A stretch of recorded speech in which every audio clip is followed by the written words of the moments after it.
Hey, welcome to another episode of Midnight Quest, where tonight we will be continuing the hero's journey, or rather, concluding the hero's journey across the plains of death to the fallen city of Kalos to seek out and hopefully destroy one of Zargon's most feared commanders, the Witch Lord.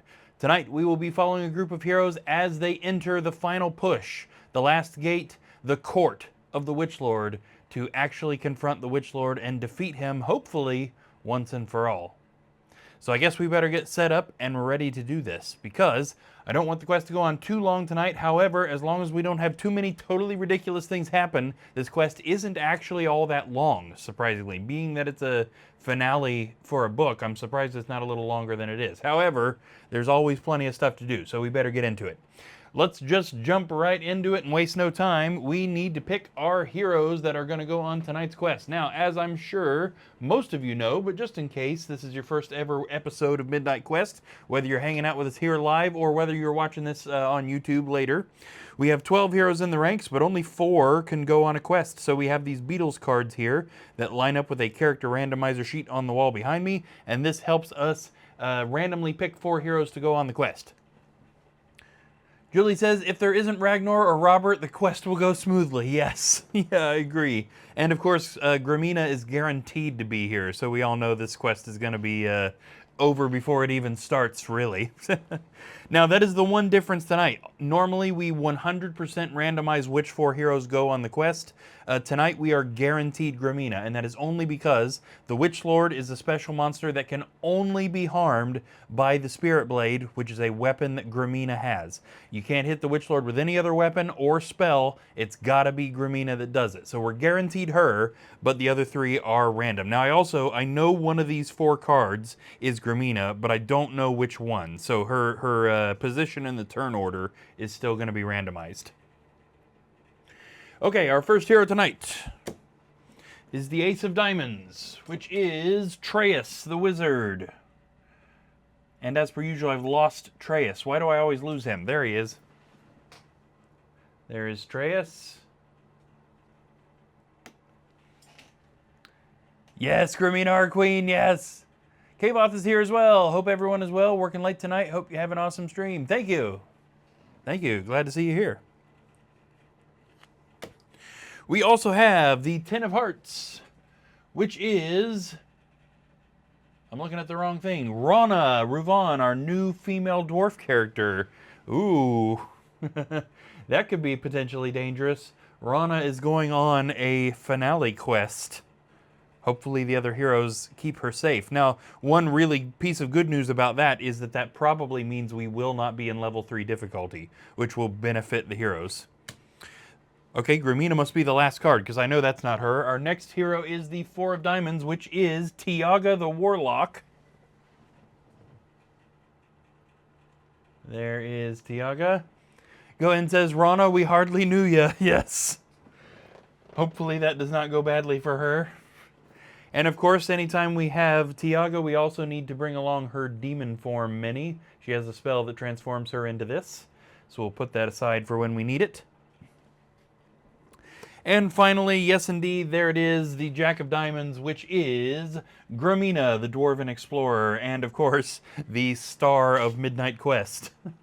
Who saw that one coming?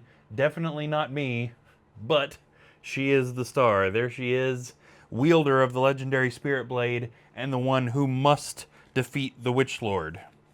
Now, last time, and I've harped about this, so probably everybody watching knows this, but again, just in case you don't, last time, Gramina managed to one-shot this guy.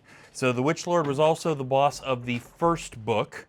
He is actually gone after this, by the way. Assuming they defeat him, he doesn't keep showing up over and over. So when Gramina faced off against this guy at the end of the first book, she rolled 4 skulls, critical hit. He rolled no defense. He was dead immediately. Now, I don't think...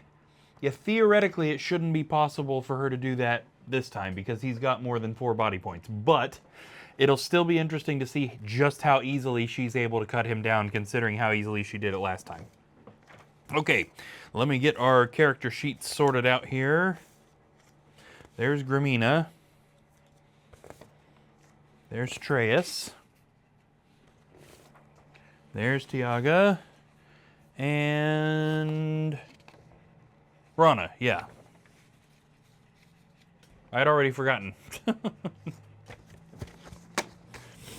Okay, character sheets are filled with a whole bunch of interesting information. How many dice they throw for attack and defense, how many body points they have, how many mind points they have, how many spells they get, what sort of equipment they're taking in, what kind of items they have, their personality, their skill sets. All that good stuff is all contained on these papers. Now, these are full-size sheets of papers, unlike the regular Hero Quest things, which are shaped more like this, very small piece of paper, which I just use to keep track of our gold.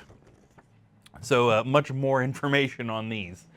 Gwen says, Gramina's going to walk in like, how many times we got to do this, old man? Yes. Why do I have to keep teaching you this lesson? Okay, the first thing we need to do is determine the difficulty level of the monsters in this quest. That is determined by the total number of skill set points for any particular group of heroes. So this particular 4 is going to have a unique number that applies to a difficulty chart on the wall up here. And I'm betting that because Rana has only ever done one quest before, that's going to keep us from being too difficult. So Treyas has been on, or he's got 26 points. Rana's only got 2. Tiaga's got 22. And Gramina's got 24. That gives us a total of 74. Oh, which does still put us in level 3 difficulty. Just barely. That pokes its toe into level 3 difficulty, which means all monsters have an extra body point, boss monsters have an extra body point, and a potion of healing. So yeah, this is definitely going to be a very difficult quest for Rana. Luckily, Rana still has all of Hogard's equipment, so she's still got really good attack and defense, but she does not have very much in the way of skills. So guys, it is going to probably be the chat's job tonight with the channel point redeems to keep Rana alive. Don't let her die already. Be ready for those potion of healing gifts. Okay, let's also see if we need a trip to the armory, because we have got lots and lots of gold jingling around in our pockets. Does anybody have Tier 2 armory? No, actually none of the heroes on the quest tonight get access to the Tier 2 armory. That's really what we're looking to spend a lot of this gold on. Whoever's got Tier 2 armory access can get a lot of really good stuff, but it is very expensive stuff. So the fact that we have almost 5,000 gold seems like a lot, but that's going to fly away. It's going to fly out of our pockets like it was never there. Okay, tell you what we are going to do. We are going to visit the apothecary, which we have basically not done. I've looked at the paper a couple of times, but we've not actually bought anything from it. Since we have a lot of gold, and we've got a brand new hero going on what is definitely going to be a difficult quest, I think it would be worth our gold to buy her some fancy healing potions. Now, you cannot buy potions of strength, potions of defense, heroic brews, or potion of healing from the apothecary. That is stuff you have to find from the treasure deck because there's a limited amount, but there are other healing potions available for a lot of coins. We have 3 healing potions we could go for here. The potion of rejuvenation is 500 gold coins apiece, but it gives any hero who drinks it 6 body points back, so very good. Potion of restoration, 800 coins apiece, fully restores body points and mind points, and would also cure a hero afflicted by the werewolf's curse, which is a thing we haven't got to yet. We also have the Potion of Elder Wisdom, which is 1,200 coins apiece. Restores all body points, all mind points. Also, they get back any spells, skills, or elements that they've used. So it's like a total reset. And they get an extra attack dice for the next 3 turns. There's a reason that's a very expensive potion. I don't think we need to go for that. Maybe if we get her a couple of potions of rejuvenation and just give them both to Rana, that's going to basically guarantee there's no reason she should die.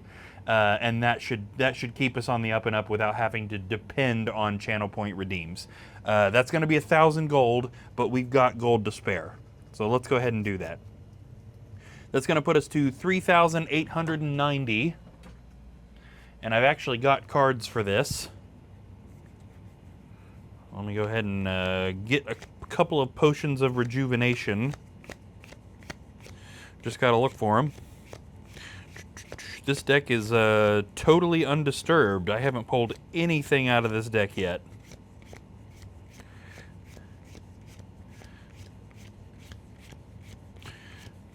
One of these days, they must be deep in the pile.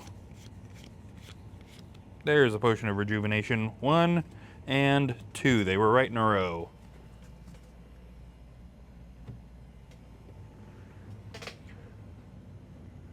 Oh, 1 and 26 is here.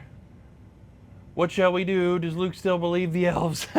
I did get to watch a little bit of that video. I didn't get to watch the whole thing, but it was pretty funny. PORJ times 2, and we'll give her those cards. I think that will be a worthwhile investment.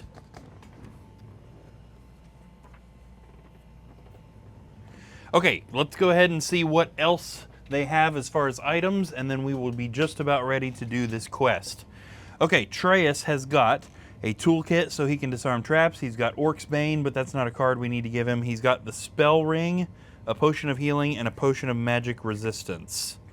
So there's a Potion of Healing.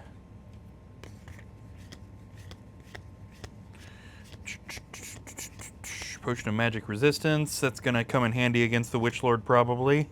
And what was the other thing? Spell Ring, which is an artifact that gives him an extra spell, just a copy of something that he gets. We'll remember that when we're passing out spells. Okay, Rana's got those 2 potions of rejuvenation we gave her, and also an anti-poison quill. Actually, she's got 2 anti-poison quills, but that should just come out to 1 card. There it is. So if she gets hit by a poison trap, she can disarm that. Wait till you see him cover orcs. Dear me, I started viewing political war a different way. Oh, yeah. Oh, that should be interesting. Okay, Tiaga has the Talisman of Lore, which is already reflected in the number of mind points she has, so we don't need a card for that. She's got 2 potions of healing, 2 potions of magic resistance. There's a healing. There's a magic resistance. There's another healing. And there's another magic resistance. She's got a long sword too, but there's no card for that and she can't use it. That's just something she's carrying around in her inventory. Need to stop covering the attack dice number. There we go. And Gramina, who of course has the Spirit Blade. She's got lots of stuff. I'm not sure who had her last, but we've got an illegal thing in the item inventory there, so only 2 exactly the same items can go in each slot. So there were 3 potions of healing in 1 slot. There can only be 2 there. So we want to make sure that that's taken up right. She's got a lot of stuff. We need to make sure she's using her stuff. You should get your wife to paint that pipe to look like a snake. There you go. Yeah. Oh, yes. We've got a lot of weird stuff flying around here because this is also where the heat and air conditioning system is. So it's all the ducting to the house. Okay, 3 potions of healing. I better just do this one thing at a time. I'm going to lose it. Gramina is loaded full of stuff, partially because she got all of Hogard's stuff after he died. 3 potions of healing, a heroic brew.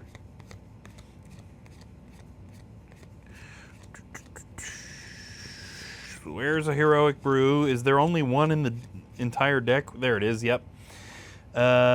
Bridge scroll, courage scroll. Well, I just passed the courage scroll. That's that. That could come in handy for sure. There's the bridge scroll.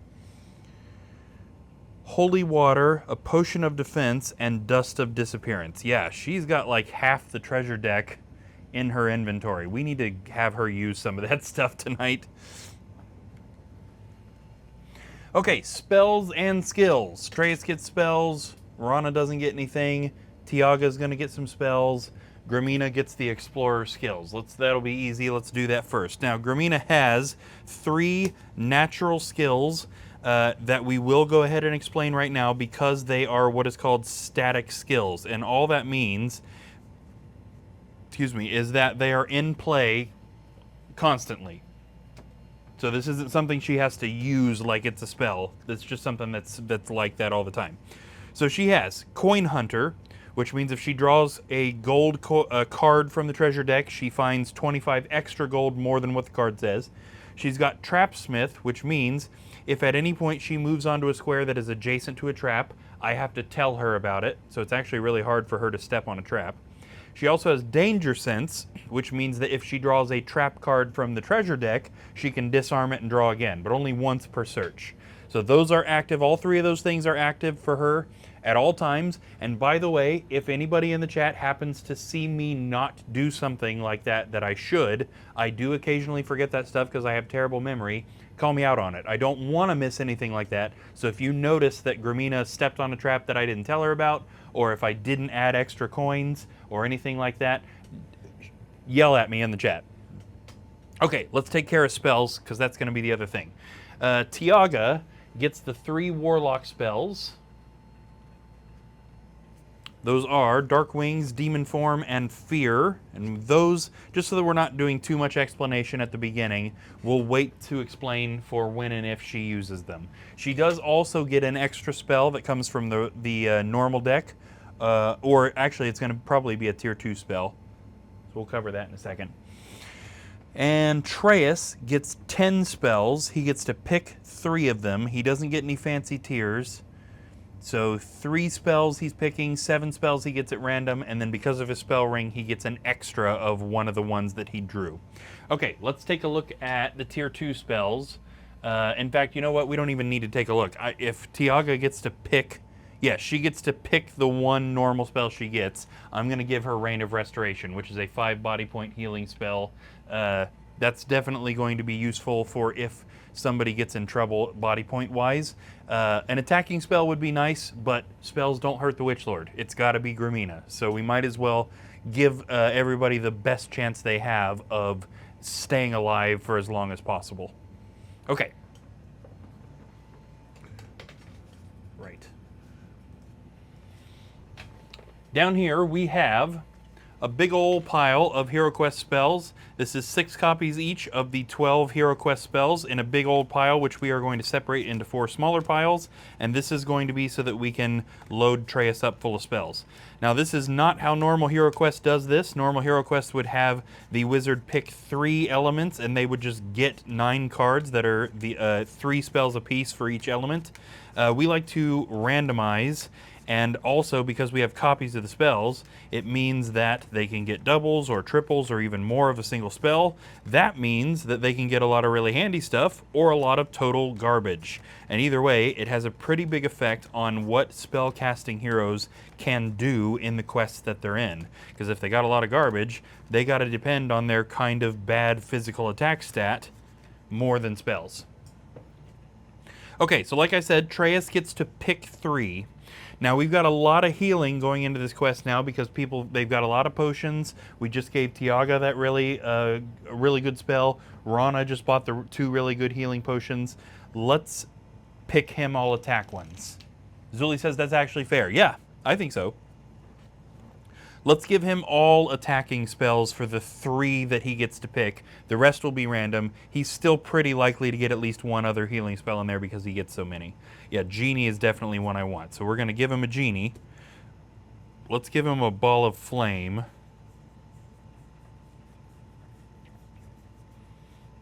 There's a Ball of Flame. And then let's also give him a Courage, which is a temporary boost to attack dice. Yeah, those are going to be his 3 pick spells. Genie, which is a really high attack spell, Ball of Flame, which is a pretty good attack spell, and Courage, which raises his physical attack, or any hero that he casts it on, for as long as they can see monsters. And then we're going to do 7 more random ones, which we're going to do with a regular deck. So the suit is going to tell us which pile, and the number is going to tell us which card. So this is pile 1, card 3. 1, 2, and 3 is Tempest. Allows him to stall a monster for an entire turn. Pile 3, card 12. 1, 2, 3, 4, 5, 6, 7, 8, 9, 10, 11, and 12 is Veil of Mist. Allows him to move through monsters for a turn. That's kind of I hesitate to call it a garbage spell, but it's definitely not one I find myself using very much. Pile 4, card 8.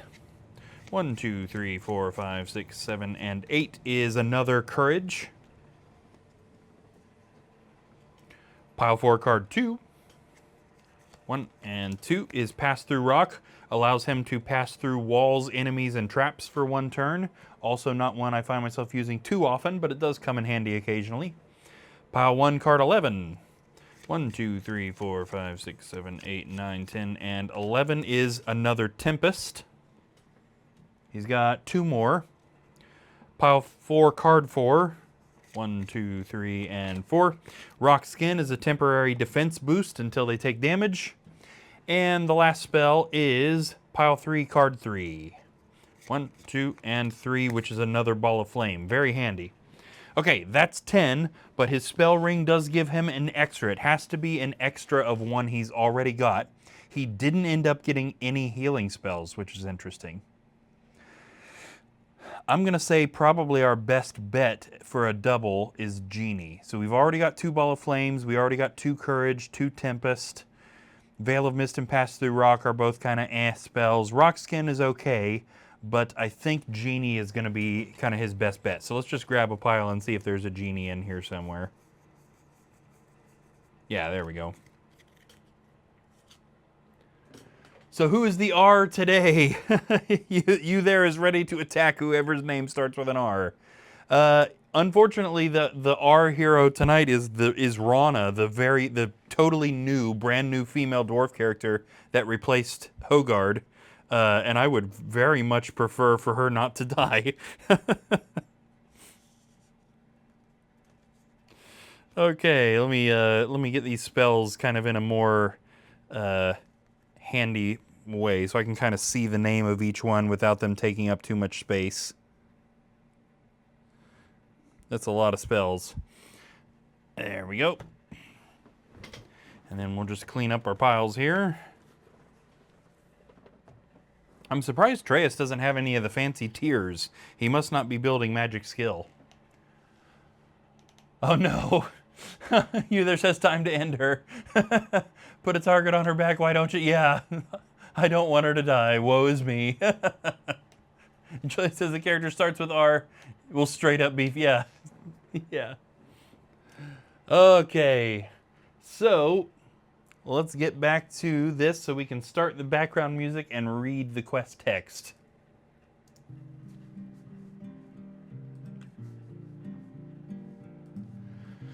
All right, guys, this is the end of Book 3 out of 14. We are going on tonight. Whether or not we finish the quest remains to be seen, but as long as things aren't too ridiculous, we should be able to get through it. This is Quest 10, The Court of the Witch Lord. The Witch Lord has watched your progress. He has tried repeatedly to destroy you, but you have thwarted him every time. Now he stands in his throne room. There you must do battle with him. This time, there must be no escape for him. There you go, straightforward. Go kill the Witch Lord.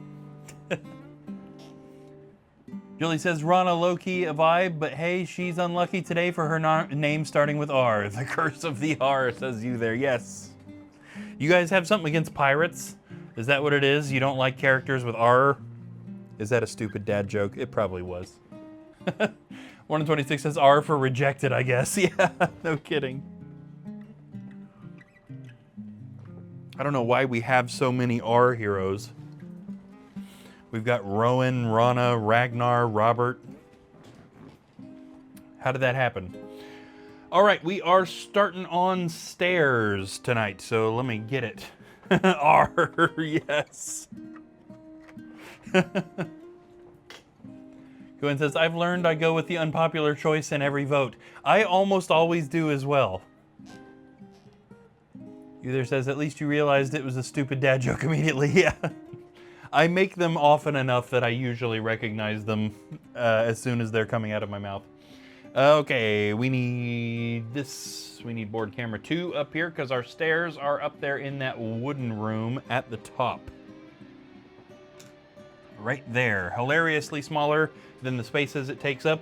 The stairs are there. We also have a door. Let's face it this way. And Another door.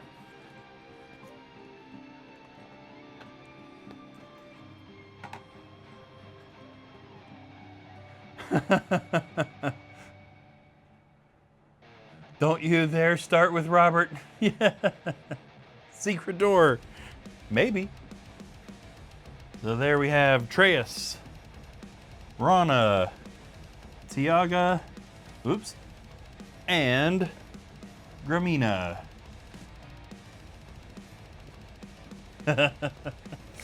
Okay, so what do we got going on right off the bat here with Treyas the Wizard starting us off? Oh, I forgot to get their character cards. Let me do that. I'm glad I remembered that right at the beginning. There's Rana.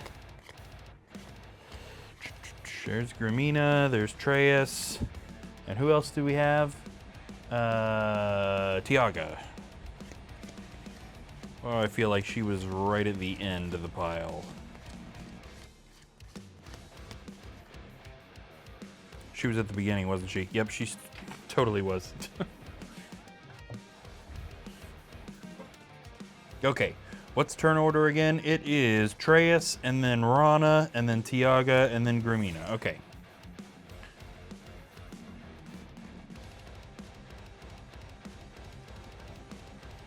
Gotta love the doors. We'll be here all night, rolling movement of 2 every turn. Yeah, that's exactly how that's gonna happen. Yeah, that would be my luck perfectly. Okay, Treyas, what are we doing? Now, he doesn't have any sort of searching preference, so he can search for traps, search for secret doors, search for treasure, move, or he could cast that rock skin on somebody. What's he doing? 1, 2, 3, 4, 5, 6, 7. So what was the second to last thing I said? I think it was move. Yeah. So he's not doing any searching. He doesn't care about any of that. Treyas is on the move. He said, let's find the Witch Lord and get out of here. Okay, we got 2 doors, Treyas. Which door are you going for? He is going to go for the upper door. 1. Opening the door. We have a whole bunch of stuff going on in these hallways because this quest likes to do the entire hallway. So we can actually see the entire hallway up here. I know the camera isn't quite showing it yet. We've got a couple of walls here that are blocking off going this way. So it is just this whole hallway. We also have a weird thing, and give me just a second here because we've never used these before. Here they are. We have statues here in this quest. And these essentially, at least in this quest, these act as walls. So we have a statue right here, and we can actually see 2 statues. So we've got a couple of statues here, and they are on the corners. 1 statue here. These cannot be destroyed or attacked. They do act as total blocks. And then on the other corner, another statue. Okay, and that is all Treyas can see right at the moment. Treyas, are we stopping to search for traps in the hallway? What kind of quest is this going to be, Treyas? It's the night where we're not searching for that kind of stuff, I guess. 2, now that he's out in the hallway and he can see that there are no doors, this does kind of mean that unless there is a secret door in this hallway, there's no reason to be out here. So I think it stands to reason that before he would move anymore, he would search for secret doors, right? As a player, is that what most people would think of, right? Oh, there's no reason for me to be out here unless there's a secret door. So let's go ahead and force him a secret door search right here, and he will discover that there are no secret doors in this hallway. This hallway is kind of a waste of time. I'm not even sure why it's in the quest, to be totally honest with you, because it's pretty easy to determine right away that you don't need to go out there. Okay, moving on. Rana. We've still got a whole room full of stuff to do. Search for traps, search for secret doors, search for treasure, or leave. What is she gonna do? She does like searching for treasure, actually, so let's double weight that. So traps, secret doors, treasure, leave. And she is going for secret doors in this room, and there are none. You there says, no, my players would all turn around without searching and go back to the other door. There you go. Yeah, that's true. I think most of the people that I've physically played with forget to search for secret doors most of the time.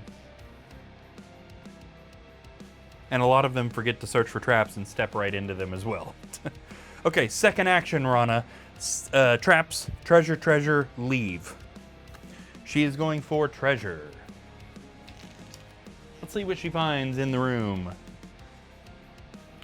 While Rana is searching, a hidden arrow shoots from the wall and strikes her. She loses 1 body point. That's not a good way to start the quest. Dropping her to 9. Jeez. Ouch. So she searched for secret doors and didn't find any. She searched for treasure and got hit with an arrow. She's not even left the staircase. She's gonna be like, you know what? Actually, I'm kind of done with this whole questing thing. You guys can take it from here. Tiaga.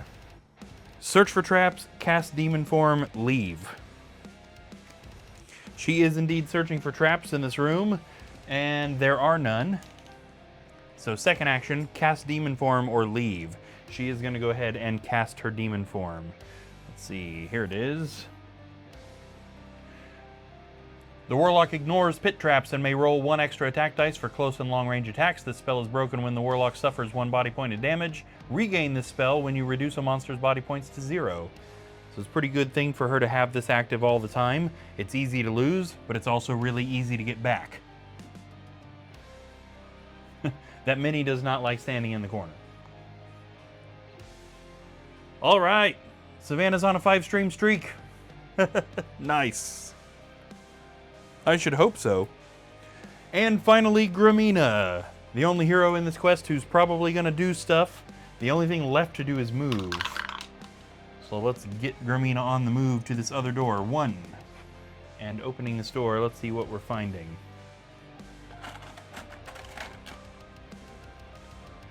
Of course, we can see this entire hallway here. We already know about the statue on the one corner, but there is indeed another statue all the way on this corner. Again, serving as a wall, total roadblock. At least this time, there is actually a way to go. So, Gramina, are we going to stop and search for traps? No, she's not. And I don't mind her doing that because I do have to tell her if she's about to step on one. So, 1, 2, 3, 4, 5, and then she's about to step on a trap. She is currently adjacent to traps. So I imagine that means that she would go ahead and stop and search for traps. I can't think, surely, and you there, you can tell me if you think this is something different, because I don't know, players can occasionally be a little bit thick. If I said as Zargon, hey, because you're the explorer and you have that skill, you're about to step on a trap, surely the player would stop and search for traps, right? Surely. Okay, Gramina is searching this hallway for traps, basically because I just told her that she was about to step on one, and she discovers one single pit trap right in front of her face. No other traps in this hallway. Okay, that takes us to monsters if there were any. There aren't, so we are actually back to Treus the Wizard, who now knows that there is no reason for him to be in that upper hallway. There's no way to go. So let's turn around and follow Gramina. 1, 2. Was it Gohan who just said, yeah, Gohan said we're going to be here all night rolling 2 every turn? Here it begins. Okay, Rana. We're actually moving everybody off the stairs on this turn. Rana is also moving 10. 1, 2, 3, 4, 5. Now, she does have enough to try and disarm that trap, but Gramina actually has, like, significantly better chance of getting rid of it than Rana, even. So I think it would actually be to her benefit to stop there and search this hallway for secret doors. And there are none. Now, Gramina has unlocked some trap disarming skill sets, which is why she is a better choice for disarming that trap. Tiaga, on the other hand, because she is in demon form, can just walk straight over that pit trap like it's not even there, if she gets enough to roll up to it. 1, 2, 3, 4, 5, 6. No, she can't end her turn on it, so unfortunately she is stuck there in the hallway, and there's no other searching to do, no reason to cast any spells, so we'll be done with that. It is now Gramina's turn. And Gramina is just going to attempt to get rid of this pit trap. Now, in normal Hero Quest, the dwarves have a special ability to disarm traps by rolling a dice, and if it's anything but a black shield, they've successfully disarmed the trap. I nerfed that on the dwarves and made them, they still do have the natural ability to disarm traps, but it's just like the toolkit, it's 50-50, because their normal dwarf ability is locked behind skill sets in machinery. Now, Gramina has unlocked Dwarf Disarm, so she does indeed get to roll a dice, and as long as it's not a black shield, she's fine. But she has also unlocked Second Try Disarm, which is something that's higher up in machinery, because she's just been building that quite a bit. So even if she gets a black shield, she does get to roll again. So she has to get a black shield twice to actually fall in this trap. Let's see what happens. Yep, she's good. That is her entire turn, though. She moved and then disarmed a trap.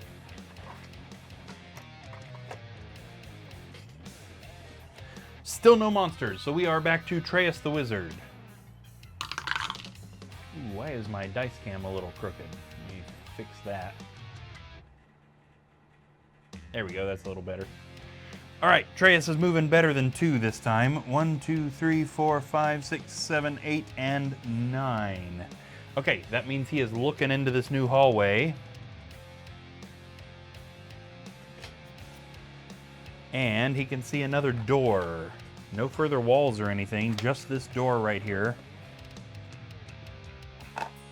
Now his movement is over, so he might as well search that hallway for either traps or secret doors. Either one would be a valid search. Which one is he gonna do? He's doing traps, and there are a couple of traps in this hallway. There is a pit trap in front of that door, and there is a spear trap next to that pit trap. There we go. And that is from this corner to that square right there. I guess this isn't a corner, so that square to that square.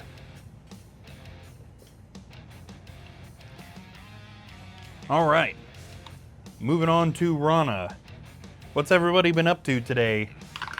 This was kind of a weird day for me. I had a lot of things going on. Work for a little while, and then a rehearsal for a special thing that's going on in a couple of weeks for the evening. Also, last night, basically just didn't sleep because right after we finished the stream, our youngest son woke up and just refused to go back to sleep until, geez, I don't know, 6 or 6:30 in the morning or something.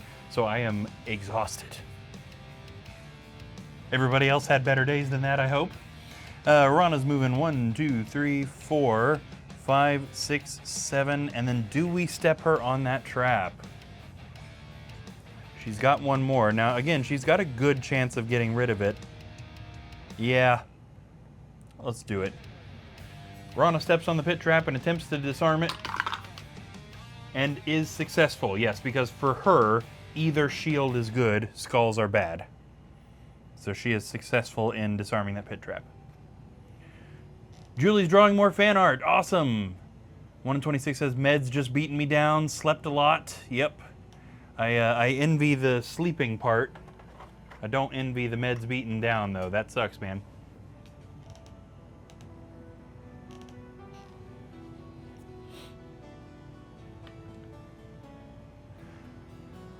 All right, that was Rana, so we are at Tiaga. Julie, were you already in the middle of a different fan art, or did you jump straight into the heroes? I'm really excited to see what you do with those. Hey, hey. 126 says, I made chili from scratch, though. Nice, took 2 hours, and then I went back to bed. Nothing wrong with that. Desmar, I returned after an intense session with a massive reveal. Awesome. How did the session go? Obviously, it was intense. What was the reveal? Good to see you, too. It's been a minute. Hope you're doing good. Let's see. I just rolled for Tiaga. 1, 2, 3, 4, 5, 6, 7, 8, and then she can't take her 9th move because Rana is in the way. However, she can search for secret doors. She might as well. And indeed, there is a secret door in this hallway as well. It's actually right in front of this pit trap. There is a secret door leading into this room. And let's actually replace this, since there's that door there, we don't want to make it look like there's a way to get into this yellow room from this room. In this small room, there is a door, and also 4 zombies crammed into here.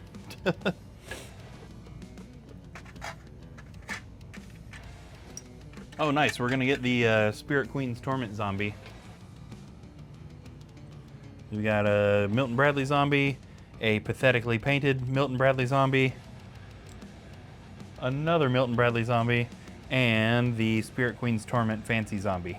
So he says, oh, I'm still continuing the same fan art from other fandom I'm in, but hey, yours will be after I finish my other fandom art. I can't wait to draw the characters' cards art. Awesome. Yeah. That's awesome. Always love seeing what you got going on. I cannot draw to save my life. So I love seeing other people who are good at it.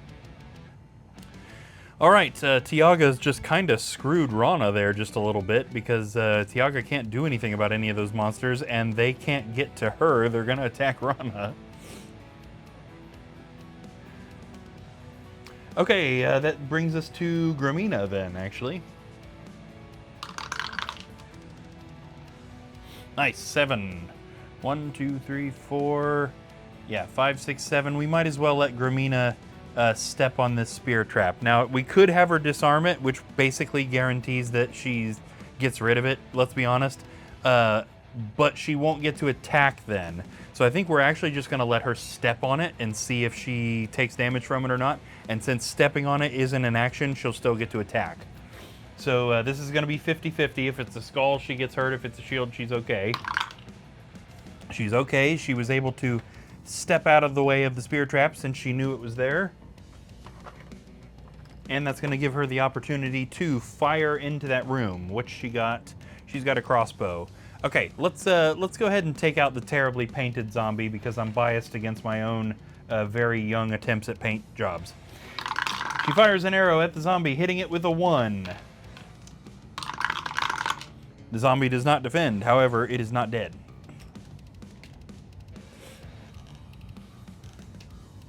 Oh, 1 in 26 asks, do you post your fan work? I'm a bit spaced out right now, but I'm trying. Julie says, nope, I don't. It's just a hobby of mine to draw for fun with nothing to do when it's summer break. Cooking while watching the stream, nice. I know someone that does a yearly challenge, an art war, I think. Today is the last day of the month. Yes, that's true. Well, technically it's July 1st now, or at least where I am. It's being that it's past midnight. Julie says, yep, I heard. I can't wait to see who's the winner. Amazing artists. Yeah. Awesome. Julie has posted a couple of drawings in our Discord in the self-interest thing.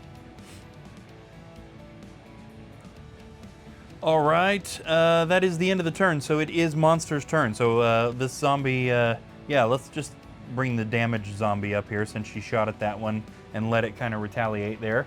The zombie swings a cleaver at Gramina, hitting her with 1. However, she's a dwarf. She is hard to hit, and I doubt 1 gets through. No, she blocked that. Uther says, it is July 1st. I didn't even realize. Yeah. Oh, good. Yeah, Desmar's got a big, long comment here. Awesome.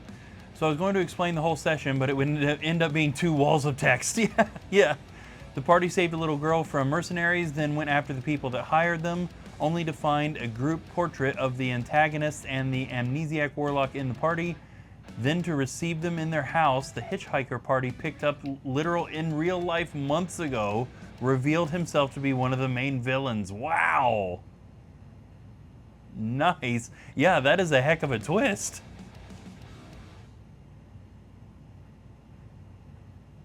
I want to read that again to myself so that I can take it in a little bit more.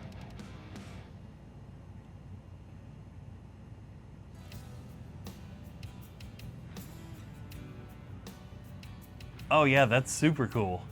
How did the players react to that? I bet there was some definite like, what? Uther says, how do I level up monsters? Oh, that's a good question. So that may be another thing we want to put in the channel redeems for pretty expensive. That's a good idea. I should put that in the list of stuff that we were working on last Thursday. Redeem stuff. Level up monsters. We'll have a think about that one. So right at the moment, the only way to make the monsters harder is to have a more experienced group of heroes, right? The more skill set points or the more quests these heroes have been on, the harder the monsters are going to get. So there's no way to affect that at the moment, but that is a good idea for further redeems, absolutely. Okie dokie, Atreus. We got to get somebody in that door. We don't want them all bunched up here in the hallway. I mean, they can continue down the hallway too, I guess. Yeah, we want to split him up. I mean, we might as well send him just further down the hallway because there's not really a great way for him to get in this door. There's not, I mean, he could go here and help fight these zombies, but we've got the whole party right there. That's probably unnecessary. 1, 2, 3, 4, 5, 6, 7, 8. Okay, it does suck that he actually didn't reach the hallway with anything to do. Okay, in that case, I think we will move him on, but for now, just so that we're not wasting his second action, we might as well let him stop there and help with the zombie, with the intent on his next turn to keep moving him that way. Atreus pulls out his redwood wand and fires at the zombie, hitting it with a 1. But it blocks. Well, he thought he was helping.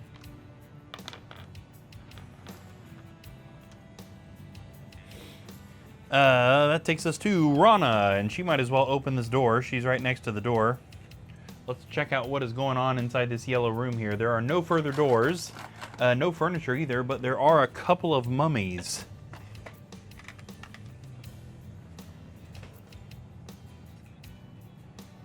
Mummy here and mummy here. Okay, Rana, are we stopping to search for traps? No, she is not. What's her thing? She does actually like jumping straight into battle, so that's kind of that's within her realm of possibility. She attacks better close range, but if nobody follows her in there, she might be in trouble a little bit. So is she going to walk in there and attack, or is she going to fire from the doorway? I might force her to go in there actually. Again, she attacks better at close range, and we've got the whole party out here in the hallway. It's just going to be, we don't want to cheese the rooms by hanging out in the doorways. Let's send her in there. Yeah. Luckily, none of those squares were trapped. Rana swings her battle axe. Except I threw the dice. There we go, hitting the mummy with a 2. Which it blocked. Oh man, these guys don't need leveled up. They're just blocking the attacks immediately. Desmar says the Amnesiac Warlock was furious because he was genuinely worried what happened to their hitchhiker friend when he went missing.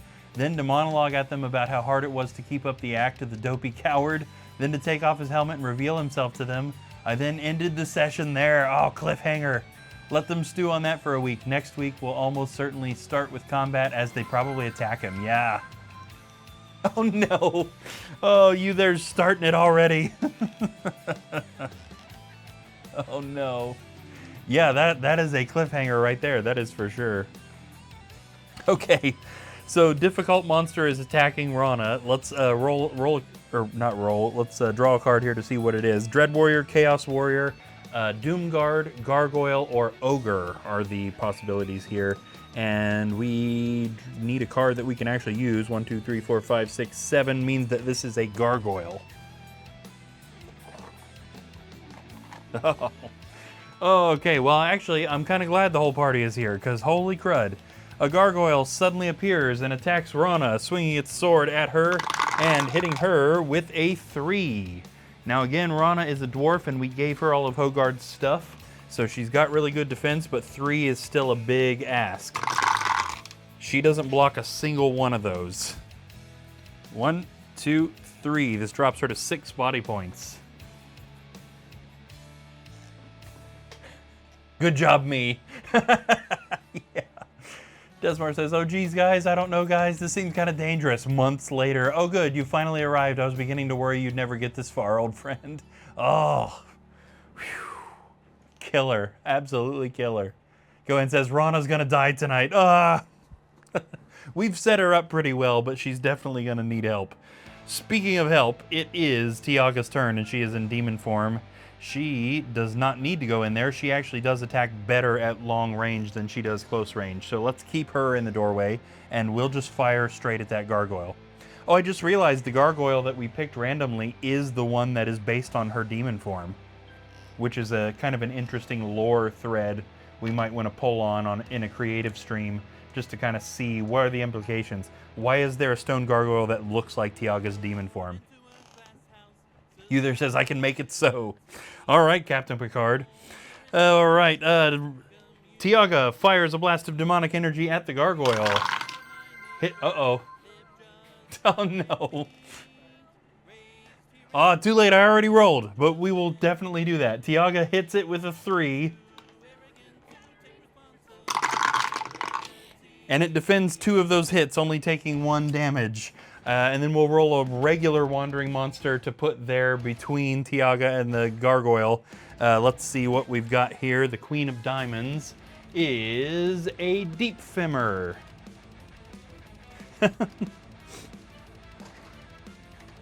Oh, that's right. I forgot Savannah actually painted some of these Deep Femmer. I totally forgot about that. Here is our Deep Femmer. Or sorry, Femir. Jeez. I don't know if I can ever allow myself to say that. I've spent too many years saying Femmer. Let's see what this guy's stats are. 4 attack, 3 defense, 2 body points. The Femmer swings its axe at the Warlock. Ouch. Hitting her with a critical hit of 4. I'm going to Dark Wings that, because that is insane. I hate her using that spell so early in the quest, but that is a hard hit. Okay. In response, Tiaga is going to use Dark Wings. Cast the spell on an enemy's turn after you have suffered damage, reduce that damage to 0, and move instantly to any unoccupied square that you can see. I actually don't want her to move, so we're going to leave her there, but we are going to say that she flew up out of the way and then landed back down in the same spot. Okay, well, we went from kind of having a chill quest to having a whole big problem here. Uther says I do good, yeah. Oh, let's get a little closer to the action. This camera does not like to stay down. Okay. It is now Gramina's turn, and we are in a world of hurt, but Gramina is definitely doing okay where she's at. Now, she is wielding the Spirit Blade, which gives her an extra attack dice against undead, meaning all of these zombies in this room. Now that she's close range, she takes a swing at the zombie right in front of her, hitting it also with a critical hit of 4. Because this zombie was already damaged, that is a skilled strike. That zombie is super dead. Nice. Okay, and then I think we're going to have her use her other action to search for traps in that tiny room. There are none. Yes! Cody says, woke up just to say, let's go Gramina. All right. Things were doing all right, but you there is bound and determined to kill our new dwarf character. It is the monster's turn. Okay, and we have several things on the board. The gargoyle and the deep femmer can't attack again, but both of these mummies can, and one of these zombies can come attack Gramina. So let's see which zombie is going to come to attack her. It's going to be the Spirit Queen's Torment one. The zombie swings its dagger at the dwarf, hitting her with a critical hit of 2. And she doesn't block. Oh no. What is going on with the blocking tonight, heroes? This drops Gramina to 10. Uther says it's the curse of the R. Gramina may live. Yes. That's good, Uther. You might have the entire rest of the chat revolt against you if you try to kill Gramina. Okay, and then the 2 mummies are attacking Rana. Mummy number 1. Hits with a critical hit of 3. She blocks 1 and loses 2. Oh my gosh. Dropping her to 4. The other mummy also hits her with a critical hit of 3. What? Come on. She blocks 2 and only takes 1. You'd think Justin's here doing these dice rolls. What is happening right now? Julie says, I'm gonna hop off now. Gotta go eat lunch. Understood. Hope the lunch is super tasty. Looking forward to seeing you back when you are done. Okay, Rana's in bad situation here. We gotta figure out some stuff to do here because this is bad news. Now I think we are now back to the hero's turn, and it is Treyas's turn. Gramina's got these zombies handled. These zombies are not gonna pose a threat to her. There's simply no chance that those zombies are gonna pose a threat. I think we need to get Treyas in there to help Rana. And he does indeed have both a Veil of Mist and a Pass Through Rock. So he shouldn't have any problem getting in there. Yeah. Yep, let's do that. Okay, let's do Veil of Mist because I do believe that one of the changes I made to this spell in an effort to make it more useful was that it doesn't cost an action for him to cast it. I'm not gonna lie, I don't think I'd ever in my life used this spell. Okay, this spell may be cast on any one hero in your line of sight, including yourself. Ah, jeez. Cody says, I was just typing about Justin rolling, yeah. On the hero's next move, they may move unseen through spaces that are occupied by monsters. Casting the spell does not count as an action, right. Okay, so he can cast this spell on himself, move into the room, and no way. No way did he just roll a 2.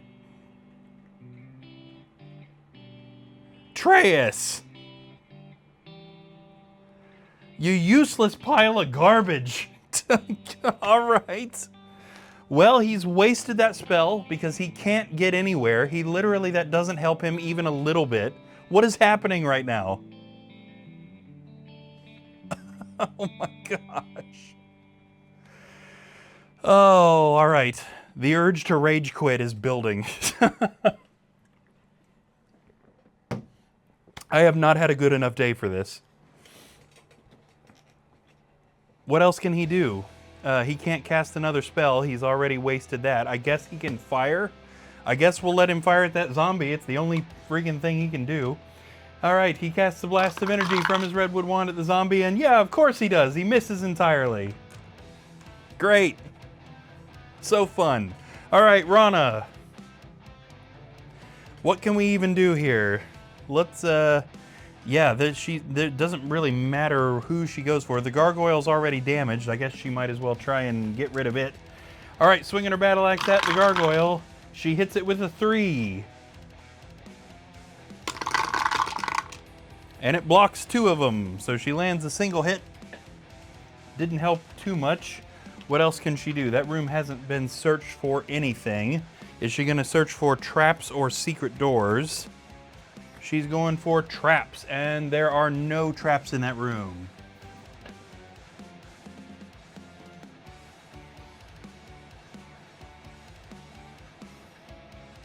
Oh, Cody's gifted a potion of healing to Rana.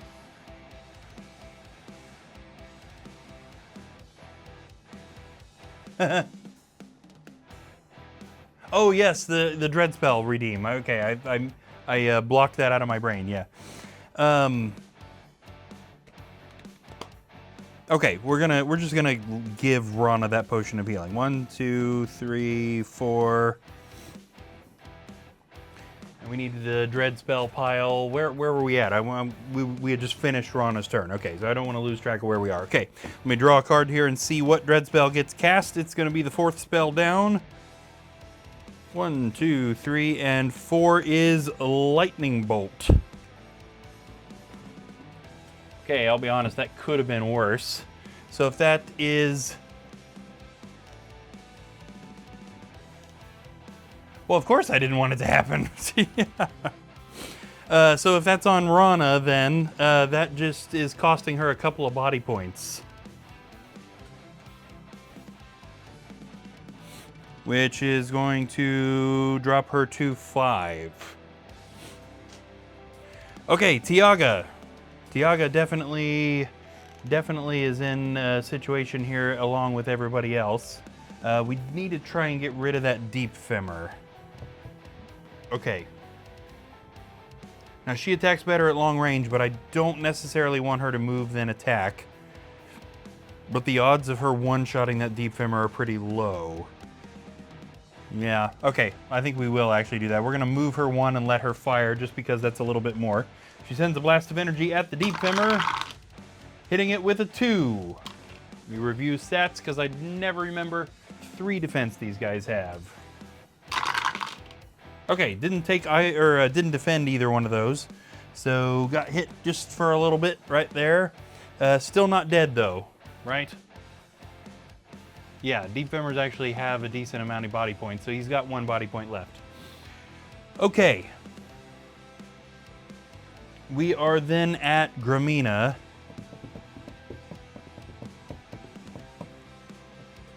We may have to just kind of like deal with these zombies differently here, because the zombies are a problem, but the other room is a way bigger problem, especially because Rana is trapped away from everybody else. Okay. Gramina is going to move over there and also help with the deep femur. Now, she doesn't get her extra attack dice against this guy, but he's only got 1 body point left. She swings the Spirit Blade and misses. All right. Whatever. Okay, zombie. It's going to come out in the hallway and attack Treyas. Swinging its dagger and hitting him with a 1. Which he blocks. The deep femur swings at Gramina. I can't remember their stats to save my life. Hits her with a 3.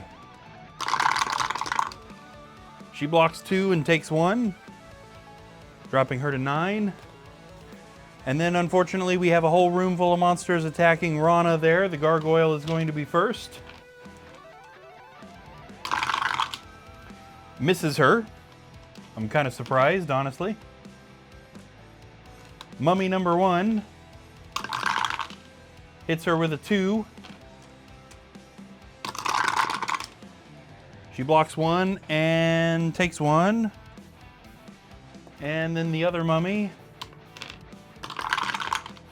hits her with a critical hit of 3. But she blocks.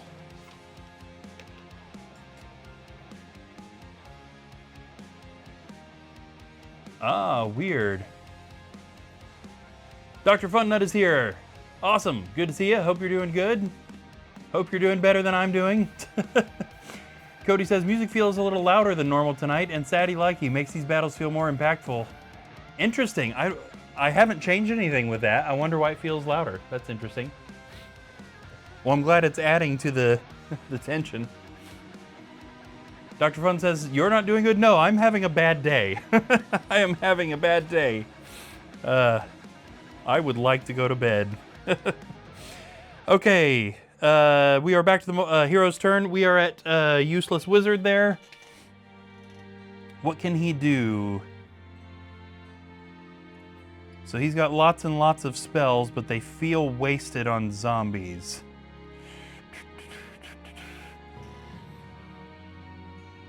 Now, he could do that pass-through rock to get in there with Rana, but is he going to actually roll something that will get him there? Because that was our problem last time. He ended up wasting the spell because he didn't roll good enough.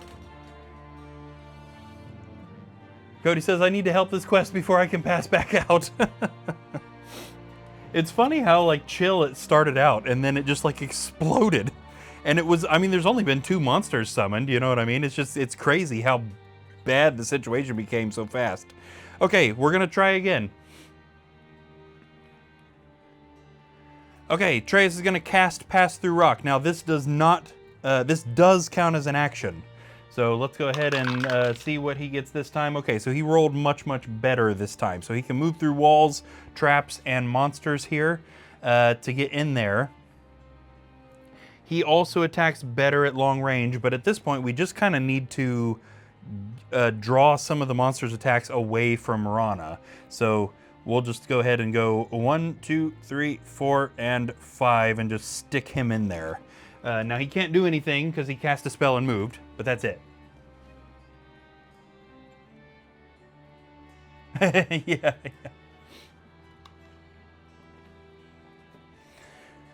Okay, so that's it for Treyas. He can't do anything else. We are now at Rana. And yeah, she's basically just in a situation where she needs to try and get rid of one of those monsters. And that gargoyle is the one that is damaged the most. They should all just ignore him. Ah, Cody's gifted a potion of strength. Is that for Rana?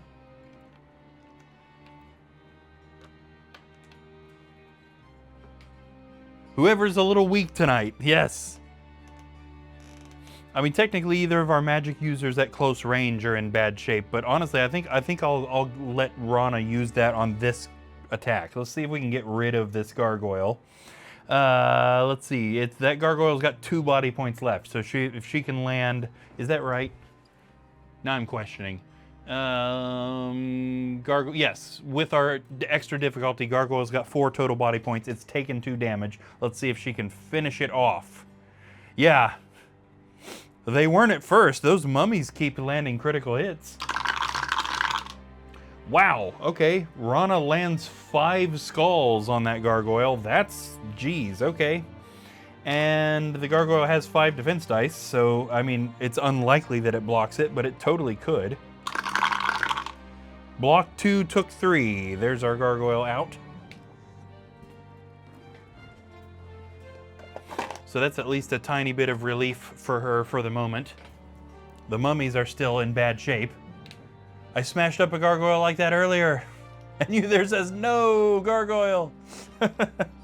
I can't believe she got 5 skulls there. That was the dice's apology to me for rolling like crap a minute ago. And then she's got a second action, but I don't know that we want her to do anything. I might roll her over into a corner. Oh no! 1, 2, 3, so that at least she can only get attacked by 2 monsters at once, rather than theoretically being completely surrounded. Okay, we'll do that. Well, we better do it in the order they were deemed. Okay, so another wandering monster on Rana, but then also Cody's got a gift of a potion of healing, which we'll just give to her. The Ace of Hearts is a mountain goblin.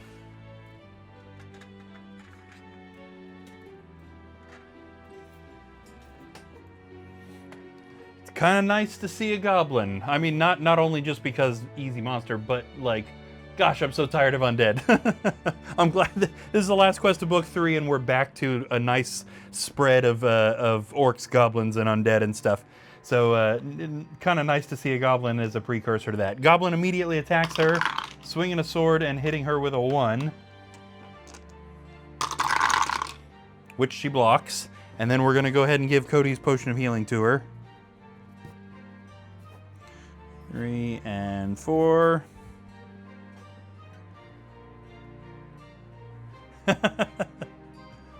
Oh, what is that emote? My eyes are so terrible. What I can see of it is cool, I just can't for the life of me figure out what it is.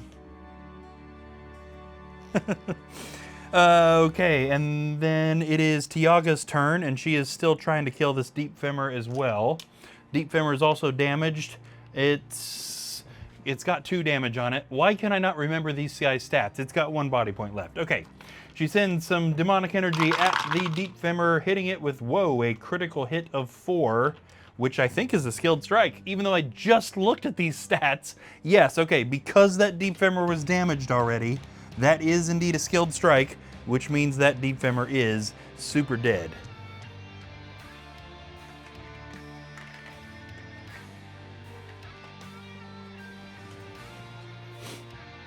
Okay, let's get her in there too.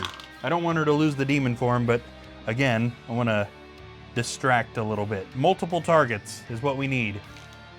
But he says, I can't. The pretty dwarf reminds me of my girlfriend, short and stunning. Oh my gosh. Wow, are we to that already? I thought the redeem had a cooldown of like half an hour or something. Maybe it's less than that. Okay, let's see what kind of monster is going on here. So we have Dread Warrior, Chaos Warrior, Doomguard, Gargoyle, or Ogre are the options there. And we need a card that we can actually use there, which is a Dread Warrior.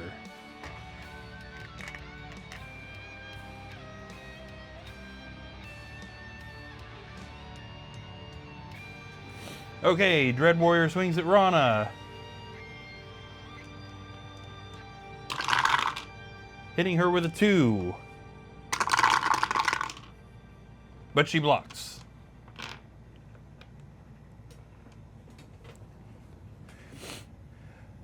Okay. Waited on the second, okay. I'm not sure what the cooldown is on that, honestly.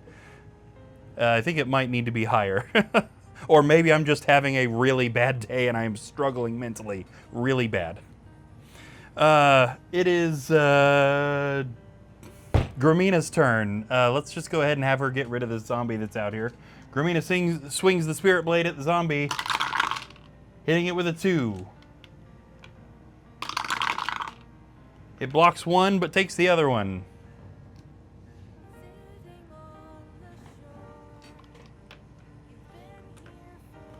Okay, monster's turn. So the Goblin and the Dread Warrior don't get to attack again because they've already attacked on this turn cycle, but this zombie does, and those 2 mummies do. Let's take care of that zombie first. Zombie swings at Gramina, hitting her with a 1, which she blocks. Mummy's already standing here next to Treyas, so let's do that. Mummy attacks Treyas, hitting him with a 2. And he takes both. Okay. Drops him to 11. And then we might as well get a mummy on Tiaga as well.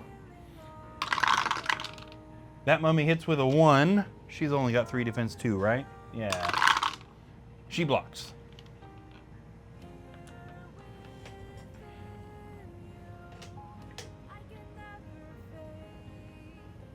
Yeah, Dread Warrior and Goblin keeping her in check, yes. Oh man, Potion of Restoration. That's a good one. And that is a lot of channel points, man.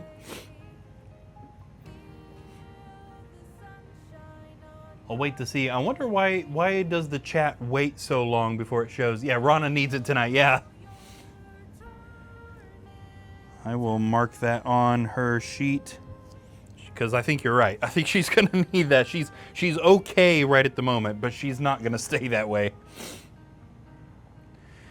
Okay, it is back to Treyas. So Treyas has got that mummy on him right now, and he now a mummy is definitely worthy of some of the spells that he's got, but he might as well try to attack regularly first. Okay, Treyas takes a swing at the mummy. Wow, hitting it with a critical hit of 2, which the mummy does not defend. That's wild. And then let's see if he can finish it off with a spell.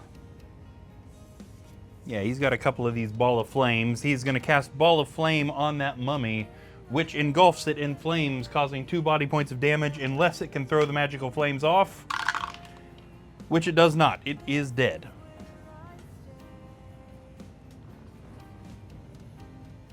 There we go. Okie dokie. He's got a flame in his hand. The flame spells work really well thematically for him.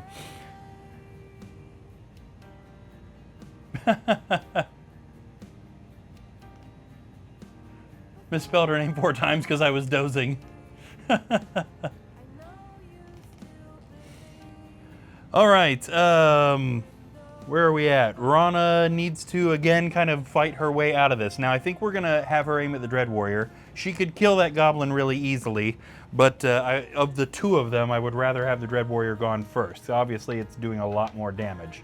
So she's got some pretty good attacks here. She is swinging her battle axe at the Dread Warrior, hitting it with a 3. It blocks 1 and takes 2. Not dead, but damaged.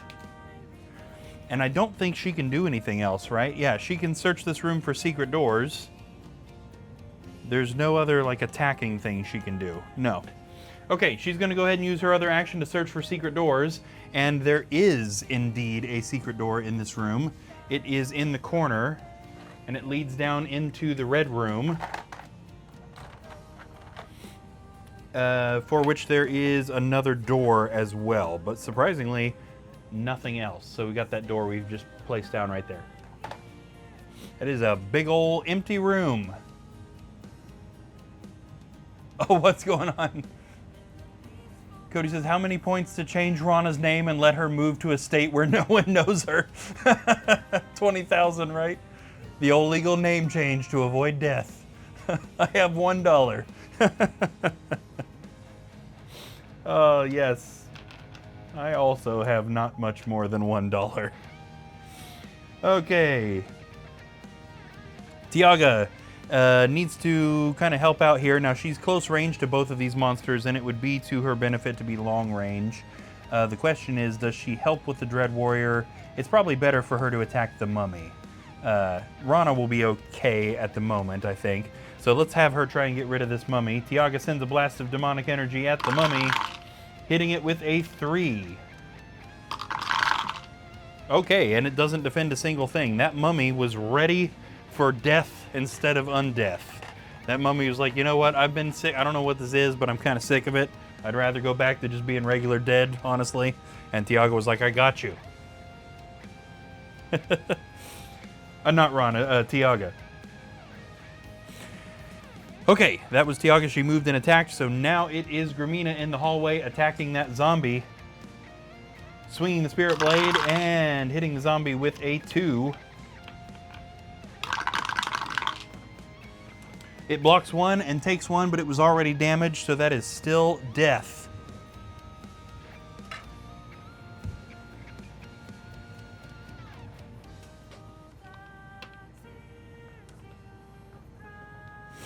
Okay, and that puts us at... Gramina technically has another action, but there's not really anything she could do unless she's going to go into that room. Yeah, let's leave her right there. I think that's actually mostly to our benefit.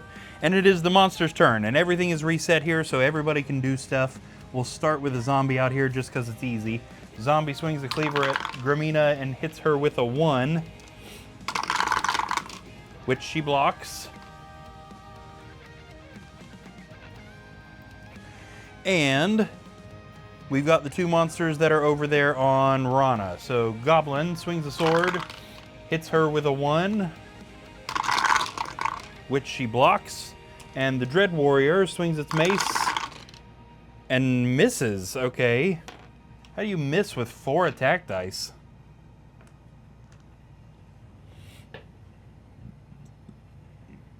Okay. That's going to put us back at Treyas, who is in the corner there. Do we start? I mean, he's still got a lot of spells, but we've got the big bad boss in this one too. I don't know if we want to like totally use him up on spells. Does he have anything that would immediately eliminate that Dread Warrior? It is down to 1 body point, so actually a Ball of Flame skill is probably a little bit overkill on it. Let's just have him fire from where he is. Excuse me. Treyas fires from his Redwood Wand, hitting the Dread Warrior, geez, with a critical hit of 3. The Dread Warrior blocks 2 and only takes 1 damage, but because it was already damaged, it is dead.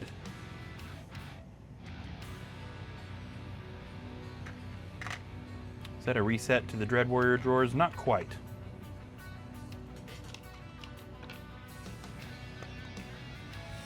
Okay, what else can he do? There is, they can't search for treasure just yet.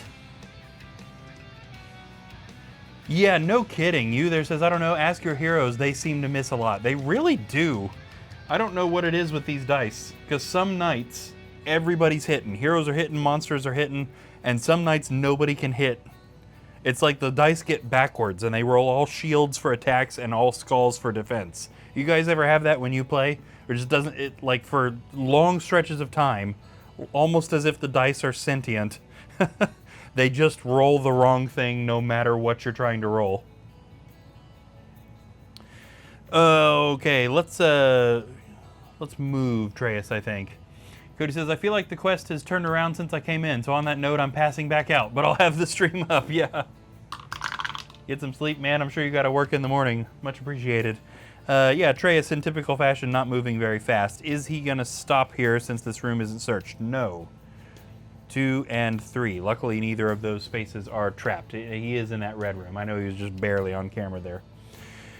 Okay, that brings us to Rana, who surely can take out a goblin in a single hit, even though he's got an extra body point because of the difficulty chart. Hitting that goblin with a 3, which is indeed, even with the difficulty chart, a skilled strike. That goblin is super dead. The heroes missed so much because their parents never came back after they divorced or something. You there says, not really. The dice are always good to me. Wow. I generally just kind of have bad luck. So the dice rarely do what I want. I think that's why I seem so surprised whenever something like that happens. All right, Rana. Treasure search, I imagine? Yes. That's all that's left to do in that room. Let's see what Rana finds, and let's see if it's a wandering monster. Yep, it sure is. That's exactly how this night is going. The wandering monster in this quest is a mummy. Look at that. We didn't even need you guys to spawn that one. Mummy immediately appears and attacks Rana, hitting her with a 2. And she blocked it just barely. Dr. Fonda says, I don't know, wanted to add some flavor for the hero backstory. They're all orphans is what I came up with. There you go. Yes. Okay. Oh, geez. That was Rana's 2 actions. She attacked and then searched for treasure. So it is Tiaga. And Tiaga, yeah, we've got Atreus and we've got Rana down here. Single monster is probably fine. Let's turn her around. And Tiaga is going to move out here behind Gramina and attack, that zombie. Sending a blast of demonic energy at it and hitting it with a 1. The zombie blocks.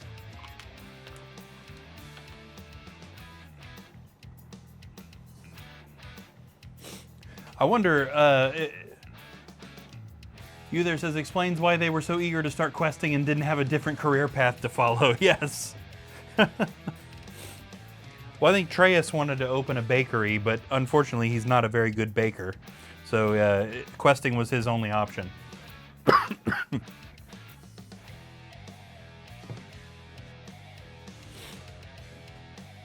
Okay, I've lost where we were. That was Tiaga that just moved, so it's Gramina. Okay, Gramina, are we finishing off this zombie, surely?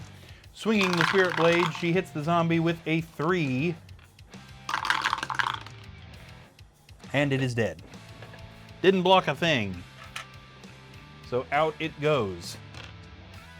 And that means she might as well move in, because yes, she did search that room for traps. I put the marker in the wrong room, but she searched that room for traps. So she knows that she's safe to walk in there. Just march right up to that zombie. That's going to get her there anyway. You there says, can we get a merchant hero? There you go. Yeah. This hero has like garbage attack and garbage defense, but he walks around giving cakes to the heroes.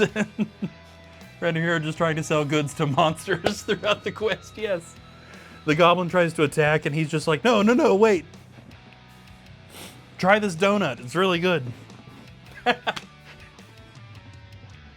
Oh, as soon as I said that, I just suddenly remembered the you there connection with donuts. I did not think about that until I said it. Okay, let's see. Monster's turn. The mummy's already attacked, but the zombie that's right up here with Gramina can attack. Swinging its cleaver, but misses. Gosh, okay. That's wild. Get some skulls.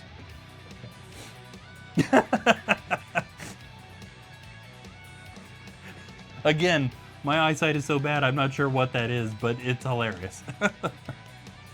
Oh, it's Mike Wazowski, isn't it? That's great.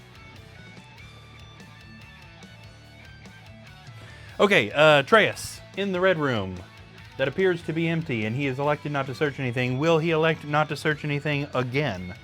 Yeah, he doesn't have preference, so traps, secret doors, treasure, or leave through that door at the bottom. Mike Wazowski, yes. The second thing, secret doors. There are no further secret doors in this room.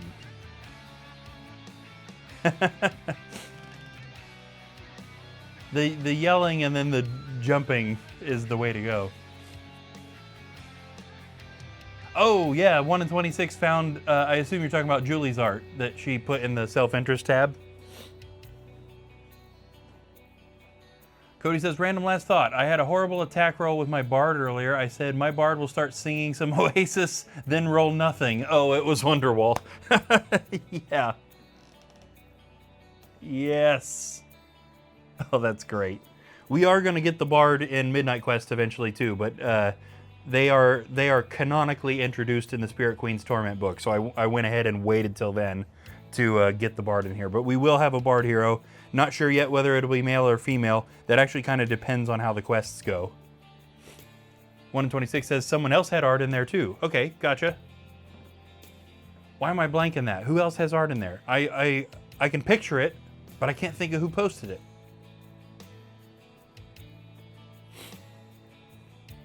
Okay, that was Treyas's first action, secret doors. So second action, traps, treasure, or leave. It is going to be traps. There are none in there, but you should have searched for that before you walked into it. Just throwing that one out there. Okay, Rana.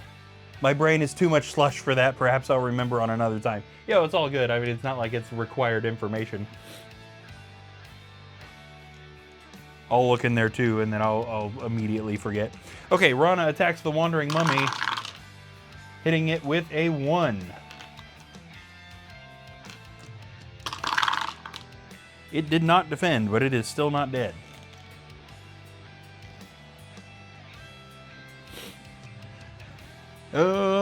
There's really nothing else for her to do. No other searching. There's no reason for her to run away from that mummy, so I guess we'll leave her there. So it is time for Tiaga, who ought to be trying to figure out where to go. Now that we've got a lot of heroes going in different directions. Tiaga might as well follow Gramina, but we also do need to explore the hallway that is beyond the room. We just don't know yet what's in the other tiny room through this door. So, I feel like players would be a little bit wary about leaving, if there's another whole group of monsters in here. Theoretically, she wouldn't be far away. But I do like to let them group 2 and 2. So let's see if she can help out with a zombie here. That Minnie doesn't like to stand there, but hey. She sends a blast of demonic energy at the zombie, hitting it with a 1. That's not going to kill it. Yep, especially when it blocks 2.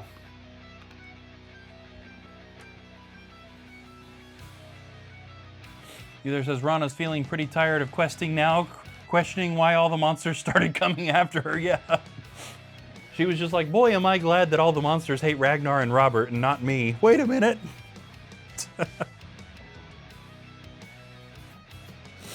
Right, it is Gramina then. Gramina is attacking the zombie as well, pulling out the Spirit Blade and taking a swing. Hitting it with a critical hit of 4. It's Gramina, man. I'll tell you what, she's the only one who gets good dice rolls. Look at that, zombie didn't roll a thing. Not that the zombie was really a threat to her, but like... her first couple of quests, she was totally useless. But then, after she one-shot the Witch Lord at the end of that first book, it's been that, like, every time. Everything she touches turns to gold. Not a complaint, it's just weird. Because the dice should randomize, it shouldn't make consistent stuff like that. Let's see what Gramina's gonna do. She's got secret doors. She does like secret doors. So secret doors, treasure, or leave. She is indeed searching for secret doors in this room, and there are none.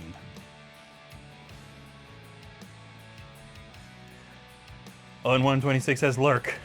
Yes. Okay, monster's turn. We've got that mummy attacking Rana. Hitting her with a 2. I just bumped that, didn't I? She only blocked 1. And again, I say, just in case anybody has ever worried that 5 defense dice is overkill, take a look at that right there. That happens more often than you'd think. At least for me, it does. And not just for me, I guess Justin has that same bad luck too, because Hogard had 6 defense dice and he still died. Uther says Rana should contemplate the reasons why she was the target. Dr. Funnut says she waited until everyone else in the party suddenly had everything hit Rana. Yeah. Oh. Okay. That was the monster's turn, right? Yes, so it is Treus' turn. So Treus down here in the red room as kind of stalled. So he's only got two options here, search for treasure or leave that room. He is going to start by leaving. So I guess he's leaving the treasure search for somebody else. Or himself when he comes back through here, if he has to come back through here. 1, 2, 3, 4. He's going to open this door down here. And as I mentioned earlier, this quest likes to have these outer hallways, just a big, wide open, we can see everything. This camera can't quite get the whole hallway. So we know there's a statue here on the corner. If we move further down the hallway a little bit, there are a couple of walls. And then we'll have to switch cameras to see the other side of the hallway, at which there is a fourth statue. So we're blocking off all four corners in this quest, and there is nothing else to see down here. How many mind points does she have? 3. Yeah, I think she's still at basic dwarf stuff, and that's not something that I changed. Okay. Treus still has a body, or not a body point, an action. Is he going to search for traps before he walks out into this hallway? No. Clearly, he's going to have to learn that lesson the hard way. Now, he moved 1, 2, 3, 4, 5, and 6. But just like he did at the other end, being that there's no doors out here, he surely knows that he needs to search for secret doors to see if there's any point in being out here. So for his second action, we'll force that, and there are no secret doors out here. Dr. Funna says, not enough to worry about another random monster. Yeah. All right, and that does take us to Rana. Here she is fighting her wandering mummy. She swings her battle axe, hitting it with a 3, which it does not defend. Boy, it's too bad she didn't do that in the first place. That would have one-shot it even if it weren't damaged already. There we go. And that allows her to finally leave this room. We now know that heading down through this red room is pointless. It's a dead end, so she might as well leave, except we've got another wandering monster attacking her. Okay, let's see what it's going to be this time. Give us a card we can use. 7 of spades is no help. 9 of diamonds might be, though. The 9 of diamonds is a wasteland abomination. We'll use the scary-looking abomination for this one. This is the Prophecy of Telor abomination. We'll just go ahead and stick it down here. Now, being a wasteland variant means that it is slow, but it has higher defense. Let me review stats here. Wasteland abomination, 3 attack, 4 defense, 1 body point. So our difficulty chart's going to make that 2 body points. It's 3 attack, 4 defense, 2 body points. It immediately swipes claws at Rana, hitting her with a critical hit of 3. This thing's not messing around, I guess. She blocks 2 and takes 1, dropping her to 6. Yeah. I don't know if 3 mind points is enough to realize that her name is the reason she keeps getting attacked. Yeah. Yep. Okay, she had another action left. She can't attack again for that other action. She could move, but again, like, what's the point? She might as well stay there until that monster is dead. So we'll just forfeit her second action. Tiaga, in the little tiny room here with Gramina. We have a treasure search that she could do. However, it doesn't. She's not a good one to search for treasure with when she's in demon form, being that she could get hit by a trap and lose it. So yeah, we'll still card it though. Treasure search or leave. She is going to do the treasure search. Oh no. How's it going, Cal? We hit the ad break immediately. Okay, the ad break's over. We need to get Cal a subscription in here. Oh. What do we got going on? Yes, Tiaga did a treasure search. Okay, you find yourself drawn to a strange idol. You realize that you're reaching for it even though sudden pain grows as you get closer. Roll a movement dice for each of your mind points. If you roll a 6, you manage to stop yourself from touching it. If you do not roll a 6, you lose 2 body points. Ouch, but Tiaga's pretty smart. She's got 7 mind points, so I very much doubt she's going to touch this thing. Let's get some more dice to roll.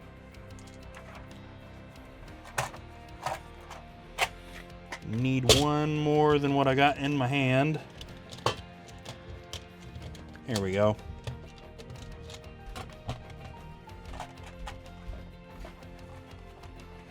And now I need an extra hand. Okay. Let's see if she rolls a 6 on 7. Well, look at that. We didn't even need 7. Okay, she managed to stop herself from touching that by 3 whole 6s that she got just there. So no mind points or body points lost there. Okay. Rana's having a really bad day. Yeah, that is for sure. Not another one in trouble. 126 says, I spaced them out. Sorry for your loss. 7 mind points, that's crazy. Yes, I think the Warlock is high anyway, but she's been building that education skill set. Puts her up there. Usually those magic users have a lot. Yeah, Atreus has got 6, and he hasn't built education at all. I wonder if Tiaga can realize the reason. Yeah, no kidding. Okay, I keep losing my space. Tiaga's got another action that she can do. We might as well get her moving. Okay, 1, 2, 3. Opening the door. And in this other tiny, tiny little room, we have yet another door, and that is it. Tiaga, are we stopping right there? No, none of them are worried about traps at all tonight, apparently. So 1, 2, 3, 4. And luckily that space isn't trapped. Is she gonna stop here, or is she just opening that door and also just leaving this room? No, she is stopping right there. Okay, so we'll have her do some sort of search at the beginning of her next turn. However, it is Gramina's turn, and there's nothing left to search in this room. So I guess she is moving on. Okay, what do we got?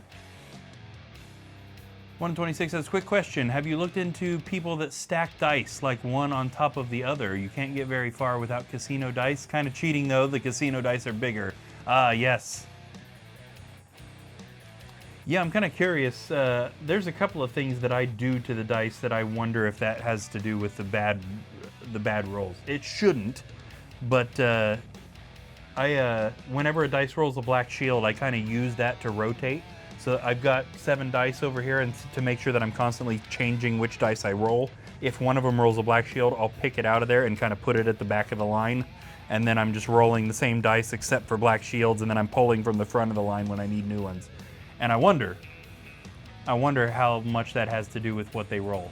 126 says, I've gotten up to 8 dice on top of the other just using basic dice, though. Oh, yeah. So you're talking about like rolling into a tower and getting them to roll up on top of each other.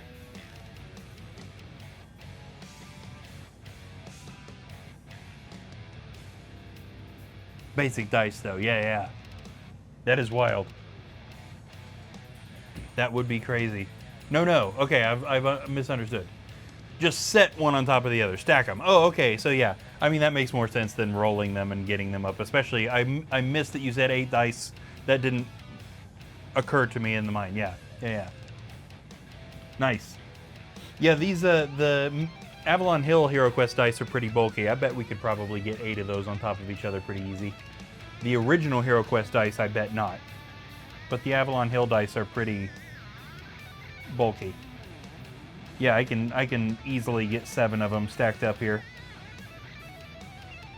There you go. There's a stack of 7, and it's not even all that doesn't feel like it's gonna fall over.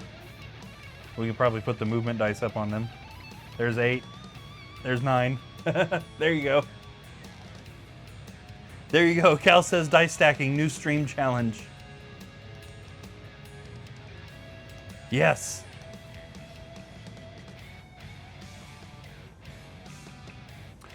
Okay, Gramina, did I move? I think you know what, I moved those movement dice even though she rolled. I guess we'll just re-roll that. Well, there you go, that's my punishment. So we'll just move Gramina 1 up into that doorway.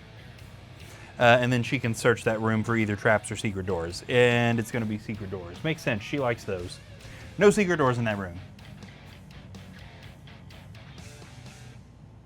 There you go, 22 dice is my autistic fun times. Oh, nice. That's a lot of stacking right there. I bet these Avalon Hill probably wouldn't get that high. That 9 was starting to get a little shaky there. My autistic son even, yeah. That would be interesting to see how high those could get. Alright, that takes us to the monster's turn, and that Wasteland Abomination already attacked this turn cycle, so we are back to Treyas.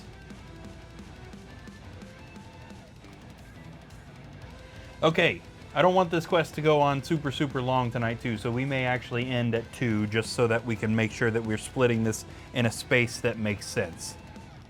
Can't spell today. Oh, I feel that. I'm a fairly good... I spell fairly well, but when I'm trying to type fast, I can't to save my life. Can't do it to save my life. Okay, Treyas is continuing his bad rolls today. 1, 2, 3. So he's barely moving. However, he didn't search this room for treasure, so let's just do that.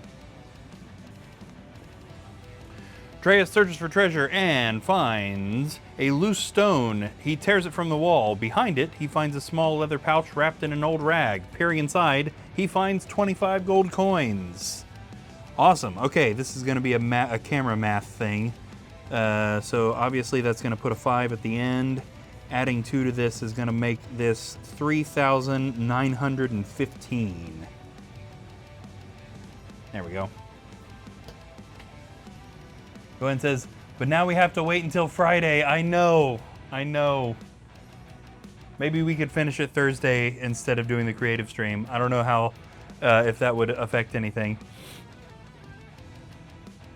I just don't want to keep having awkward cuts in the middle like we did when Justin was here last, and then Savannah and I had to finish it a few days later, and it was like, it was only a tiny little bit of the quest left, you know? Okay, that's going to take us over to Rana, trying to get rid of that Wasteland Abomination.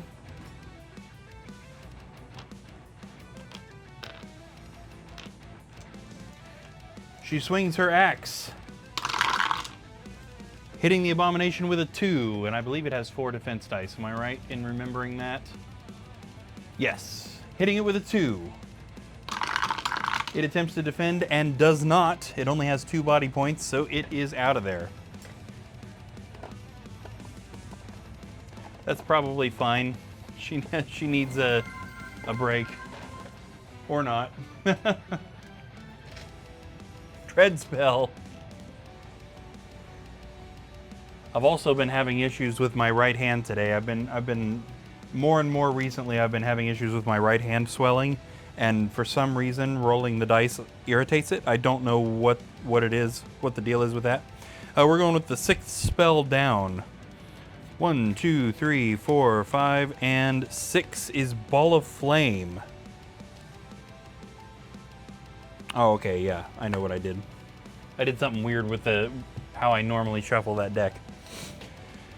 Okay, so unfortunately Rana is immediately engulfed in flames. She attempts to throw off the magical flames and is not successful, taking both of those body points, which drops her down to 4.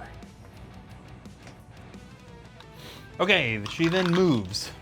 That's the first time she's moved out of that corner for a little while. Cal gifted a potion of healing. That's good. 1, 2, 3, 4, 5, and 6. Yeah, we'll head down this hallway. That's good. Yes, she's also got a potion of restoration gift, just kind of like in the wings, which by the looks of it, she will need that.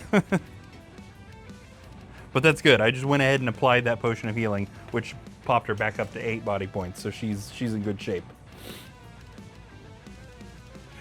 She won't stay in good shape, but she is in good shape at the moment. Okay, that takes us to Tiaga, who is big demon form right here in this room. This is traps, treasure, or leave are her options, and she is doing treasure. She's bound and determined to lose that demon form to a trap in the treasure deck. Yep, and she did. The stone beneath her feet gives way. She falls into a shallow point, losing 1 body point. That is actually the first body point she's lost this time, but that also means that she has lost her demon form. Probably only temporarily, but lost nonetheless.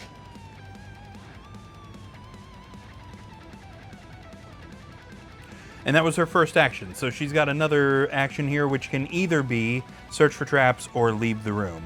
And it is indeed going to be search for traps. There are no traps in this room.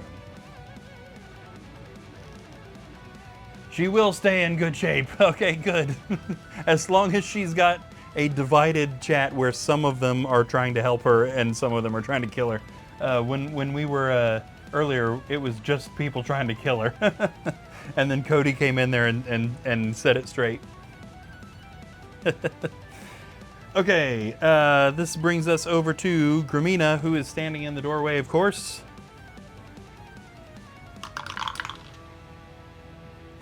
And there's nothing left to search in this other, in this other tiny room, so I guess she's gonna kick that door down. That is the power of Gramina for you.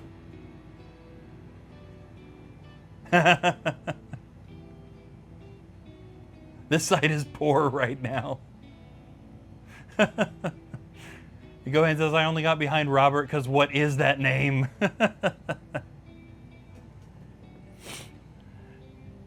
Yes, Cal, me too. Maybe I've gotten into the wrong hobby considering, but I get anxiety if a hero's gonna die. I don't like them to die. I don't understand why other people do like to see them die. Gramina, is she out of movement? No, she only moved 2. Is she stopping here to search for traps? Actually, I was gonna draw a card. However, she's standing next to a trap, and I almost forgot to, because of her explorer thing, I meant to tell her that. She is indeed standing right next to a trap, which means she should search for traps. Okay, this is going to reveal traps in the square hallway surrounding the central room. So, we're kind of giving away where the boss room is, aren't we? We are going to go ahead and put down a couple of walls just so that we can properly identify the area we are searching. This trap search is going to go from this square around this hallway to this square. So it's basically just the square surrounding the central room other than this one, which is counted as a separate hallway. And of course where the walls are. And believe it or not, in that entire area, there's only one trap, and it is the spear trap that her skill detected that's right in front of her face.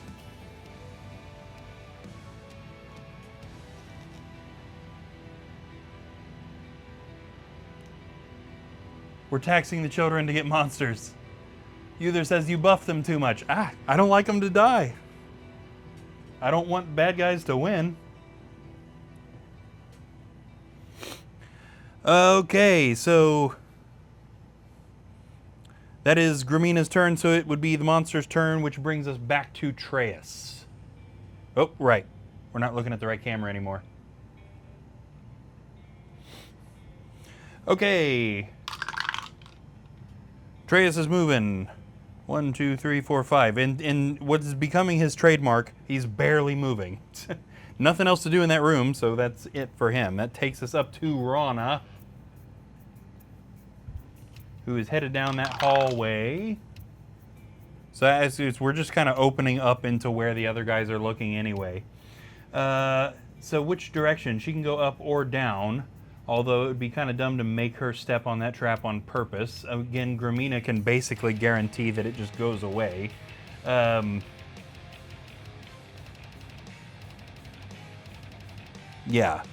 so we'll just have her go up. Crud, where was she? Lost the movements there. I think she only had one left. Moving up there. So with her other action, she might as well search for secret doors in that space. And unfortunately, there are none. So that same, the whole square there. So the same area, no secret doors in that area entirely. Lighter's waving it gently, there you go. Heroes are the bad guys from a certain point of view. This is true. All right, let's see, Tiaga. There's no reason for Tiaga to step on that trap on purpose. Honestly, there's not even any reason for, well, if they want to go down, then Gramina's gonna need, somebody's gonna need to get rid of it. So let's send Tiaga up where Rana's going. 1, 2, 3, 4, 5, 6, and 7. So she didn't quite make it up there, but she got close. And then that's gonna take us to Gramina, who we might as well just let her get rid of this trap. As long as this isn't a black shield, she's good, and indeed she is good. Good old dwarf disarm.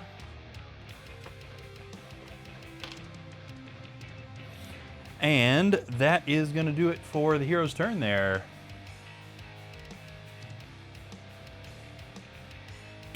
Dr. Funnut says, put it this way, if the bad guys win, they can tax children like how adults are taxed. It's a fair world now. There you go. Okay, we'll probably do a few more turns here. We'll just kind of see where they get. We don't want them to get too far really into the quest so that there is still kind of the bulk of the quest to go in the other part. And then this is something that I'm going to have to figure out how to manage as we move into longer and longer quests. When we have to do 2 parts, I don't want there to be an episode where there's just like, you know, half an hour of just like kind of finishing up. 126 says, wait, this game doesn't have taxes. Yeah, you're right. There are no taxes here. There is no government. There's a monarchy in the Elven Kingdom, I guess. And there's an emperor in the humans. Or toll bridges, maybe a toll door. Yes. I did stick with the emperor, by the way. I know Avalon Hill changed that to king instead of emperor, but I left it as emperor.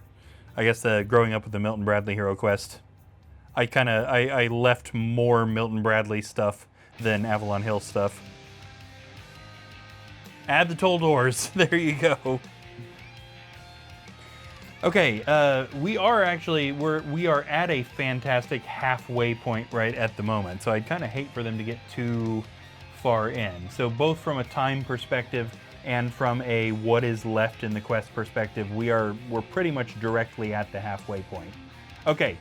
Now, I knew that we were going to hit a period where we were going to have to do 2-part episodes at least, because there are quests later on that are way longer even than these. I didn't expect us to hit 2-part streams already, but the channel point redeems are making the quests stretch out just a little bit longer, right? More monsters, especially the hard monsters, mean that the quests take a little bit longer. That's how it goes. So we're at an odd spot where I am learning how to navigate that part of it. Where do we cut that makes sense so that we don't have like really, really short streams at any point, and we don't end up in an offset where every single stream is finishing one quest and starting another one. I really don't want to do that. So we're going to try and figure this out in a way that makes sense. 126 says, evil idea, hear me out. The viewers pay the toll and the door is full of monsters. I'd take out loans to see that. There you go. Yes, I do want to have one of the redeems be create a secret door, right? So the heroes find a secret door, it opens up into a room that's not on the quest map, and then we need some sort of not convoluted way to generate a room. And then now that's a room on the map. And it messes with the quest a little bit because the number of rooms does have to do with the number of treasure searches they have, which directly affects how much gold they get and how often we get through that treasure deck. But I do still think that it would be a really good thing. That'd probably have to be like a once per quest kind of redeem, but it would be interesting. And it's kind of like what you were saying. We've eliminated the room full of monsters aspect, but there would have to be at least one monster in those rooms, I feel like. If it was going to be worth sticking a secret room in there, then there's got to be some monsters, for sure. But yes, okay, it's much earlier than we normally close out, but for the sake of having this be a two-part episode that kind of makes sense, and also, as I've mentioned a couple of times, honestly, I've just kind of had a bad day today. I didn't sleep very much last night. I'm totally exhausted. My patience is down to nothing, and I'm snapping over little things. So I think this is a good spot to close out for sure. Okay, so getting everything kind of ready in my mind as well. We need to start with Treus. Ah, Justin's gifting a potion of healing right off the bat. Who we giving that one to? Gramina, yes. Nothing wrong with that. All right, I will mark that as a potion of healing gift. Just kind of as an extra assurance that she's not going to die. I think she's going to be good. Okay, well, let's get right to it. So we are starting over here in the yellow room with Treus. He is the first in our turn order, and we need to get him up there and figure out what in the world is going on. And we are jumping in straight away with an 8. 1, 2, 3, 4, 5, 6, 7, and 8, putting him looking into the square hallway. I know that's a little off camera. Let's move that over there. So he's now here. And that square hallway's already been searched for both things. Justin says, she's got the Spirit Blade. Nothing wrong with a bit of extra. Yes, very true. Yep, she's got to be the one to face off against the Witch Lord, because she's the only one who can even damage him. So nothing else that Treus can do there. He does have that rock skin spell, but that might be better saved for the actual boss battle. All right, let's get to Rana. I think I am going to switch cameras. I like this angle a little bit better. Rana is up here, so she is heading up. Not too bad. 6. 1, 2. In this new area, there's not really much for us to reveal. I think I am going to go ahead and put down the door that is right here, because she can basically see that. 1, 2, 3, 4, 5, and then we can assume that she's going to be heading up for that door, because we do know that there's no secret doors in this square hallway. So there's nowhere else to go except here, unless there's a secret door in this double wide. Now she's got an action to search, so we might as well do that. We've got one more movement too. So is she going to stop here and search for traps? Yes, she is. Okay, so she's searching that double wide hallway for traps, and there are none. Cody says, I am here and paying attention, but I'm also reamping some guitars. Hey, nothing wrong with that. Get stuff done while you're getting stuff done. That's the way to go.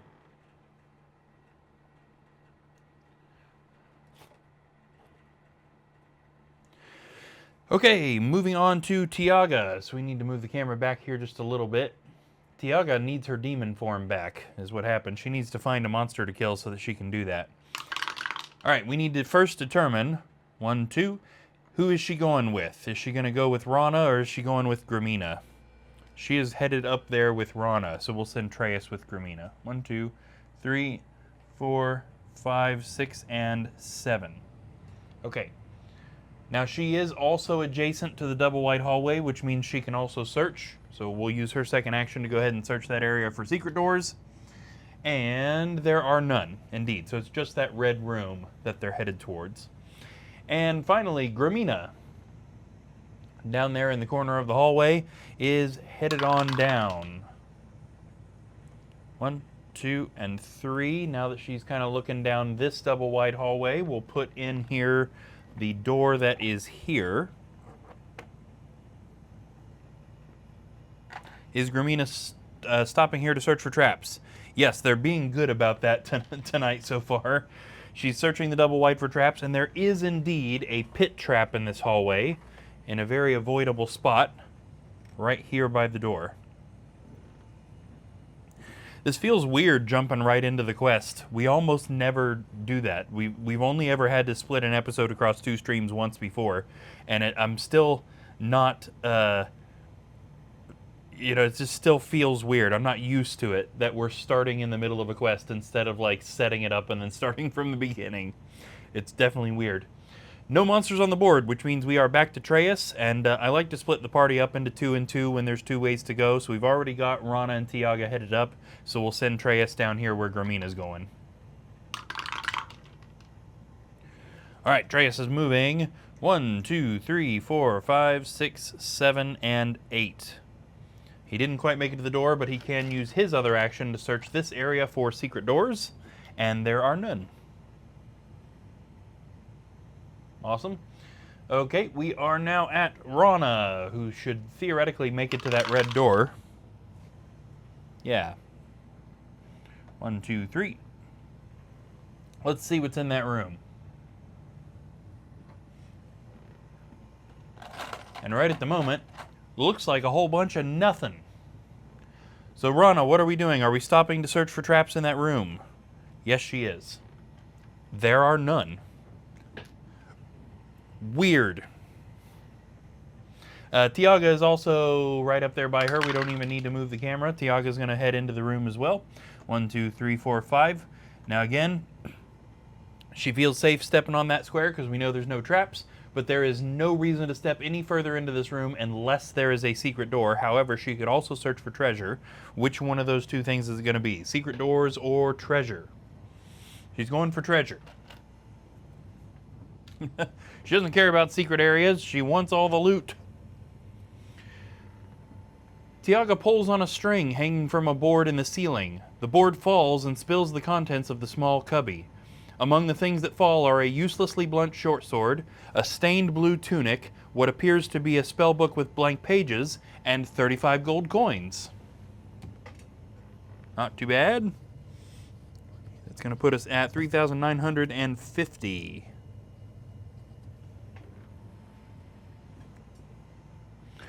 All right, that takes us down to Gramina, who, just like we were just talking about with Rana, should make it to that door. Yeah. 1, 2, and 3. And Gramina is going to open the door here into this kind of purplish room. And in here we find another door. And also 6 skeletons.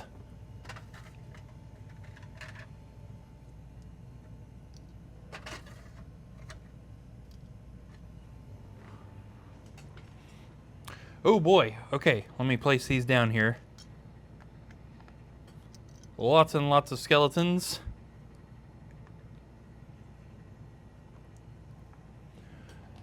Gohan says, I had the first episode on as background noise last night, but when I went to bed, I set my YouTube to my usual stuff, but still woke up to the episode from the other night. That's funny. Oh, that is great.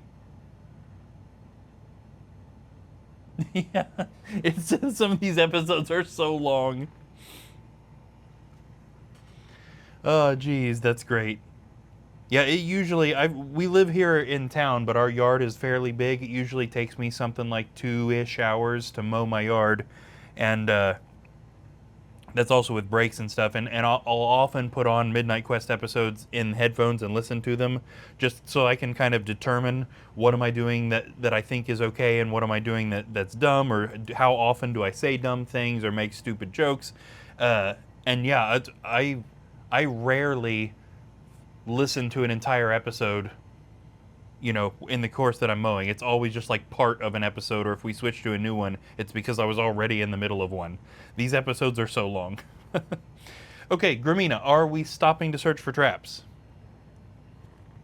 No, she is not. She has decided to fight one of these skeletons. So is she walking in there, or is she shooting from the door? In fact, you know what? I'm not going to randomize this because she's last in the turn order. If she walks in there, it guarantees she gets totally surrounded by skeletons, and that would be stupid. Gohan says, from the get-go, nobody searches for traps. Yeah, they've been okay about that the last couple of times. This is the first time, at least in the couple of times we've seen it tonight, that somebody's decided not to. But at least a whole room full of monsters is a good reason to do something else instead. Okay, Gramina could theoretically target any of the skeletons in this room with her bow. Let's see, we got 6 of them. So we're going to go, yeah, she's actually just going to shoot this one that's right here in the corner. Gromina loads an arrow up in her crossbow and fires, hitting that skeleton with a 2. The skeleton blocks one and takes the other. Now we're in level 3 difficulty tonight, which means all the monsters have an extra body point. So that means that skeleton's not dead, but it's damaged. Monster's turn. We now have, of course, all these skeletons here. We might as well take the damaged one over here. Might as well get a little bit of revenge before it dies. The skeleton swings its scythe at Gromina, hitting her with a 1. But she blocks. Okay, it is now Atreus' turn, and he's standing over here too, so we will just move him and let him fire. Go ahead and says, it's not dead, it's undead. Exactly. That's why I always struggle when the heroes kill one of these or remove them from the board or whatever you want to say when it's like, it's dead. Again. Re-dead, I guess. Atreus sends a blast of energy from his redwood wand at the skeleton, hitting it with a 2. And it does not defend. Re-dead. Not the Zelda enemy. A skeleton that's actually dead. But re-deads are just zombies. Yeah, that's a good point. Yeah. Scary things, too. Boy, did I used to have nightmares as a kid about the re-dead standing in the castle town in the adult section of Ocarina of Time. Okay, now that Atreus is done, we are moving back up to Rana. And Rana's up here looking into this red room. The only thing that needs to be done in this red room is searching for secret doors. She can do that without even moving. So let's do that. And she will discover there are no secret doors in this room. This was pretty much a dead-end room that was just there for the heroes to have another treasure search and to theoretically split them up. So I guess we'll go ahead and move these two down where Atreus and Gromina are. So Rana's second action, moving 1, 2, 3, 4, 5, 6, 7, and 8. I demand secret doors. Gromina probably, yes. That's the next redeem I think I want to work on for the channel. Sarah says, I'm kind of scared to see the re-deads in the remake. Yes, same. Same. Those things are going to be freaky, I imagine. I'd love to work on the redeem that we have planned that forces a secret door. You know, you can redeem some channel points to force a secret door opening into a room that's not already on the map. The thing that's going to make that complicated is finding a way to randomize the contents of that room that get put down. But I would love to go. I would love to get that on there. Gohan says, depends on how realistic they go with it. Right. I'm really curious what the graphics are going to be generally. We got that little sneak peek, which looked pretty realistic, but is that just going to be cinematic stuff, or is that actually how the game's going to look? Yeah, Gohan says, I need to see gameplay. Yep. Okay, Tiaga, also moving out of that red room now that everything's been done. 1, 2, 3, 4, 5, 6, 7, 8, 9, and 10. They are headed down the hallway to this room down here. Cody says, I played Ship of Harkinian, which is a PC ported HD version, and it's so cool. So if it's anything like that, I'm happy. Nice. I've not even heard of that. That sounds cool, though. Gohan says, if they just kind of Breath of the Wild it, I don't know. Yeah. Yeah, I'd be okay with that. Because I feel like Breath of the Wild struck a good kind of middle ground between like the ultra-realistic attempts of Twilight Princess and the more like kind of cartoony Skyward Sword. Because I felt like Skyward Sword leaned a little too much into the cartoony thing. It still looked great, but I prefer the Breath of the Wild look that is a much better middle ground, I think.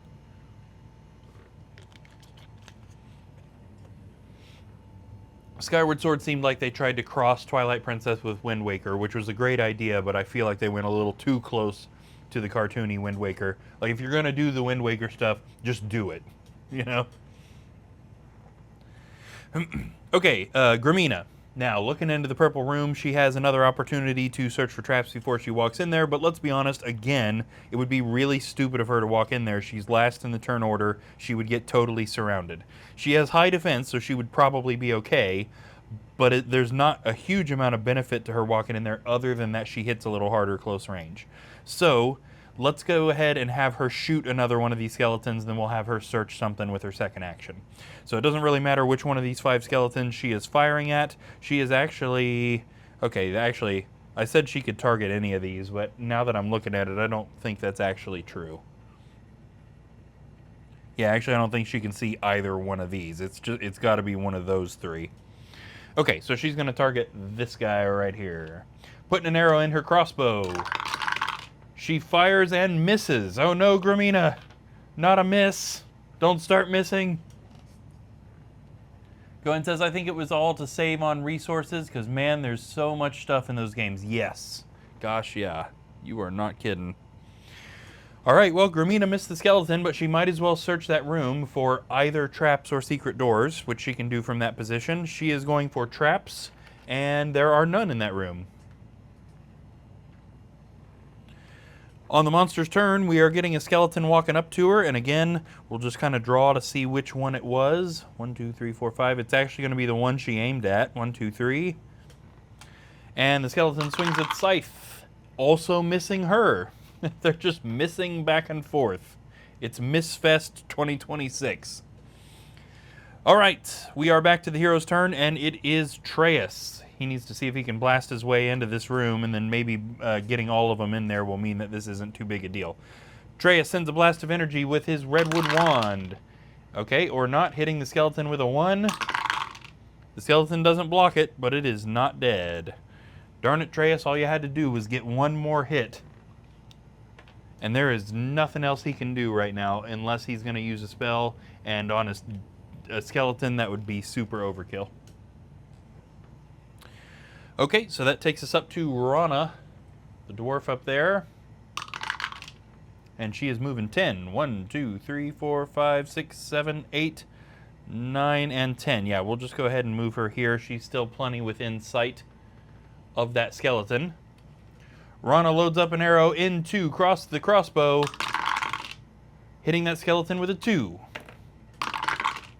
which it doesn't block. Skeleton's dead.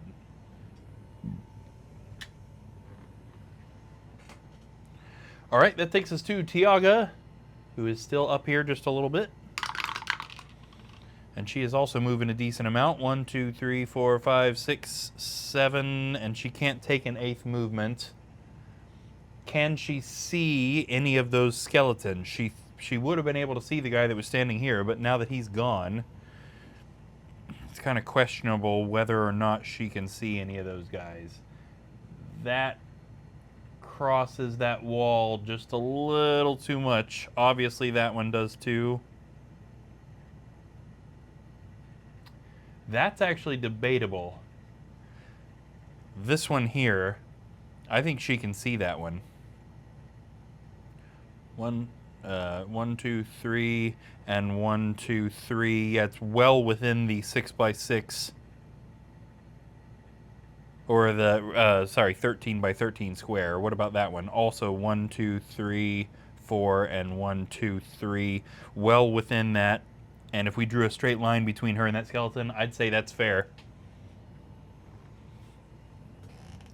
Tiaga sends a blast of energy at the skeleton with her redwood wand, hitting it with a critical hit of 3. The skeleton does not block because it couldn't have possibly seen that hit coming. It is dead.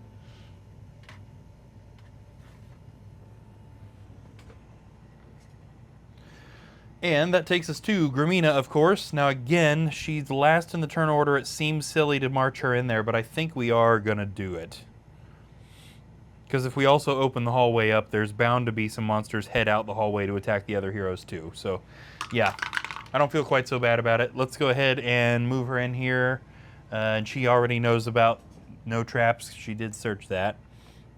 1, 2, we'll just go straight up to that guy right there. She pulls out the Spirit Blade, which glowing blue slashes at the skeleton, hitting it with a 2,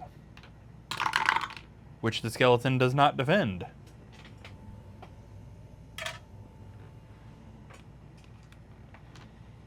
Okay, for sure, one of these skeletons is going to attack her. Let's just bring it as the one closest to her. Skeleton swings its scythe, but misses. Wild. The skeleton over here is going to move out into the hallway, but it could pretty easily go for either Treyas or Rana. We are going to send it after Rana. 1, 2, 3, 4. Skeleton swings its scythe at the dwarf, hitting her with a 1. How many defense dice does she have? Yeah, that's right. Because she got all of Hogard's stuff. Yes, she blocked it, but just barely.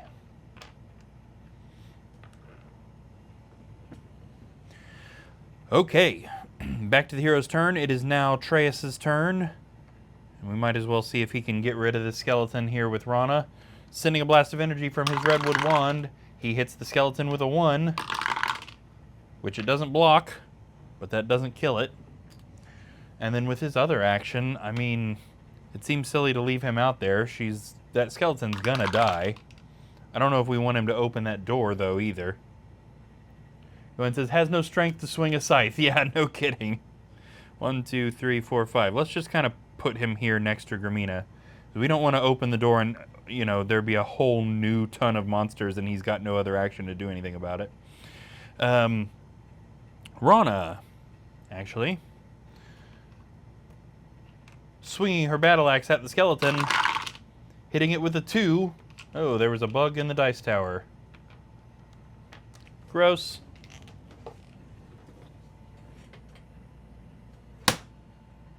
Dead bug now.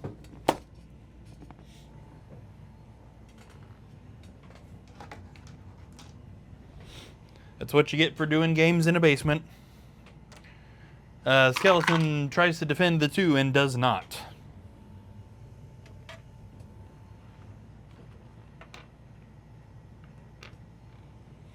Okay, now Rana can move as well. And she's kind of in the same situation as Treyas. But yeah, go ahead and says +1 to fear. Yeah, no kidding. 1, 2, 3, 4, 5. We'll just move her in here. I don't want her to open the door just yet. That skeleton's gonna be dead. But I don't want anybody to open the door without good reason. In fact, maybe let's send Tiaga to do that. 1, 2, 3, 4, 5, 6, 7, 8. Okay, or not. She didn't quite make it to the door. Excuse me. So I guess she'll go ahead and fire at that skeleton. Actually, this would be good. If she kills it, then she gets her demon form back. Oh, actually, she did get her demon form back because she killed that other skeleton. I just wasn't paying close enough attention. But she absolutely, when she shot, she fired and killed the skeleton that was standing here, which means she consumed its essence and regained the ability to cast demon form. Okay. Either way, she fires a blast of energy at that skeleton, hitting it with a 2. And it blocks one, but not the other. Damaged, but not dead.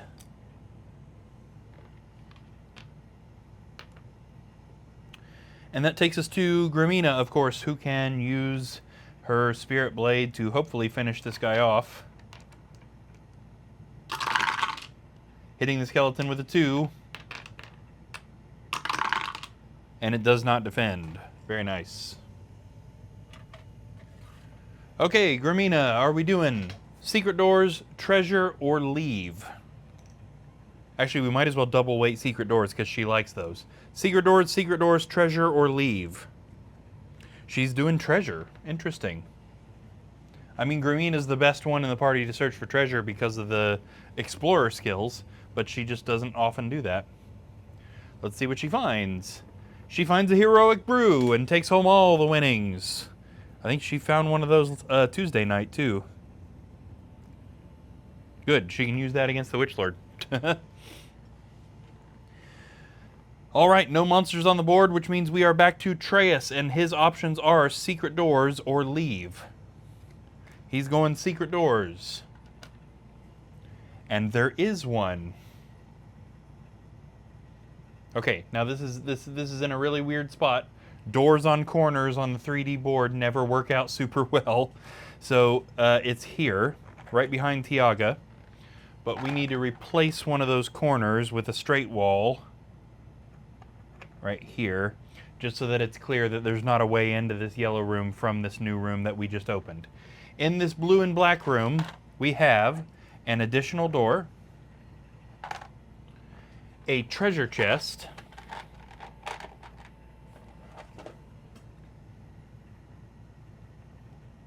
Oops, did I put that backwards? Yes, I did. A mummy.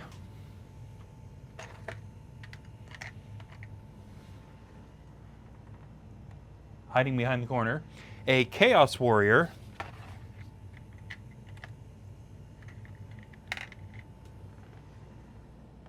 And a dread warrior.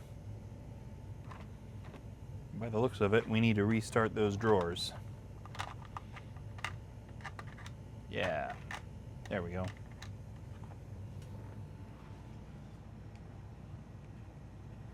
Gohan says it's a mimic. Yeah, there you go.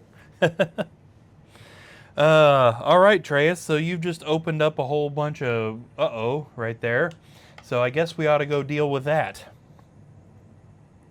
He won't be able to attack. I think it'll be safe for him to go in there as long as he's not the only one who goes in there. We definitely want to put him in a position that he can attack next turn as long as we're not basically guaranteeing he gets hit this turn. Okay, we're going to roll the dice and see what he gets. There we go. And we're going to go 1, 2, 3, and 4. And he can't do anything else there because he searched for secret doors. So we'll see kind of what we get with the rest of everybody. Rana. Yeah, we should probably split again. So 2 heroes go up to the blue and black room. 2 heroes open the door and figure out what's going on in this room. Or at least somebody should. So let's determine that for Rana. Is she going to open this door or go help Treyas? She's opening the door. 1, 2, 3. Opening the door into this sort of yellowish room down here, we discover what appears to be nothing. Is she going to stop and search for traps? No, she is not. Which is real dumb, because she immediately steps on a pit trap. Let's see if she jumps over it. She does jump over it, okay. Which way does she jump, pray tell? She jumps down, which lands her on a spear trap. Hey guys, you should always search for traps. Does the spear trap hit her? Yes, it does. Okay, so that spear trap's gone now, but it does hit her, dropping her to 7 body points. Gohan says no. Oh, what a perfect example of always search for freaking traps. Okay. Now getting hit by that spear trap means that her movement must stop right there, but she does still have her other action that she can take. She can search this room for traps, secret doors, or treasure. Cody says, what is search for traps? Yeah. I don't know, but he wants us to do it a lot. I do harp about that quite a bit, don't I? Trap, secret doors, or treasure, Rana? Does she have a thing that she likes? She likes treasure. Okay, so we'll double weight treasure. And indeed, she is going for the treasure. She's like, traps, schmaps, don't care about those. Give me the loot. And she finds herself drawn to a strange idol. She realizes that she is reaching for it even though sudden pain grows as she gets closer. Roll a movement dice for each of your mind points. If you roll a 6, you manage to stop yourself from touching it. If you do not roll a 6, you lose 2 body points. Rana's only got 3 mind points. Let's see if she can stop herself from touching the dread idol. Unfortunately, she does not stop herself from touching it, and getting a nasty shock, dropping her to 5 body points. It's a good thing she's still got the potion of restoration that Cody gifted her Tuesday night. Since we didn't end the quest, that is still in her inventory. However, it will not remain there if she doesn't use it tonight. That was a bad turn for her. Getting hit by a trap and then searching for treasure and getting hit again. Are traps what you get at a trap house? Yeah, I think that's what that is. Go ahead and say, since episode 1. Yeah, literally. Yeah, I'd touch it too. Yeah, I don't know if I'd have enough willpower to not touch it. Tiaga. We still don't know if there's anything else happening down here, but Gramina's the best one to potentially get rid of that pit trap, so we might send Tiaga into this room to kind of help out with these monsters. In fact, we should probably search for traps in that room, right? Right? We should search for traps, Tiago, right? Is she going to? She is. Okay. But there's no traps in that room. No. It said try me and I just had to. Gohan and Cody both say no. It turns out you guys were right. I mean, she searched for traps, but there weren't any. So she actually would have been a little better off not bothering. Okay, I do want to move her in there to provide an alternate target. Although I guess only one monster can attack Treyas. So if she goes there, only one monster can attack her. But if she doesn't go in there, she's guaranteed. Okay, also she will be forced into physical attack next turn if she goes in there. So that's actually an all-around stupid idea. Okay. Her other action is going to be casting demon form. See, that's why we don't search, exactly. Okay, we'll go ahead and read this card just because it's the first time tonight. The Warlock ignores pit traps and may roll 1 extra attack dice for close and long range attacks. The spell is broken when the Warlock suffers 1 body point of damage. Regain the spell when you reduce a monster's body points to 0. Good to know that I continue to be completely unable to read. Tiaga has transformed into her demon form and can't do anything else this turn, but she will be ready next turn. Alright, that leaves us with Gramina, who might as well go in there and try and get rid of this pit trap for Rana. Also because they don't know for sure that there's nowhere else to go in that room yet. 1, 2, and 3. That lands Gramina on the pit trap. However, Gramina has some really mean trap disarming skills. Let's see. This is only bad if she gets a black shield. Okay, but also Gramina has what's called second try trap disarm. So this will only be bad if it's a black shield now. Okay, she is successful in disarming the trap.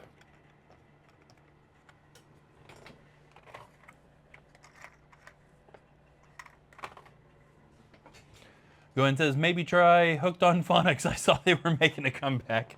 Yes. My brain reads the stuff just fine. It's my mouth that doesn't say it right. Okay, monster's turn. We've got 3 potential monsters that could come for Treyas. Somebody is, but only one of them will be. So let's say low draw, medium draw, high draw. That is a medium draw, so it is the Dread Warrior. Dread Warrior swings his mace at Treyas, hitting him with a 2. He blocks 1, but not the other. This drops him to 10 body points.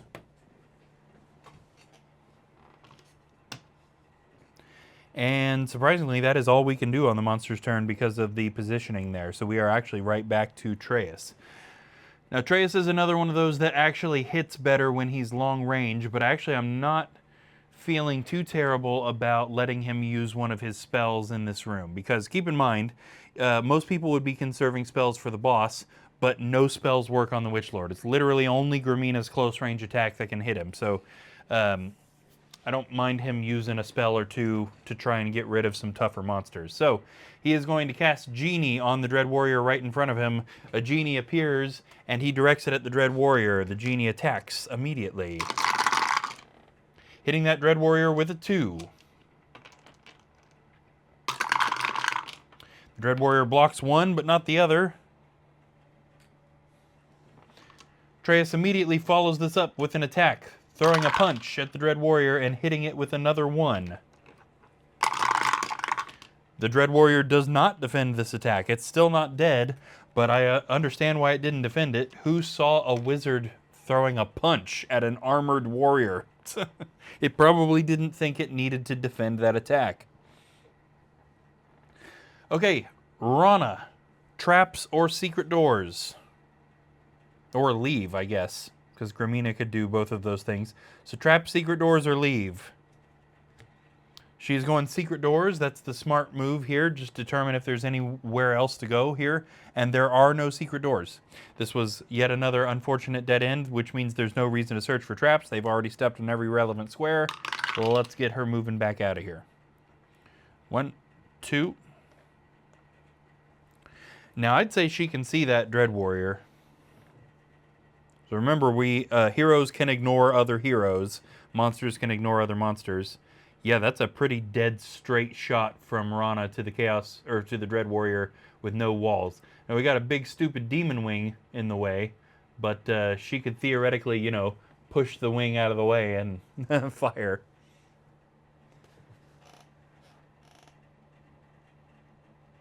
Goen says, only thing I can suggest would be slowing down. More dead ends than my music career. Cody says, oh no.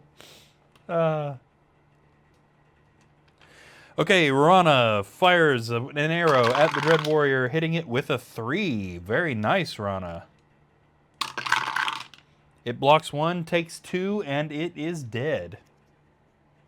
Yell duck, then shoot. Yes, exactly.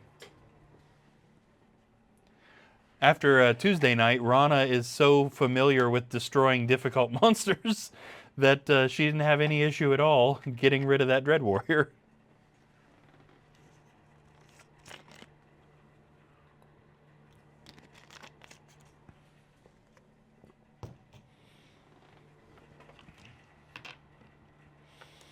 Okay. Yeah, Tiaga is in her demon form. She benefits from long-range attack here, but I do want to move her in there. That way the door's not all clogged up. 1, 2, 3, 4, 5. We'll just put her in the other corner. And let's see. Which one of these guys is she going to fire at? Doesn't really matter either way. She's going to fire at the mummy. The slightly easier target to kill. Now, because she is in her demon form, she gets an extra attack dice. She fires a blast of demonic energy at the mummy, hitting it with a 3. The mummy doesn't block a single thing, meaning that mummy is dead. Is the Mountain Dew fighting back tonight again? Hopefully not. It's always a toss-up, but I think I'm all right. Go ahead and says, Rana got Gramina showing her what's up. Exactly. Dwarf girls got to stick together. And that's going to take us to Gramina, Speak of the Devil. Let's get her right up to that guy. 1, 2, 3, 4, 5, 6. Because Chaos Warriors are undead in my canon, which means the Spirit Blade is effective against this guy. She swings the Spirit Blade against the Chaos Warrior, hitting it with a 2, which it doesn't block. It's not dead, but it is indeed damaged. Cody says, Kroger had a deal. Got 5 12-packs of 2 for the cost of 2 today. Wow. She's saving the big stuff for later. Yeah, and she better be, too. It's not physically possible for her to one-shot the Witch Lord because of the amount of health he has in this quest, but I still would love to see her score a critical hit and him take all that damage. That would be hilarious. Cody says, wow, I'm tired. I said packs of 2 instead of do. Okay. I had a feeling that's what you meant. All right, monster's turn. So it's that Chaos Warrior. Chaos Warrior swings its axe at Gramina, hitting her with a 2, which she blocks just barely.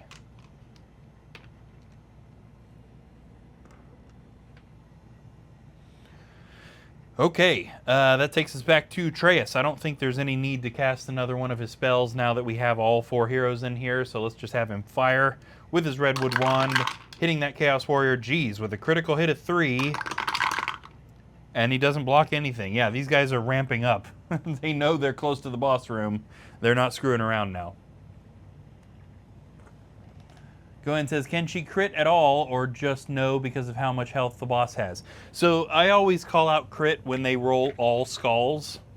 At least for me, that's is a critical hit. He could still defend it. But if they roll as many skulls as they possibly could, I call out critical hit. She won't be able to skilled strike him. And honestly, you shouldn't ever be able to skilled strike a boss monster. Which would be rolling more skulls than they could possibly defend. Cody says, say that she gets a bunch of strength potions. Would it be possible to one-shot? Let me think about that. Because she can't stack strength potions. That would be really anticlimactic, but yeah, if Treyas cast a courage spell on her, it would give her 2 extra. If she then also drank a potion of strength, that would give her an additional 2 extra on a single attack. She could also theoretically drink a heroic brew, which would mean she could attack twice in a row. The courage would affect both, but not the potion of strength. But if she were rolling 8 dice, is what that would be, boosted by courage and boosted by a potion of strength, yeah, she could theoretically one-shot the Witch Lord, but she would still have to get at least 6 skulls, and he would have to defend nothing. Oh.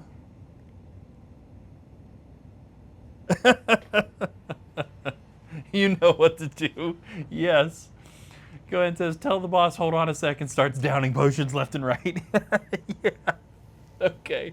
That's going to be so anticlimactic, but it will make, it's like move of the year if it works, right? Yeah, I feel like we have to try. I agree, Gohan. Oh my god. Okay.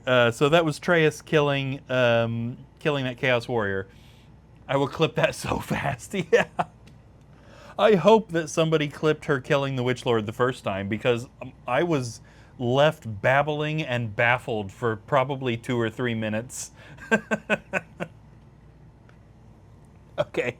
Treyas' second action. We need to search the blue and black room for secret doors and treasure, and he is in fact adjacent to the chest, so he could search for treasure. They do know that there are no traps in here, so his options are search for secret doors, search for treasure, or leave. Yeah, and he doesn't really, he has an equal searching personality, so he doesn't care which one it is. He is leaving. Okay. Just pull from the VOD. Exactly, yes. I don't remember if Justin's already made that a short. It may be a short already. I don't remember. We'd have to look back through them. But if it isn't, it should be. Okay, Trace is moving 9. 1, 2, 3. Opening the door out into the hallway. Where I only have one thing to place, which is the door to what is clearly the boss room, let's be honest. And the hallway stands exactly as is. Treyas, are we searching for traps before we walk out into the hallway? No. No, he says. No traps shall I search. He moved 1, 2, 3, so this would be 4. Now, is he going for the boss door, or the hallway does go that way too, so is he going to go check out what's down there, or is he just opening the boss door? Yeah, he's going for the boss door. Yeah, Cody says, what makes you think that would be a boss room? There's no signs. That's true. I don't know, maybe it just says a boss door, do not disturb. There's like a little sign, like a hotel sign hanging from the door. Okay, Treyas, I'm not sure if this was the smartest possible move, but at least he's first in the turn order. Treyas opens the door to this completely innocuous room that is probably just going to be another empty room. And in it, we find 6 skeletons.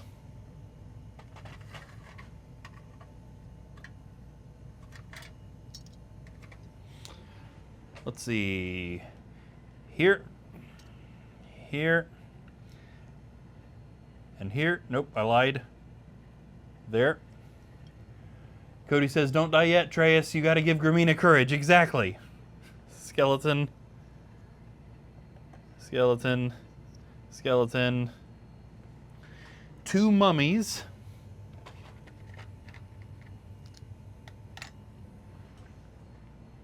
Here. And here. 2 Doomguard.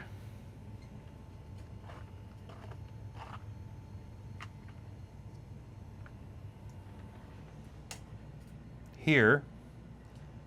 And here.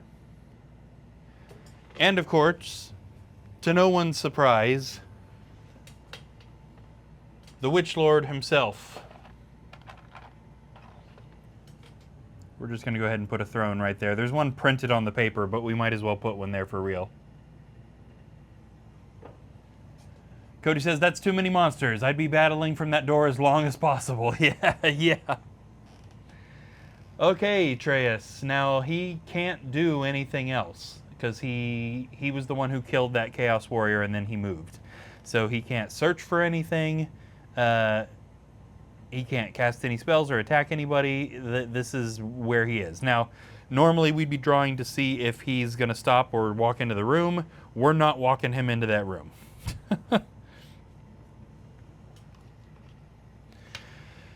Now, if we get a good enough roll on Gramina, we'll probably walk her into that room because, again, like, taking out the Witch Lord is definitely the top priority right now, and the only thing that can hurt him even a little bit is her close range attacks.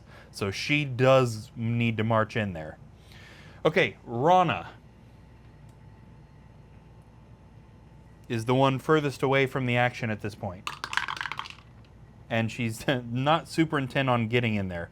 Now, we did still need to search this blue and black room for a couple of things, so considering she's not going to get all the way to the boss room, we should probably just go ahead and have her do that.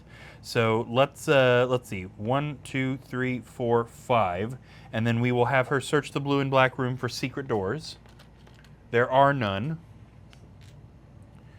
Now we can have Tiaga go ahead and search for treasure because she's already adjacent to that chest. And let's see what she finds. The first hero to search for treasure in this room will find 2 potions of healing. Probably come in handy. 2 potions of healing in the chest. And then we'll go ahead and move her. Now we don't want to put her in the... Oh, she didn't roll enough anyway. 1, 2, 3. I was going to say we don't want to put her in the room because she'll definitely lose demon form by getting hit. Okay, so then here's the thing. If we move Gramina in there, she's in there alone, and she for sure gets surrounded by monsters.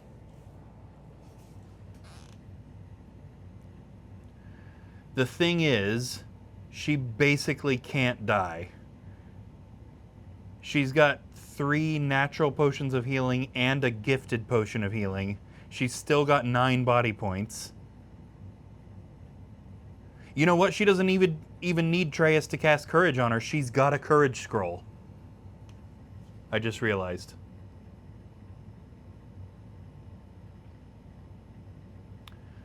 Yeah. I think we do it. Well, first off, we need to see what she rolls. She might not roll enough to get in there. 7 is probably enough. 1, 2, 3, 4, 5, 6, 7. Oh, that's so frustrating. In there, yes. Up to the Witch Lord, no. And in that case, it's probably not worth it. If she's not immediately getting an attack on him, probably not worth it.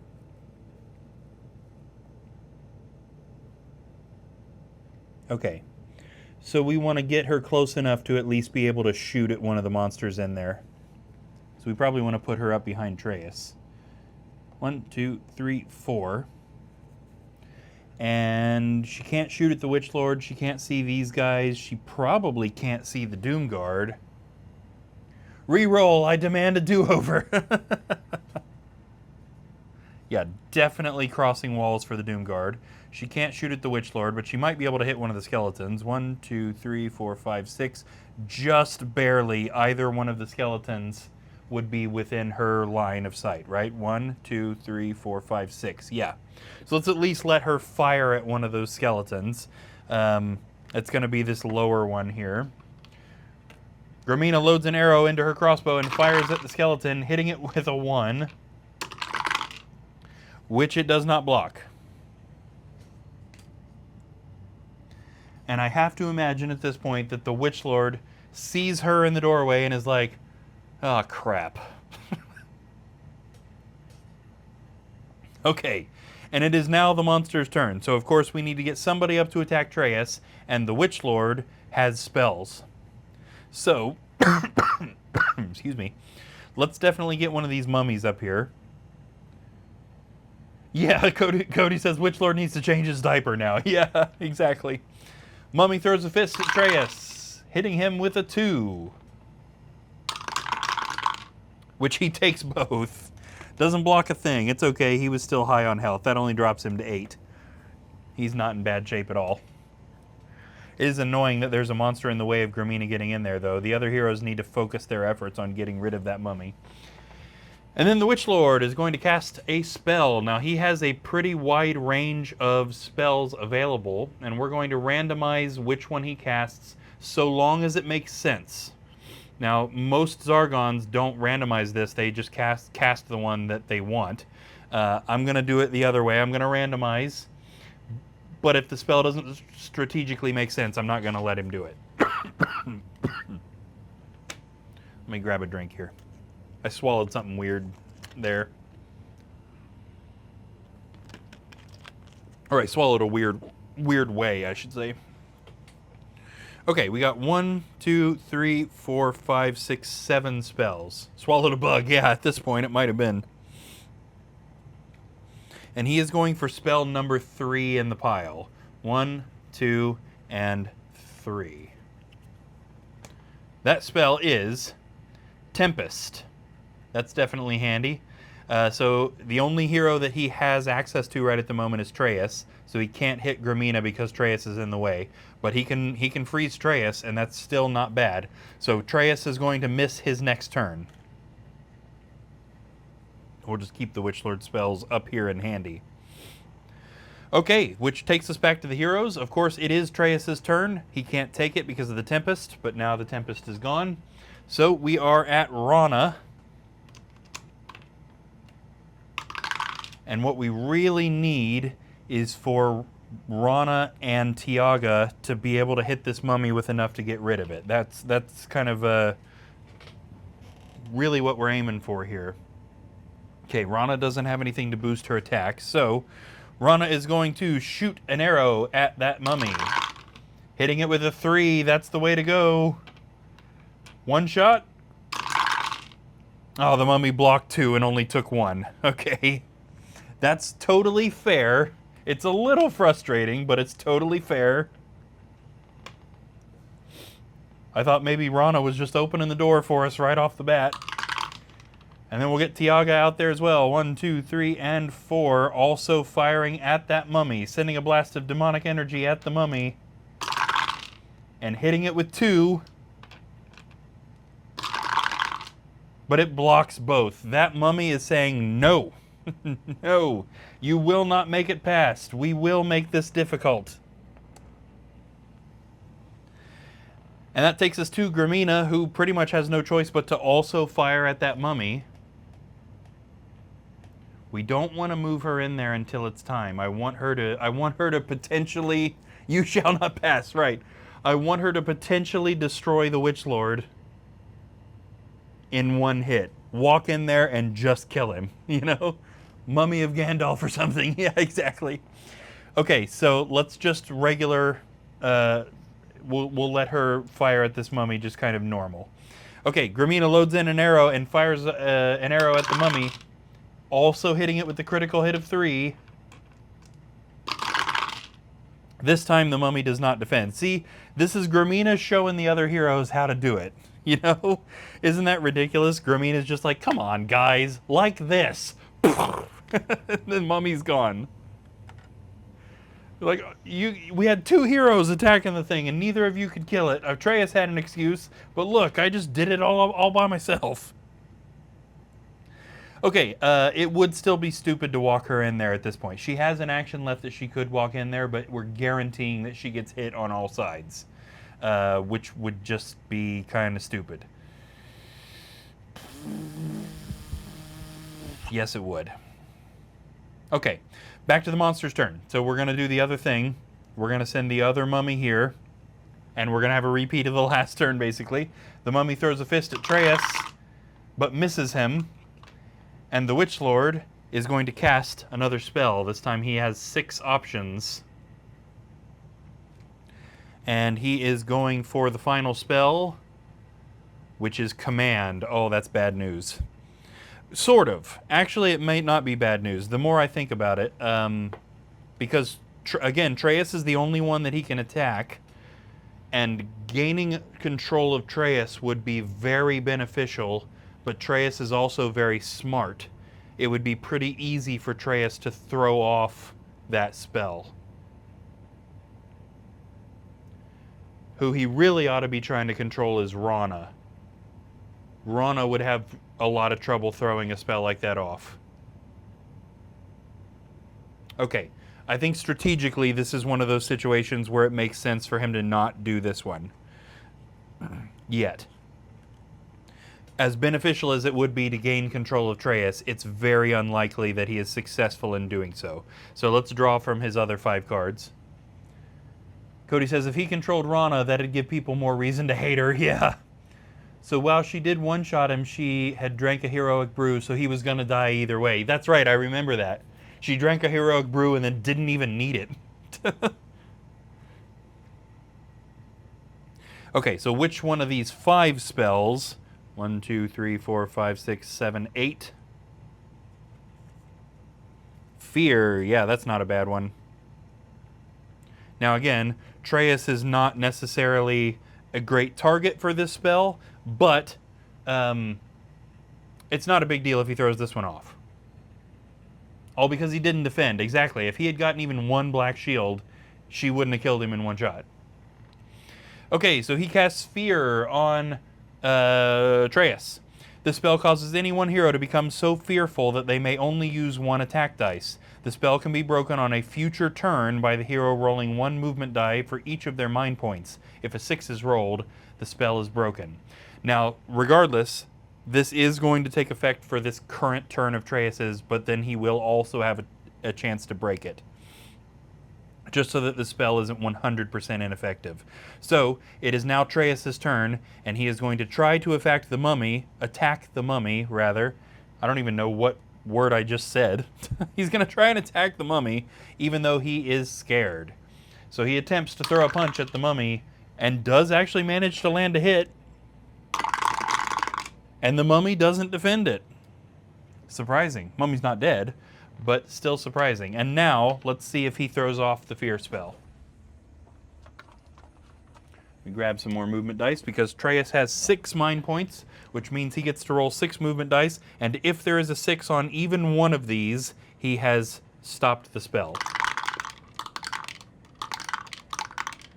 Ooh, take a look at that. Maybe we should have done command after all. No 6s. So he remains afraid. Okay, heroes, we have the same exact situation as we did last time. We need Rana and Tiaga, between the 2 of them, to get rid of that mummy. Yeah, Cody put an F in the chat, yes. If we can get rid of that guy, then Gramina can march in there and do some damage. Okay. Rana fires an arrow at the mummy and totally misses it. I'm starting to hate her a little bit. Come on. Tiaga, do we have anything that can, like, guarantee that this does something? No, she really doesn't. She's just simply got to land the hit. Okay, Tiaga, it's up to you. We can't send Gramina in there unless this mummy is out of the way. Tiaga sends a blast of demonic energy at the mummy. Hitting it with a 1. Which the mummy blocks. Now you guys watch Gramina kill this thing in 1 shot again. You watch it happen. Cody put another F in the chat. It is now Gramina's turn, and she is going to fire her crossbow at that mummy. Less dice than what Tiaga just had. She hits the mummy with a 2, which is enough to kill it if it doesn't defend anything. Ah!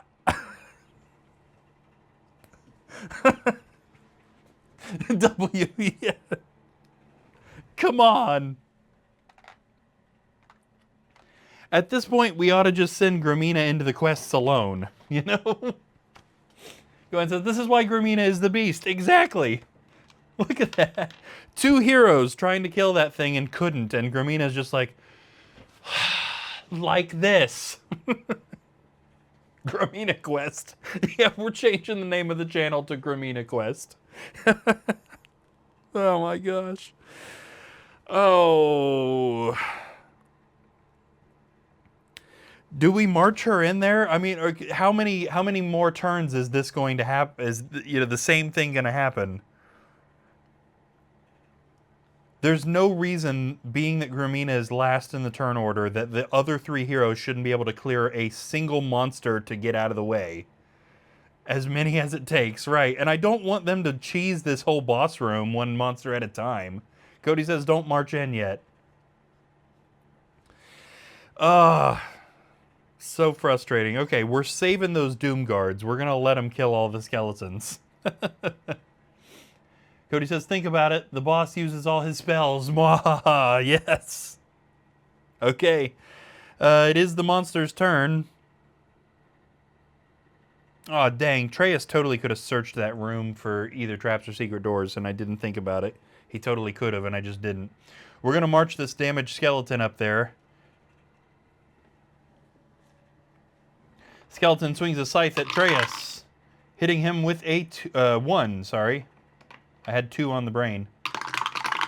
He blocks. The Witch Lord casts another spell.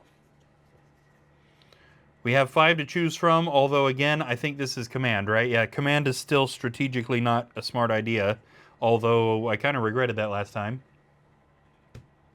He is going to cast the last spell, which is reanimation. Okay, now again,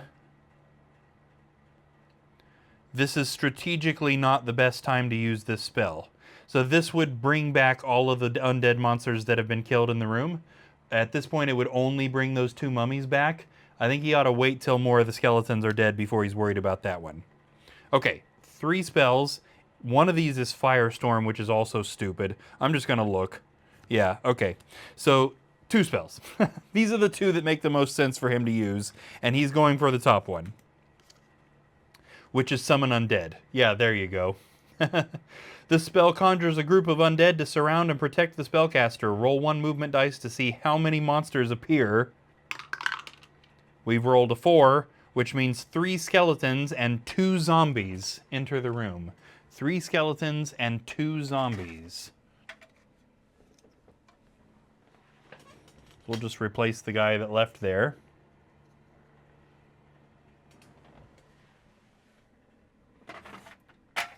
Now, this spell would have been bad news regardless of when it was cast, but... Oh, whoops. Now Gramina's way to the Witch Lord is blocked, and it wouldn't have been if any of the other heroes would have, like, you know, gotten a move on. Zombie. Zombie. That room is a little crowded, yes.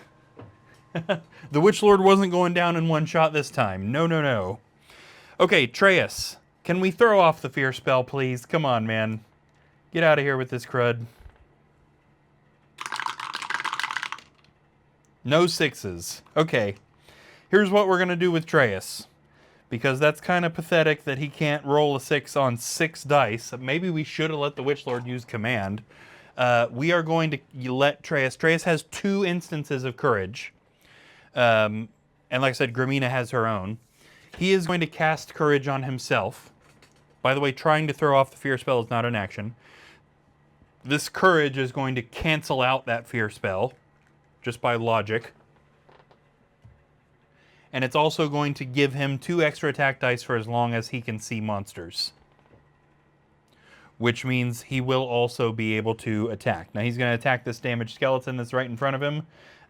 Throwing a punch. And hitting that skeleton with a 2.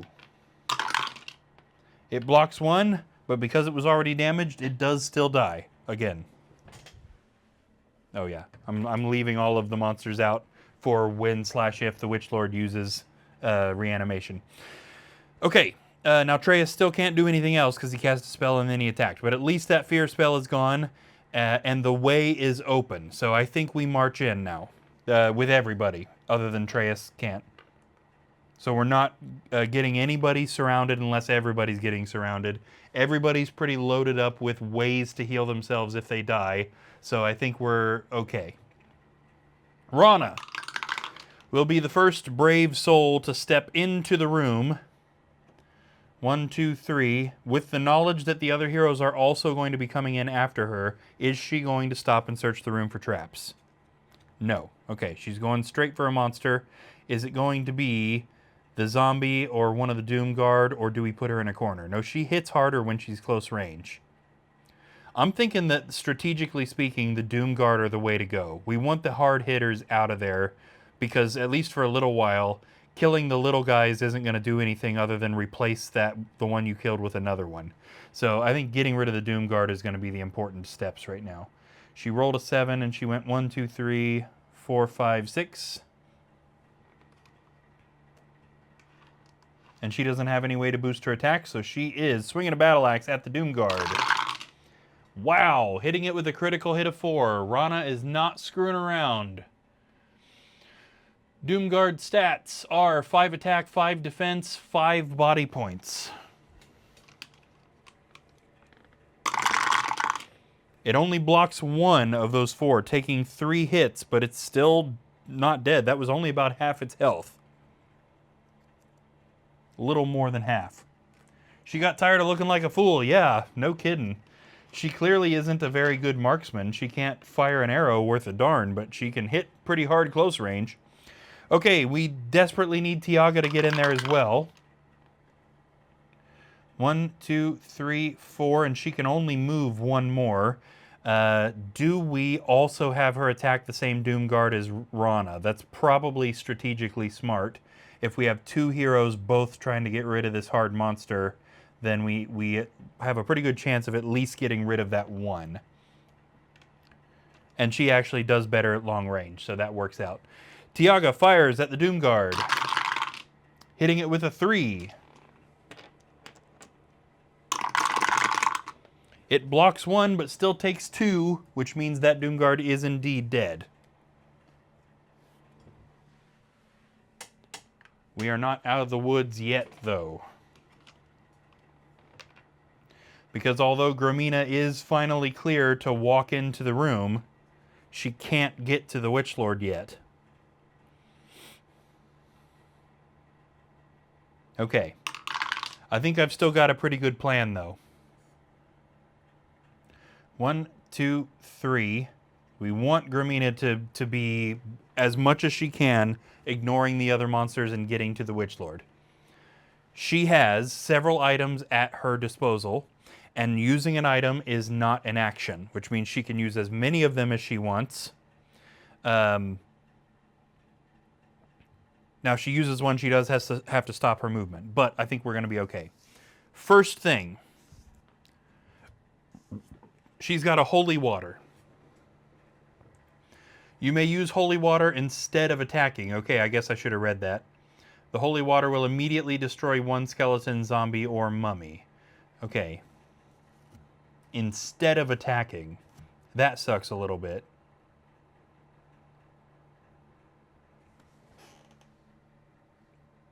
Okay. It's still going to guarantee at least one of these monsters goes down, so I think that probably is the way to go. She's going to throw the holy water onto that zombie that's right in front of her, which is going to auto-kill it. We don't even have to roll anything. That zombie's dead. When you erase the holy water off. She actually got that from Hogard. Something he had. She is also going to use her courage spell, scroll. So she doesn't have any way to cast spells, but a spell scroll means that she still gets the effect of courage, which is 2 extra attack dice for as long as there are monsters in her line of sight. This does not count as an action because she used an item. We're going to also erase the courage scroll.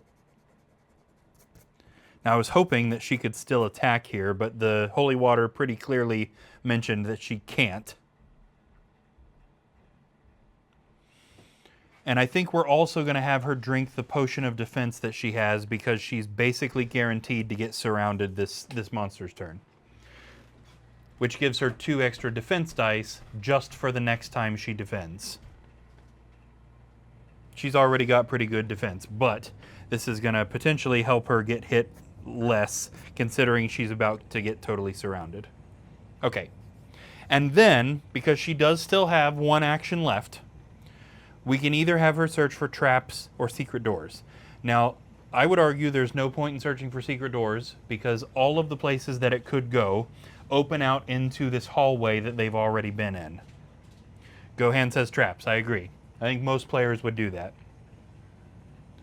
She's going to search for traps with her other action, and she's going to discover that there is indeed one singular trap in this room, and it is a pit trap directly in front of the Witch Lord. Just there waiting and baiting for somebody to run straight at him without checking first. That is, by the way, not something I added. That is in the Return of the Witch Lord book, so if any of you out there ever end up playing Hero Quest and get to this quest, if you remember one thing, search for traps in the boss room. Don't bum rush the Witch Lord. There, I used that term again, and I used it wrong again.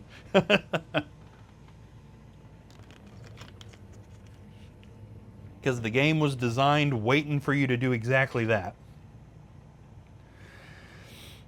Okay. We are now at the monster's turn. And we will have a much more interesting monster's turn now because we have lots of monsters and all 4 heroes can get monsters on them. Okay, and the Witch Lord can cast a spell too. Firestorm would be really funny because it would kill most of the monsters in there, but then he could just cast Reanimate and bring them all back. Okay. Let's talk about the Doom Guard first. So the Doom Guard could get to any of the 4 heroes. So which one is it going to go for? He's the dangerous one. We can use all the rest of the peons to just surround. Who is that Doom Guard going for? Palpatine says do it. Yes. Okay, so the Doom Guard is going to go for Tiaga. 1, 2, 3, 4. That's a fairly smart strategic move. The only other maybe better thing he could have done was just try to block Gromina from getting to the Witch Lord. But, you know, the Doom Guard is looking at these 4 heroes, doesn't know anything about the situation, and has fairly correctly determined that the literal freaking demon is one of the bigger threats. The Doom Guard swings the broken stump, which used to be an axe and will hopefully again someday be an axe once I remember to bring the hot glue gun down here, at Tiaga. Hitting her with a 3.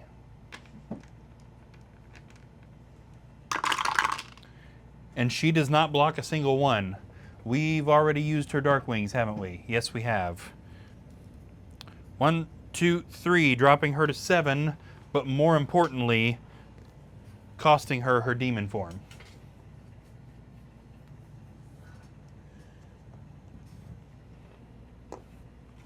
At least for now. Okay, and then let's get monsters pretty much everywhere else we can. 1, 2, 3, 4. There's only one monster that can get to Atreus. A zombie swings its sword at the wizard, hitting him with a 1, which he blocks just barely. 1, 2, 3. Skeleton on Gromina. Swings the scythe and misses. Skeleton on Gromina. Swings the scythe. Hits her with a critical hit of 2. With her potion of defense, she rolls 7 defense dice. She blocks because I should certainly hope she blocks.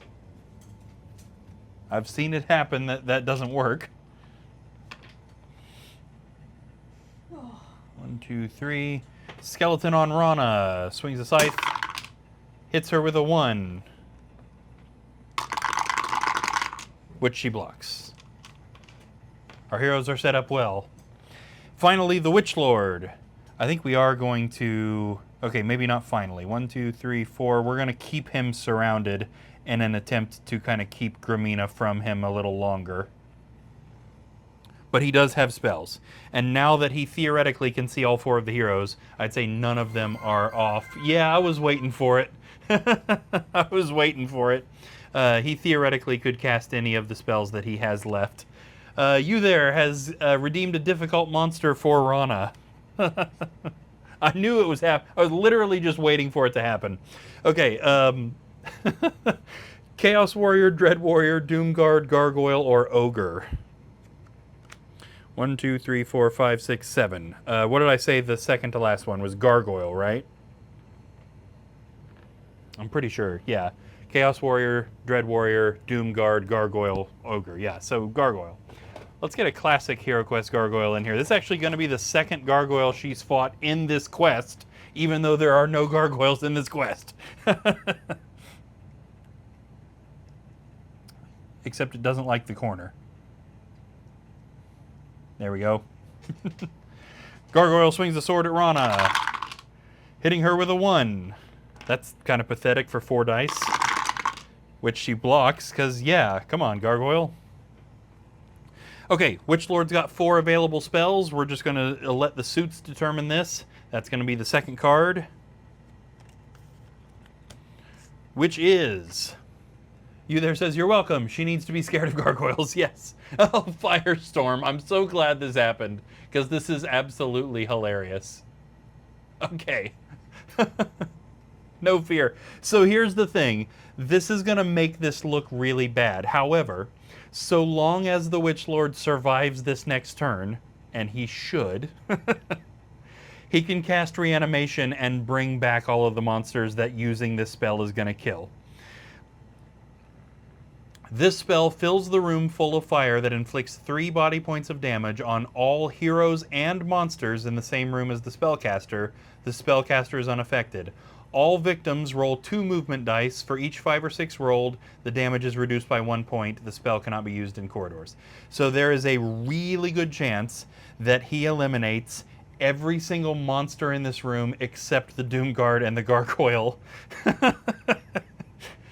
And it's not going to hit Treyas either. However, he has the reanimation skill, spell, which brings back all of the undead that have been defeated in the room. Which means as long as he survives to the next turn, he can put all of these guys right back on the board. So really, this is just going to be hilarious. Okay. Movement dice, because we got to roll movement dice for everybody in this room other than the Witch Lord. This skeleton right here actually only took 1 point of damage and survived. The skeleton next to him only took 1 point of damage. Okay, maybe he's not taking out every monster in the room. Up here, that one died in the flames. The one up here, we had a dice that didn't land right, also died. The one in front of him also died. That's crazy. We just rolled Snake Eyes 3 times in a row. Go to jail. Do not pass go. Do not collect $200. The one in front of Gramina actually only took 1 point of damage. Okay. The one in front of Rana died. Cody says, I guess you could say that they are going through the fire and the flames. Yeah. Gohan says, plan thwarted. Yes. The one here, the red-headed one, only took 1 point.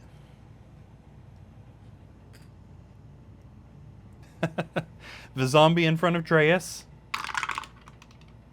only took 1 point. I can't believe this didn't kill more of them. I really thought it would. The Doom Guard only takes 1 point. And the Gargoyle only takes 1 point.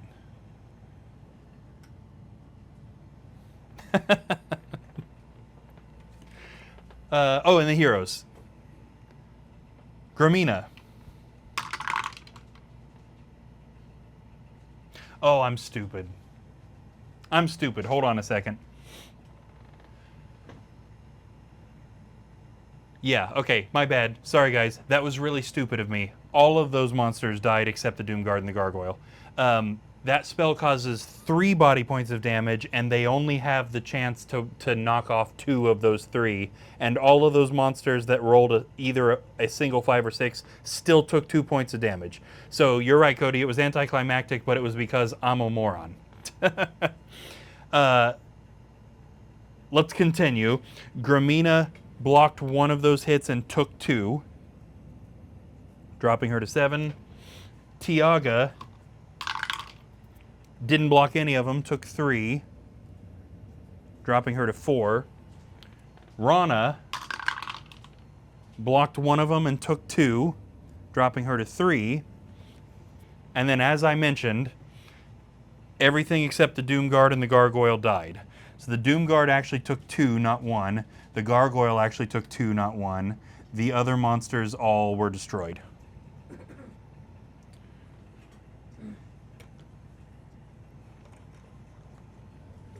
But again, as bad as that looks,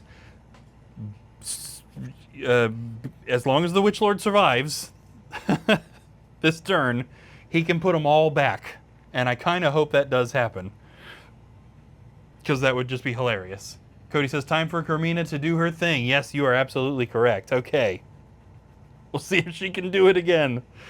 There's a part of me that hopes it doesn't happen because it'll be anticlimactic, but there is a bigger part of me that hopes it does happen because it'll be hilarious. Treyas. Remember, Grumine is last in the turn order, so it is Treyas' turn, and we need to see if he can get rid of some of these monsters. So he is going to come in here, and let's have him cast his other genie on the Doomguard. Yeah, the Doomguard's a bigger threat than the Gargoyle right at the moment. Okay, Treyas conjures a genie, directs it at the Doomguard, and it attacks immediately. I just threw those dice everywhere. He hits the Doomguard with a 2. But it blocks them both, regardless of how this one dice didn't land right. It blocked them both. Okay, it's alright. I don't want it to be too easy. Rana, first off, is really low on health. But she's got the 2 potions of rejuvenation that we bought for her prior to the beginning of the quest, and she's also got the potion of restoration that Cody gifted Tuesday. I'm almost anti-Treyas. Yeah, that was a really strong spell to get, like, basically nothing. Okay, tell you what, we'll wait on her using any of those unless she dies. Yeah, let's take a crack at the Gargoyle. Let's see if she can get... She's been doing really good about rolling critical hits. Let's see if she can get another one. She swings her axe at the Gargoyle, hitting it with a 2. Still respectable. And somehow that Gargoyle doesn't defend either one of those.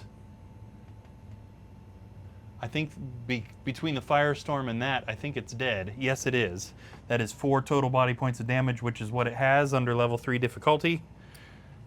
Gargoyle is out of there. That's kind of the Witch Lord's fault. And the Gargoyle's not undead, so reanimate won't bring it back. Okay, we'll go ahead and let Rana search for secret doors, because why not? There's none, but we might as well let her do it. Tiaga. Rigged.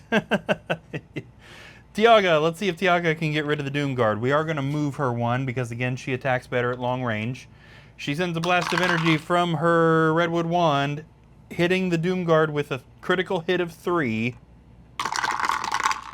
It blocks 1 and takes 2. It is still not dead, but it's not in good shape.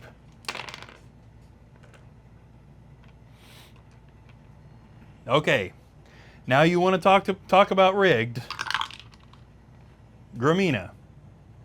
1, 2, 3, 4. Here we go. This is the rematch. This is the moment we've all been waiting for. Okay? This is thanks to Cody, I think, right? Cody was the one who gifted the potion of strength, I think. Grumina is currently courage, right? She's got the courage spell that's giving her 2 extra dice.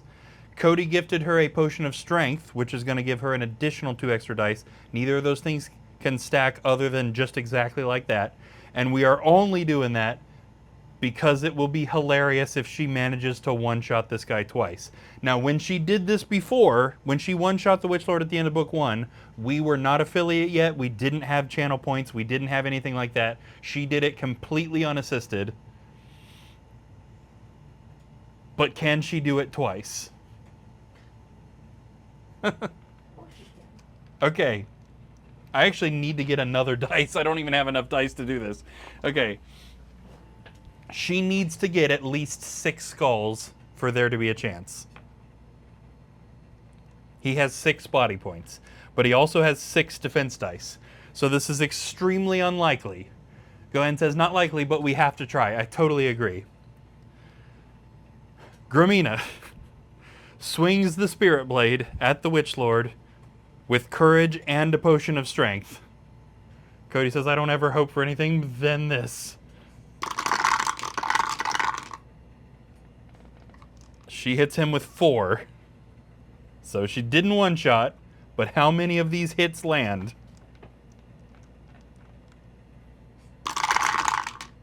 He only blocks 1 of those 4, taking 3 damage.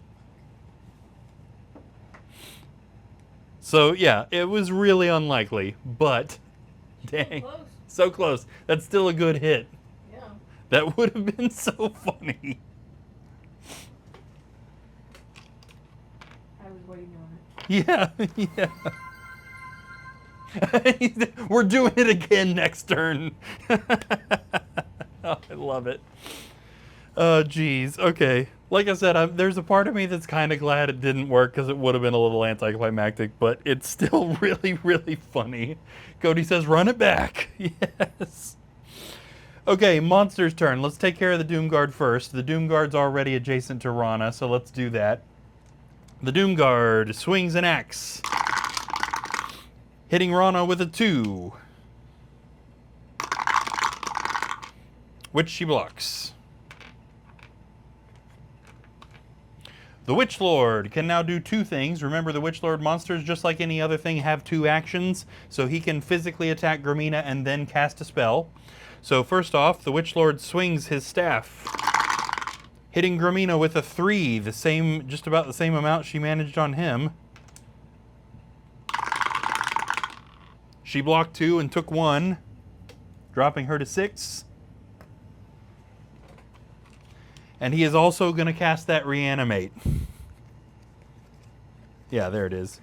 Or Reanimation. This spell reanimates all defeated undead monsters in the same room as the spellcaster. These monsters rise from the floor with all lost body points restored and will be able to move and attack immediately. That's a wicked spell right there. And he actually does not have that in the book. That's something that I gave him because it just, I mean, it's implied that he's able to do that. So, like, why wouldn't he have that spell? Okay, we have all of these undead monsters to put back in the room. Most of them can't go back into the spots that they were in, so we'll just kind of fill it up. So we'll start off by placing monsters in the room where the quest book has them, except that Gramina's standing in one of those spots. So we'll just put one here. We also have a mummy here and a mummy, oh, it was actually the other way around. Mummy here and mummy here. And then we've got these other ones that were summoned by his Summon Undead spell, and we'll just kind of fill in the gaps here.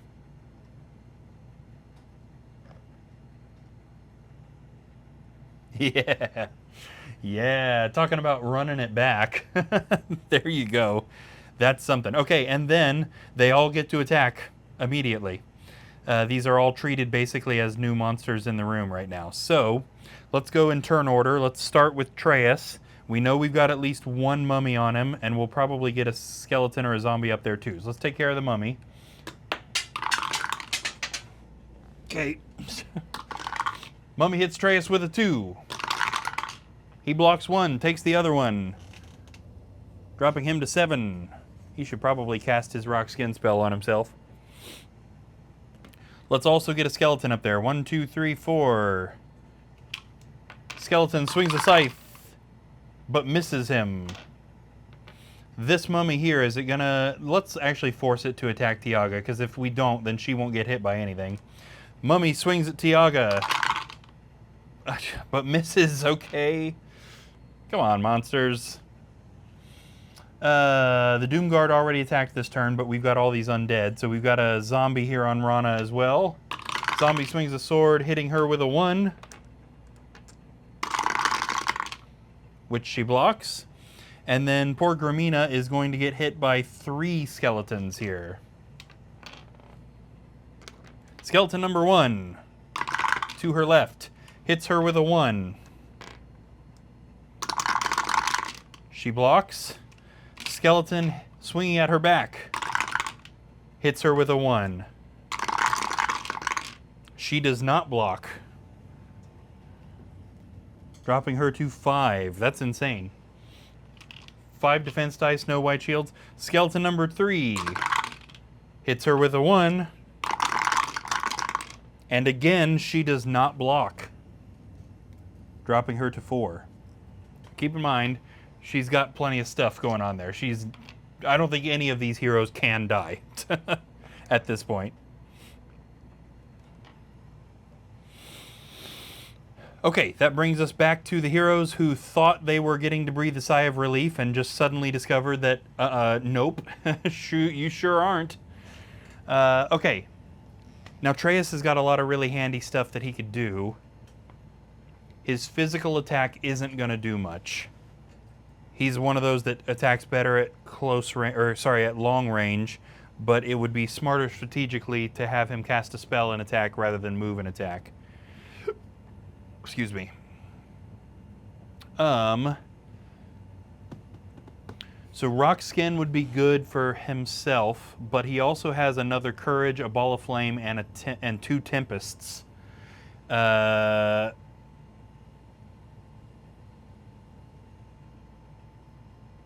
Okay.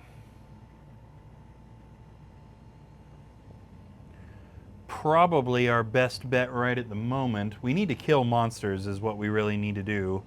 But he can only cast, monster-wise, he can only cast on these 3 that are right next to him because they're blocking his line of sight to other monsters. Now he could cast something at Rana or at Tiago or at Gramina, but he can't cast through the other stuff like that. Let's do Ball of Flame on a monster. I think that's probably his best kind of thing right now. We're going to cast it at the mummy that's between him and Tiaga. Because Tiaga's kind of pinned in the corner right now. So Atreus is casting Ball of Flame on this mummy. It is immediately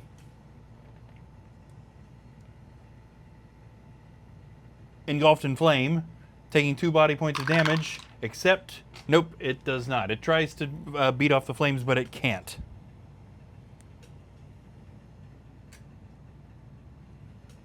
Told you it's rigged. These heroes are overpowered. Well, that is partially due to the gifted potions. That is the only reason these heroes can't die at the moment. I mean, they could, but it's unlikely because of the potions. Okay, and then Atreus is also able to just do a regular attack, which he could go ahead and aim at that mummy. Yeah, I think that's probably his best bet. So he's going to throw a punch at that same mummy, but miss. Yeah, that's fair enough. Okay, Rana. We need to get rid of the Doomguard. The Doomguard is a way bigger threat than anything else other than the Witch Lord himself in this room. And that Doomguard's only got 1 body point left. She should be able to finish it off. Rana swings her axe at the Doomguard, hitting it with a 2. But it defends.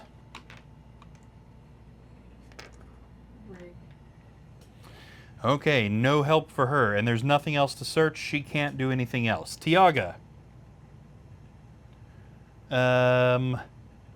Yeah, I mean, she could fire diagonally at the Doomguard. Again, that's probably best.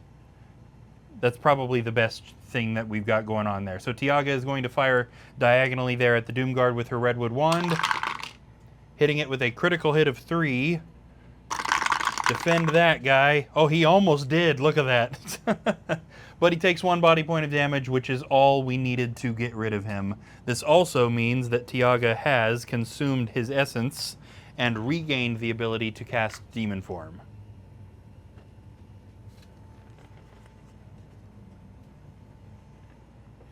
But it would be stupid of her to go ahead and do that.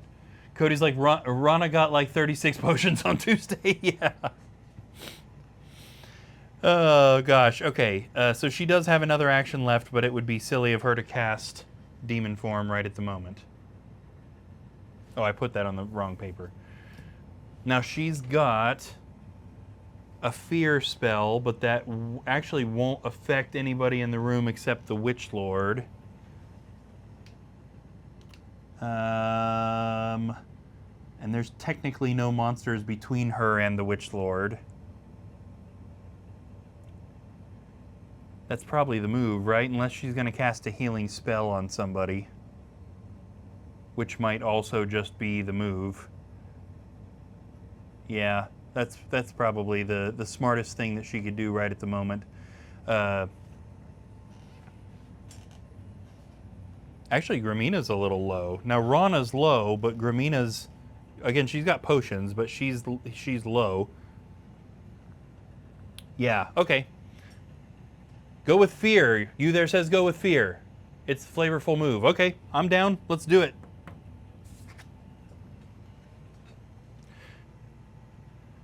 Tiaga casts Fear. This spell causes any one monster to become so fearful that their attacks are reduced to 1 attack dice. The spell can be broken on a future turn by rolling 1 movement dice for each of their mind points. If a 6 is rolled, the spell is broken. So she's going to catch that on the Witch Lord, which only makes him slightly less of a threat because that does not prevent him from casting spells, but it will knock down his attack just a little bit. Okay. That brings us to Gramina yet again. Now, we're getting the second move. Now she's also got 2 heroic brews, so it's a little bit of a question of how long do we want to let this battle roll out. But Cody gifted her another potion of strength. She's still also affected by courage, which means we're rolling 8 dice again. Now, we could heroic brew this also. She wouldn't get 8 dice the second time, but it would, let's be honest, it would basically guarantee she kills him. Let's not do that. We'll let her save those heroic brews, mostly because I don't think she's going to need them to kill him. Okay, here we go. Gramina's next attack. Courage and Potion of Strength, in addition to the Spirit Blade. She swings at the Witch Lord, hitting him with a 3. This is indeed enough to kill him if he does not defend anything. But he's got 6 defense dice, so surely he's going to defend something. He defends 1, taking 2 additional points of damage, which means, again, not dead. Does she have anything else that she can use that would be beneficial to her? What does this bridge spell scroll do? Safely cross traps. Okay. So again, like, she could drink a heroic brew and roll another 6 right now. Well, she couldn't do that now. We would have had to have done that before she attacked. But, yeah, let's let the battle roll out a little bit longer. I don't think it's that big of a deal. And there is nothing else that she can do. So it is the monster's turn now. And the heroes did not manage to get too much of the monsters gone. Pretty much just that Doom Guard, which admittedly was the biggest threat other than the Witch Lord. But they're still kind of in bad shape regarding the number of monsters. Okay, first off, Treus. Mummy swings a fist at Treus, hitting him with a 1, which he blocks. Skeleton swings a scythe at Treus, missing him entirely. Useless monsters. Come on. Mummy attacks Tiaga, hitting her with a 1. Come on, monsters. She at least doesn't block that attack, dropping her to 3 body points.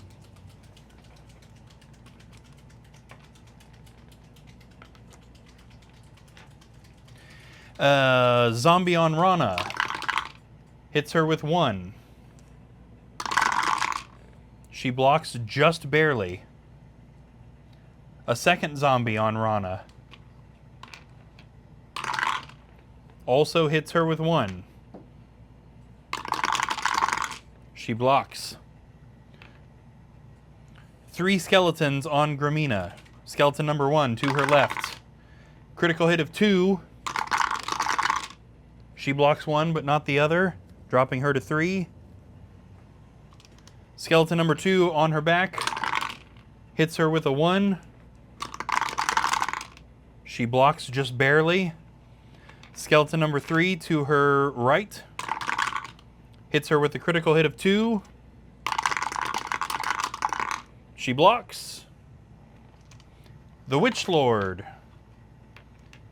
fearful, still takes a swing at Gramina, hitting her with a 1, which she blocks just barely. Let's also see if the Witch Lord throws off the fear spell. He has 5 mind points. So if he rolls a 6 on any one of these dice, the fear spell will go away.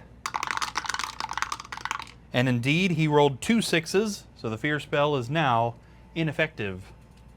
He also can cast a spell this turn, and he's only got 2 of them left. Let's see which one he's going for. He's going for the top one. Lightning Bolt. Interesting. Now this one would have been interesting when all the heroes were standing right in a line out in the hallway. That's really when we should have done this.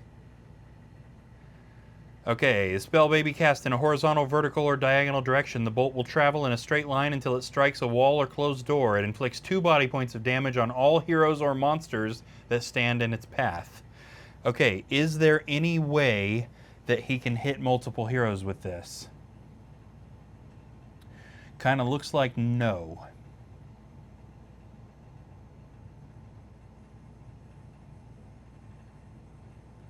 Yeah. He does not have 2 or more heroes directly horizontal, vertical, or diagonal from him. So I'd say probably he's going to cast this at Gramina, right? I mean, he's going to cast this spell at the most immediate threat to him, which has got to be Gramina, which unfortunately means it's going to hit the skeleton behind her too, but I mean, he's got plenty of skeletons. 2 body points of damage, no defense. He casts a lightning bolt at Gramina, hitting her for 2 body points. This actually drops her to 1 body point. It also hits the skeleton behind her, which kills it.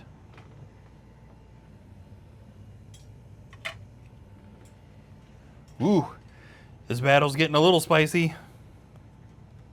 Just from a body point perspective, for sure. And that brings us back to Treyas. And I do believe that it seems pretty clearly that they're trying to get rid of this shared mummy here. Although it is down to only 1 body point, so surely Tiaga can handle that.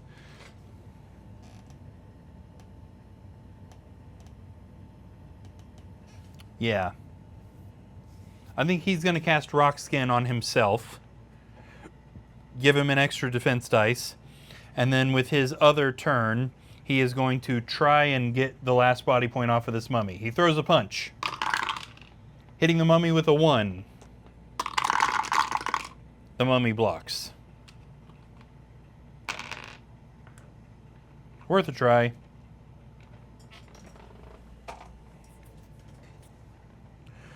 Rana now has a couple of zombies here that she can go for. I don't think there's necessarily a better one because regardless, even if she kills it, just there's going to be another skeleton to take its place. So we'll send her at the one she's already looking at. She swings her battle axe. Okay, hold on. This black shield dropped out of my hand. I'm just going to leave it. She hit it with a 2. And it does not defend. She does indeed destroy that one. However, like I said, it's not even going to hardly matter. Is there any beneficial thing for her to do right at the moment? No, she's good right where she's at. We're going to leave her there. Tiaga is going to recast her demon form spell, turning her yet again into the massive demon. Now, unfortunately, she can't get away because she attacks better long range. So this is still only going to be a 3 dice attack. Swiping her claws at the mummy, she hits it with a 2. It blocks 1 and takes the other, which does indeed destroy it. And again, I think it's benefit. Well, she can't move. Actually, I was going to say I don't think we should move her. She can't move. She doesn't have the actions to move. And we are back at Gramina, who might, maybe, just finally get rid of this guy. She's just at regular couraged strength here. So she's still throwing plenty of dice. She swings the Spirit Blade at the Witch Lord, hitting him with a 4. That's just about the best hit she's got on him. And he's got 1 body point left by the looks of it.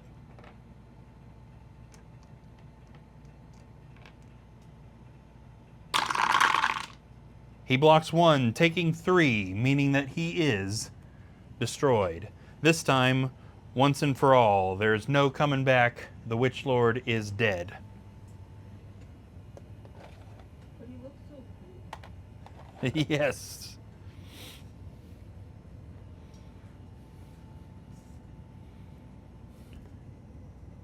We're going to mark that down here too.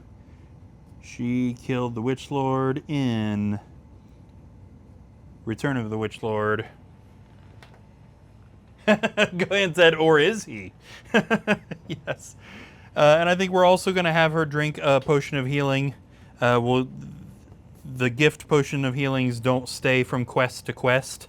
So she might as well drink the one that Cody gifted her earlier.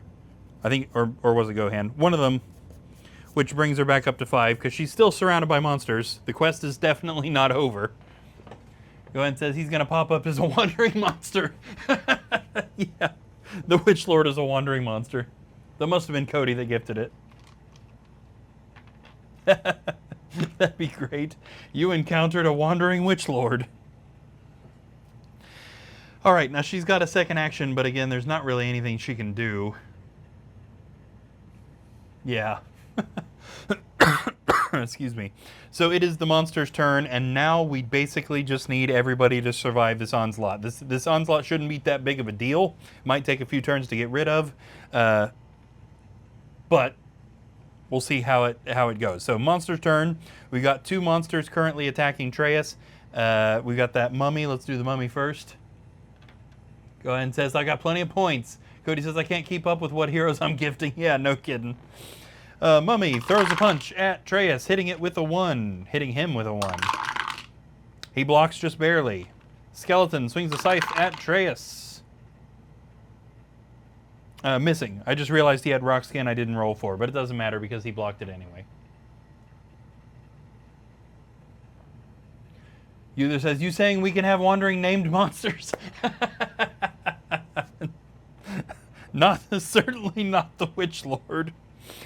Oh, that is a fantasy trope I could live without, is the whole, like, you defeated them, but actually they weren't defeated. Somehow Palpatine returned. Rana. We can get 2 monsters on Rana, but let's actually send somebody to Tiaga first. Skeleton on Tiaga. Misses. Geez, monsters, do something. I mean, gosh. Zombie on Rana. What do you do? 1, 2, 3, 4. Skeleton on Rana. There you go. This skeleton knows what it's doing. Critical hit of 2. And Rana only blocks 1. Dropping her to 2 points. Jeez. And then Gramina is actually going to get surrounded on all sides. We'll just go ahead and move monsters up to her, and then we'll do the attacks. Red-headed skeleton in front of her. Hits her with a 1. She doesn't block. Dropping her to 4. Skeleton to her left. Hits her with a 1. Whoa, she super blocked that one. Skeleton in the back. Misses. Skeleton to her right. Also misses. Okay, whatever. Whatever, monsters. The monsters gave up. They're like, oh man, these guys killed the Witch Lord. What are we even doing? What are we doing here? Did you sign up to work for this guy? I don't think I did. I don't remember doing an interview or nothing. Treyas. He's got a couple of Tempest spells, but I suppose he might as well use them. Let's try and get rid of the mummy. Actually, again, he attacks better at long range, so it would actually benefit him to move backwards 1, just so that he can shoot a little better, rather than cast a spell. So he is going to fire with his Redwood Wand. He's totally got courage too. I don't know if I've been applying that. Either way, firing with his Redwood Wand at the mummy, he hits it with a 4. The mummy blocks 1 but takes 3. It is dead.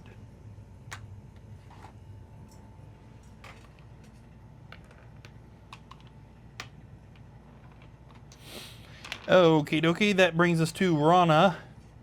And I think I'd rather have her get rid of the zombie. The zombie is a slightly bigger threat just because it has higher defense. She's more likely to kill the skeleton though.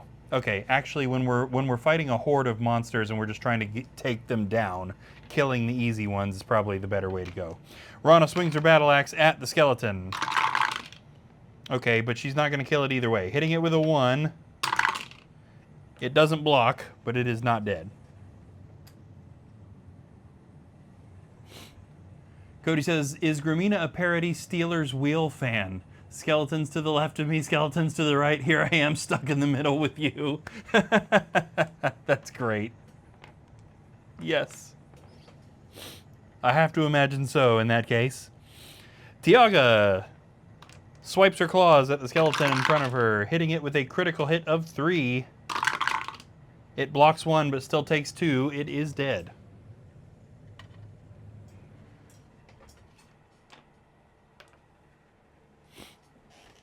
Where's Rana at? Okay, we're going to go ahead and have Tiaga cast Rain of Restoration on Rana, which is going to heal her 5 body points. Ouch. Now, Rana's got plenty of potions and stuff, but I think we still want to use up the assets we have. 1, 2, 3, 4, and 5. So that's going to bring Rana up to 7. You there says, with me? Yes, obviously. Gwen says, they're just lucky she doesn't have a whirlwind attack. Yeah, no kidding. Gramina would be unstoppable at that point. Okay, and it is indeed time for Gramina. It's a shame she can only attack one of these guys, he says with a question mark. She has a heroic brew. Let's make that 2 of these guys that she can attack. So she can take home off. Because after all, who's going to argue? She swings the Spirit Blade at the red-headed skeleton in front of her, hitting it with a 1. Okay, whatever. It didn't block, but it didn't die. And let's go ahead and have her also swing at the one to the left, actually, I think is going to be a smarter move. Swings to the left. Hitting that one with a 3. I don't remember if I rolled for her courage on that other one. Oh well. Too late. She killed that one. You there says, I can argue if you really want. Cody says, I'm going to argue. That just ain't right or something. There you go.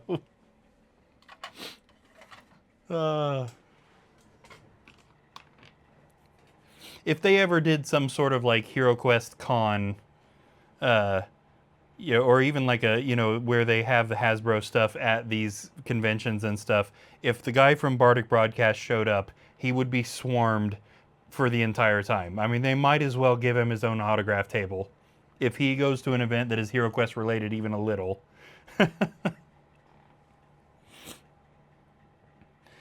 Okay, and that brings us to the monster's turn. Cody says, I'd cosplay Gramina. Yes, you have to.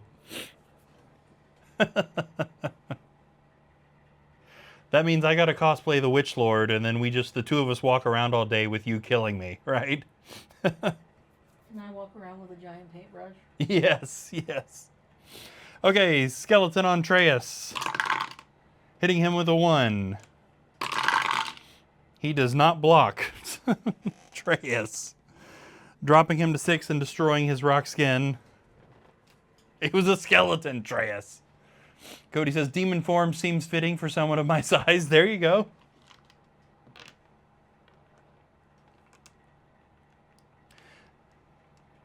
You need to be somebody with a big beard. That's for sure. None of us have a white beard, so none of us can be Ragnar. Of course, if somebody goes as Ragnar, then you there has to come also to kill whoever is Ragnar. Well, and the old wizard, too, has a big white beard. Oh, that's true. Mordecai has a big white beard. Yeah. Crap, what were we doing? Monster's turn. Okay. Zombie on Rana. Critical hit of 2. She only blocked 1. Dropping her to 6. Skeleton also swings its scythe. Hitting her with a 1. She blocks. There you go. I think that's it. I think we just need to start a Midnight Quest con. Because we're totally big enough for that. Can we get, let's see, 1, 2, 3, 4, 5. Yeah, this other skeleton. 1, 2, 3, 4, 5, and 6 can get to Tiaga. Swings its scythe at the demon, but misses. And then Grimina still got 3 skeletons. The one at the back misses. The one to the right hits with a 1. She blocks just barely. The one in front hits her with a 1, which she blocks. I guess her direction has changed. She's now facing a different direction. Cody says, Midnight Quest Con, August 34th at Pause Bingo. Pause Bingo. I'd like to have that phone call with them. Hey, would you mind hosting a convention that maybe about 10 people are going to show up to? They're going to be like, what are the events? I'm like, everybody's going to be dressed weird, and they're going to be like hitting each other with foam weapons and stuff. And there's going to be a lot of pretend death. A lot of people shouting super dead probably, and that'll be about it. Few hours, and then we're done. That just sounds like a party. Party hard.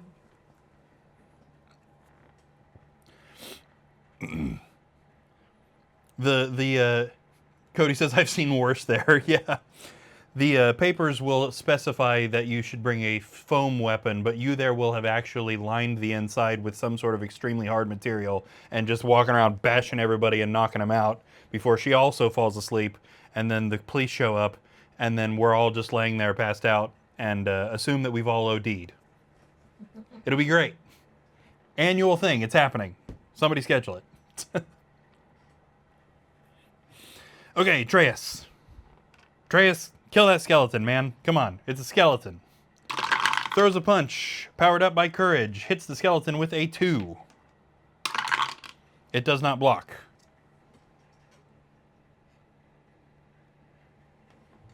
Ah, yes.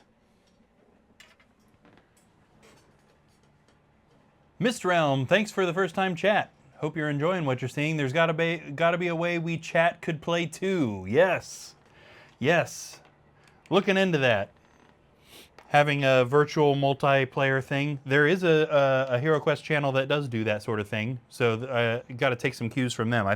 Somehow they do it through their Discord chat. Rukoro is also here. I overslept a bit, but I'm now here. Awesome. Yes. Yeah.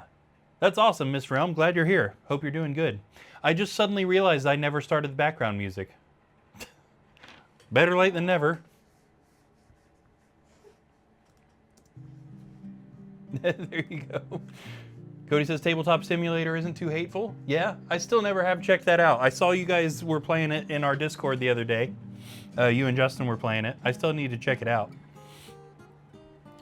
Right, that was Treyas. So it is now Rana. She's got a zombie and a skeleton here. And again, I think the smartest move is to kill the skeleton because it's a little easier to kill. So let's see if she can get rid of it. Mr. Realm, let me know if you have any questions about anything that's going on. I'm happy to explain anything about what's going on. Rana swings a battle axe at the skeleton, hitting it with a 3. It blocks 1, but it is dead. Yes. I assume you're into this, like this sort of stuff, watching and enjoying. Much appreciated. I don't know if you're familiar with the game HeroQuest or if you're just kind of a D&D enjoyer. Either way, this is neat. This is kind of HeroQuest. Good old board game from the late 80s, early 90s, re-released in like 2021 by Hasbro. And then I've homebrewed it to death. So it's HeroQuest, but it's a heavily customized HeroQuest. Tiaga now also gunning for a skeleton right in front of her. And she is swinging with her demon claws, hitting that skeleton again with a critical hit of 3. And it doesn't defend a single thing. That skeleton is dead. Again. Cody says, Rukoro, you missed Gramina attempt to one-shot the Witch Lord again. Yeah, she didn't do it. She didn't manage it a second time. She still killed him, and let's be honest, pretty easily. But she didn't one-shot him. Oh, Mr. Rum says, yes, I actually bought the original game when it came out, but I haven't played it in a long time, so I'm thankful you're breaking it out for all to see. Yes! Yes, I have played the original version since I was a little kid, because my dad also bought it, like when it was brand new. When I was an infant, basically. And so I grew up playing the Milton Bradley version, so I was really excited when the Avalon Hill stuff started coming out. Now, obviously, we've also got a fancy 3D printed board here that's not original to the game, but I do have, I'll switch cameras and show you here. Off to the left here, I've got the original Milton Bradley board here, which I'm using to keep track of what's being searched, which is what all the little colorful popsicle sticks are, and also when a monster is damaged, which, speaking of which, this damage counter needs to get out of there.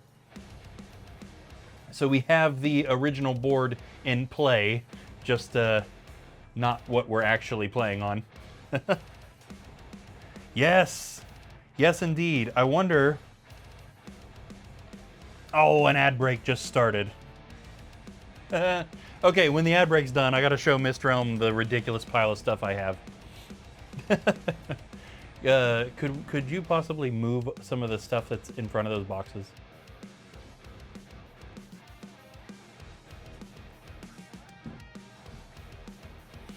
And I better finish a turn here, or I'm gonna forget what I'm in the middle of doing. So it's just Gramina here. Let's get Gramina trying to get rid of this skeleton that's already damaged here.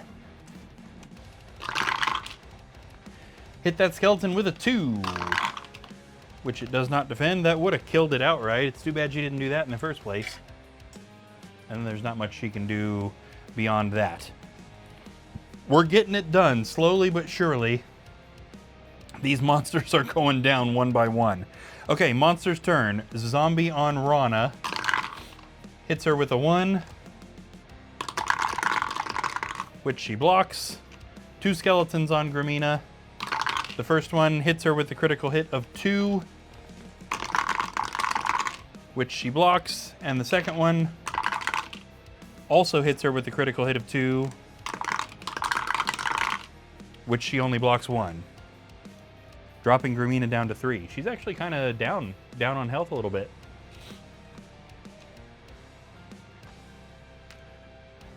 All right, maybe the ad is done now by the looks of it.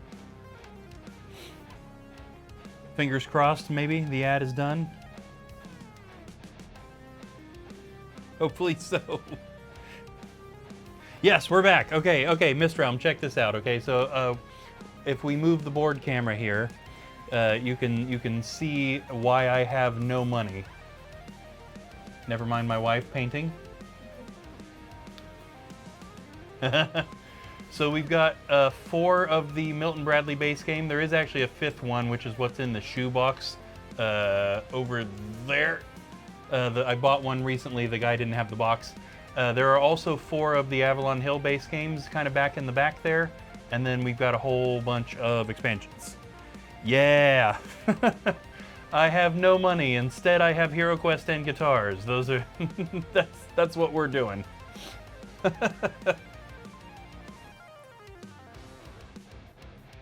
I wouldn't have it any other way. Are you kidding me? That's crazy. Yes. Yeah, I was collecting back before Avalon Hill was releasing anything. Look, searching eBay for deals on those original game systems. We have a flea market called Trader's World, fairly close to where we are, somewhat close to where we are, and we were walking around there one day and found the Milton Bradley base game, as well as Keller's Keep and Return of the Witch Lord for, was it 150?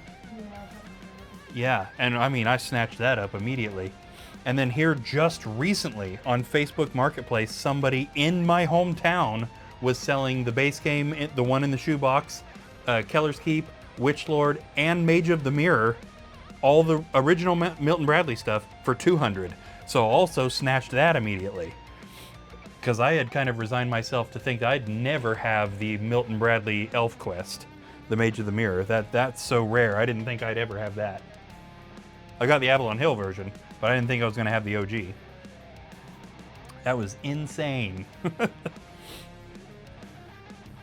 Okay, we are back to the hero's turn. We're at Treyas the Wizard here, so let's see if we can clean this quest up. Here we go. Now Treyas attacks better at long range, so let's keep him back. Let's not get him all. Yeah, totally. Miss Realm says that's cool. Wow, that's good. Yeah, no kidding. I was totally baffled. Treyas fires a blast of energy from his redwood wand, hitting that skeleton with a 1. That's not going to kill it. It doesn't block, though.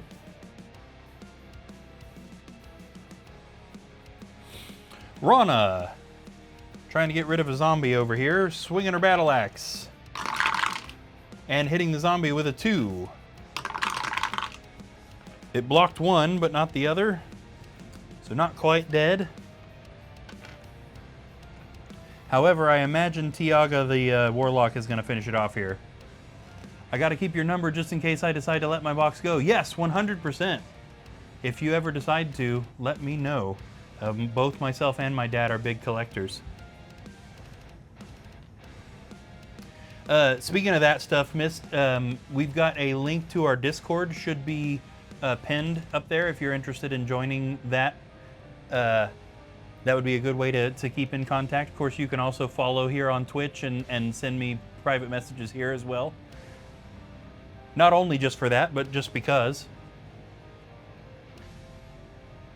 It's always cool to find any people who know what HeroQuest is and appreciate this. Yeah, totally. We'd appreciate it. Be cool to hang out virtually and talk some HeroQuest stuff.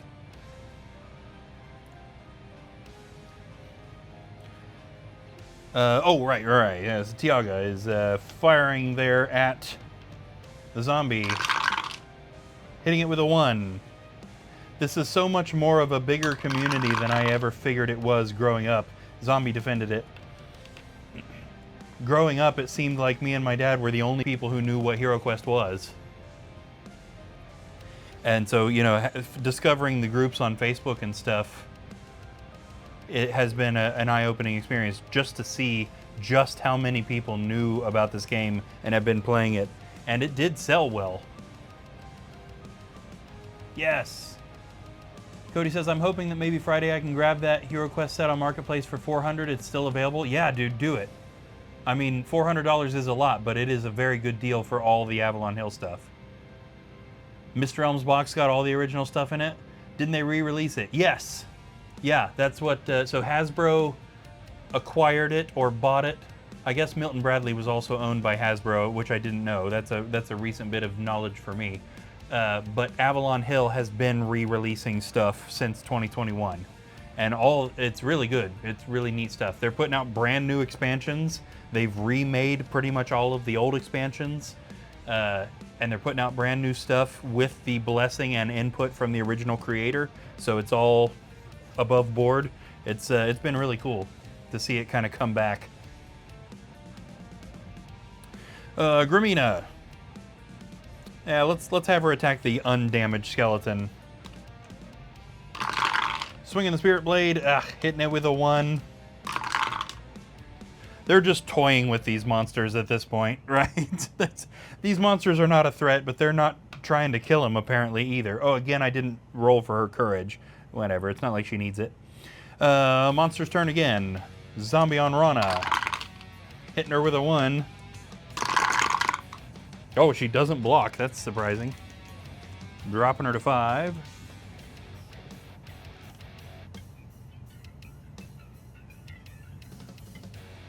Oh man, Mistrom says, so do you make this game upgrade you're playing in for sale? You did an amazing job. I appreciate that. Thank you. All the remade quests, yes. The board I did not actually make. So the board I bought from a person who 3D prints and produces this stuff. The paint job is my wife. So the all of the board that you're seeing and any of the miniatures that are painted. My wife did all that. Yeah. But all of the remade quests and stuff, that could totally be, that would be pretty easy to, you know, put up some PDFs and stuff. If you wanted to play along, that would be super neat. Yeah, this board is amazing. It was not cheap either. I'm not sure where exactly it was shipped from, but it was not in America for sure.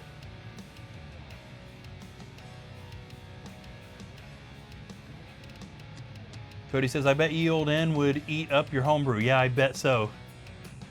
Yeah, I do have 3 custom quest books that I wrote in this campaign, which are only there to kind of fill in story beats and the finale. So I wrote the finale where we're going to go after Zargon at the end. Mr. Drum says, so you should do a service of buying it and selling the painted version only when someone orders one. There you go. Yes. I need to look into getting a 3D printer because that would be amazing to be able to actually produce this stuff. And if I were any good at 3D modeling or knew somebody who was, to be able to produce custom stuff. Absolutely. You there says, how dare you go after me? Right. Yes. Yes, this campaign will theoretically end with Zargon dead, and then we'll have to come up with a new antagonist.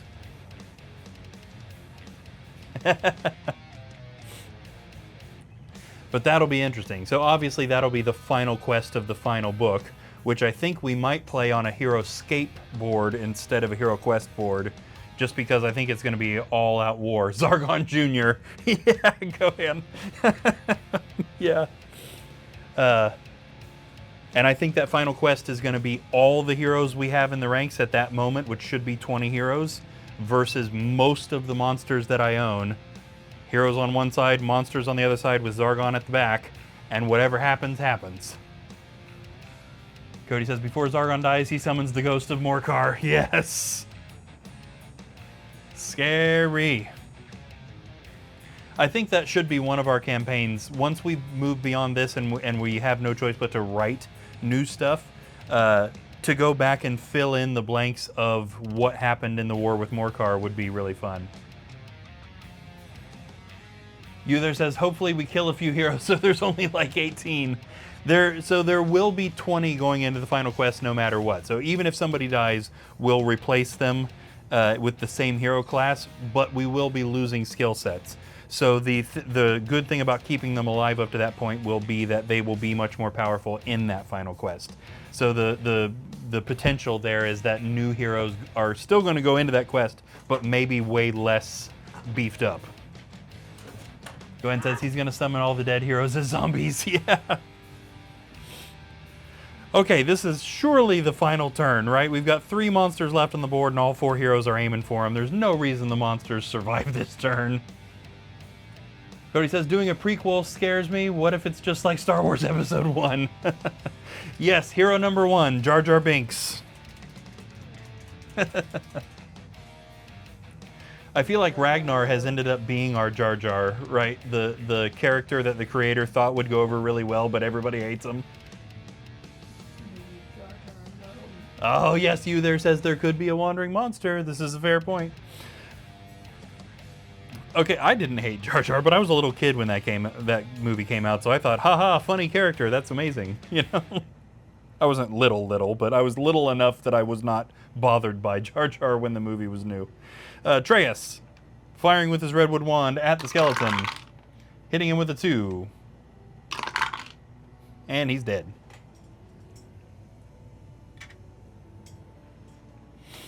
One down. Rana, can we get rid of the zombie?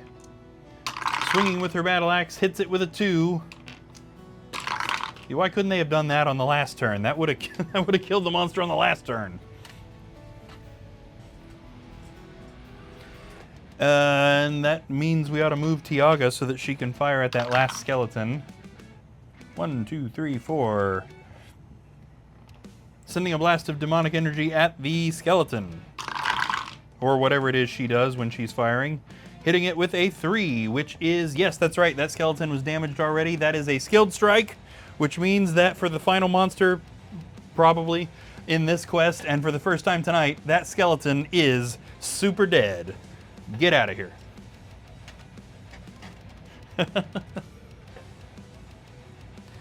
All right, that leaves Gramina to be the one to search for treasure. Yes, Rukoro's got the super dead emote. Rather fittingly, Gramina is the one to search for treasure here. That's gonna take out both of our courage spells. And what they find is 500 coins.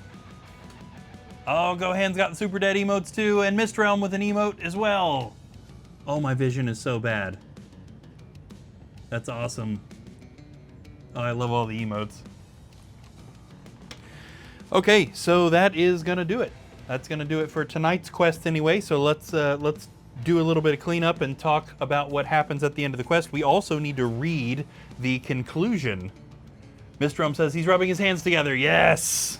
Oh, I love it. That's awesome. We need to read the quest conclusion for tonight as well. Or the book conclusion, sorry, because this was the end of the Return of the Witch Lord book. So let me get some cards put together, or put away here.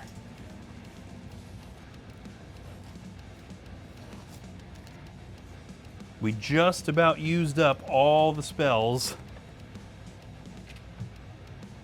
this quest. Atreus had a few left, but not many. Make sure that we don't have any gifted potions. Oh, that's right. Rana had that restoration potion. Okay. Okay. Surviving heroes get 50 coins apiece at the end of the quest. We only added that because we will end up eventually with 20 total heroes. And the only way that 20 total heroes have any chance of getting kitted out with all the good stuff is by gifting some extra gold more than what they just find in the quest naturally. So we need to actually add 700 gold because they found 500 and they're receiving 200 for completion of the quest. I'm just going to go ahead and do that math on this calculator. No, I don't need to. I worry about doing math live on camera, but I don't think I'm quite that dumb.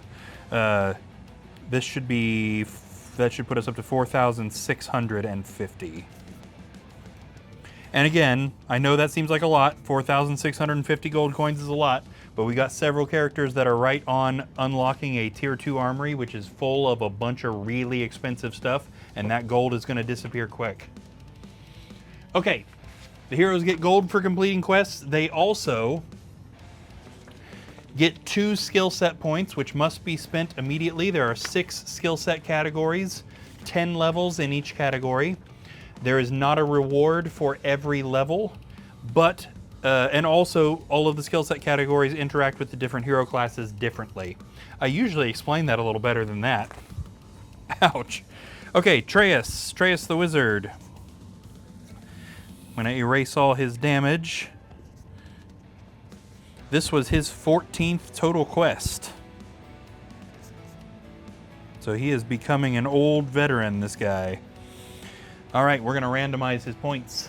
You there says, here's the deal, Luke. If you mess up the math on camera and we realize the heroes lose 200 gold, there you go. Mr. says, I could imagine the weight of all that gold. No kidding. No kidding. Yeah, you know, that wouldn't be that big of a deal for the heroes to lose 200 gold.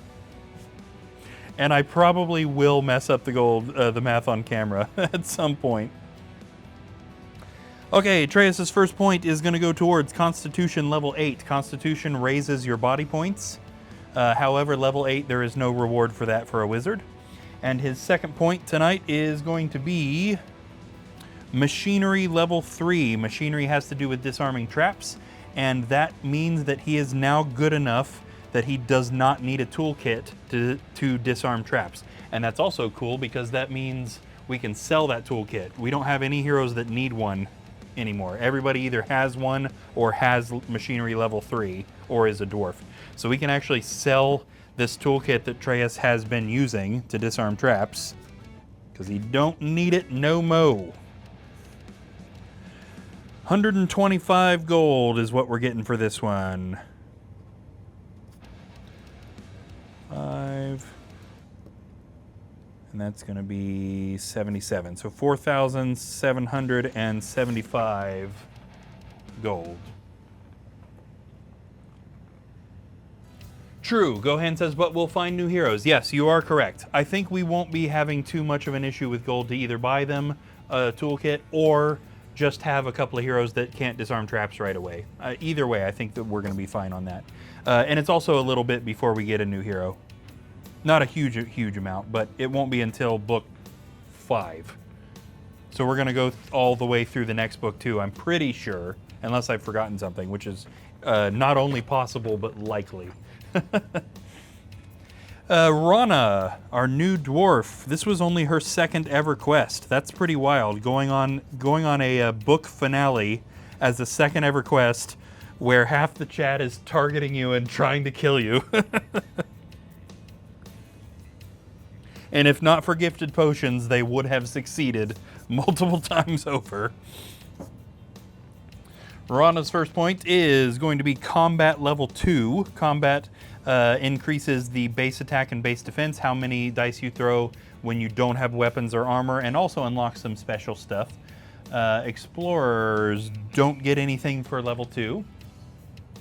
And her second point is going towards education level 1. Education increases your mind points. There is no reward for level 1, but she's on her way, and explorers are not particularly smart in the mind point department, so it's good for her to be going down that skill tree. Cody says, we're lucky I join the streams when I wake up just to get points. Yeah. Gohan says, but it was due to added wandering monsters or just what was already there? It was definitely the added wandering monsters. She would have been fine, and she wouldn't have needed gifted potions if not for the extra wandering monsters. So it balanced itself out there. Okay, Tiaga the Warlock. Boy, she definitely took a beating there near the end of the quest. She was just about down to nothing. This was her 12th quest, which is surprising. She was one of our original 9 heroes, so that's surprising. However, that's about to be fixed. Go ahead and says, so it balances. Yes. The next book has a funny mechanic that is actually going to require Tiaga to go on every single quest. So she's about to become the most experienced hero. Her first point tonight is going to be Constitution level 3. Again, Constitution increases body points, but there is no reward for level 3 for a Warlock. Her second point is going to be Magic Skill level 5. This gives access to better spells.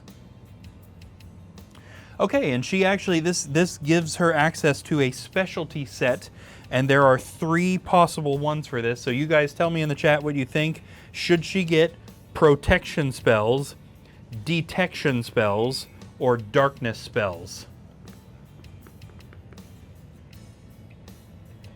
Yeah. Gohan says she's going to curve that difficulty meter hard by the end of it. Yes, she will. Cody says, so we should just go after Tiaga now. Oh, not necessarily. But that is kind of funny. Mist Realm says protection. Cody says darkness.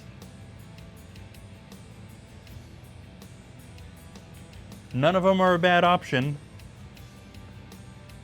Rukoro also says protection. Okay, so Mist Realm, Rukoro, and Savannah.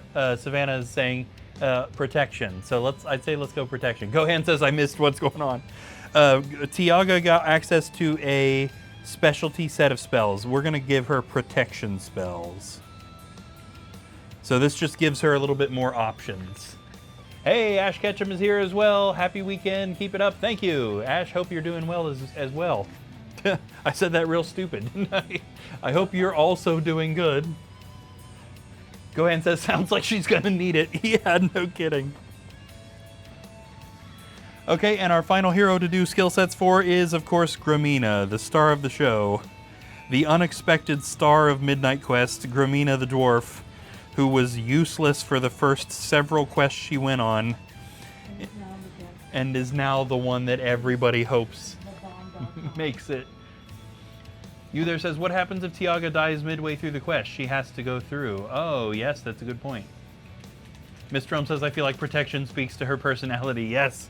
So it depends on who has the Talisman of Lore. So you there, I don't know if you've ever played through the Prophecy of Telor book, but Prophecy of Telor assumes that you're using the same 4 heroes for every quest. But even if you're not, it requires that the bearer of the Talisman of Lore go on every single quest. So if Tiago were to die, whoever picks up her stuff would then be required to go on every single quest. And if a monster picks up her stuff, then we include that stuff in a treasure search in the next quest. So regardless, the bearer of the Talisman of Lore must go on every single quest in the next book. This was Grimina's 13th total quest. So she's also becoming a battle-hardened veteran. Yeah, Gohan says, so if a goblin picks it up, it gets to tag along. Yeah, there you go. And Miss Drum says, makes sense. Yes. Okay, for Grimina, her first point is going to be Constitution level 5. Again, that's the body point one. And there's no reward for level 5. All the heroes are just missing the Constitution reward levels. And her second point is Magic Skill level 4. Okay, for a dwarf, whatever. I imagine that's nothing, right? Magic Skill for an explorer is nothing, right? Now she does actually get access to one single spell, which I'm not sure that we did for this quest. So again, that's something I need to get better at. I get in a hurry when I'm trying to set the quests up so that we can get playing, and I miss stuff. I got to remember to slow down when I'm doing that so I don't miss stuff. Okay, that is going to be it for that. Let's read our book ending.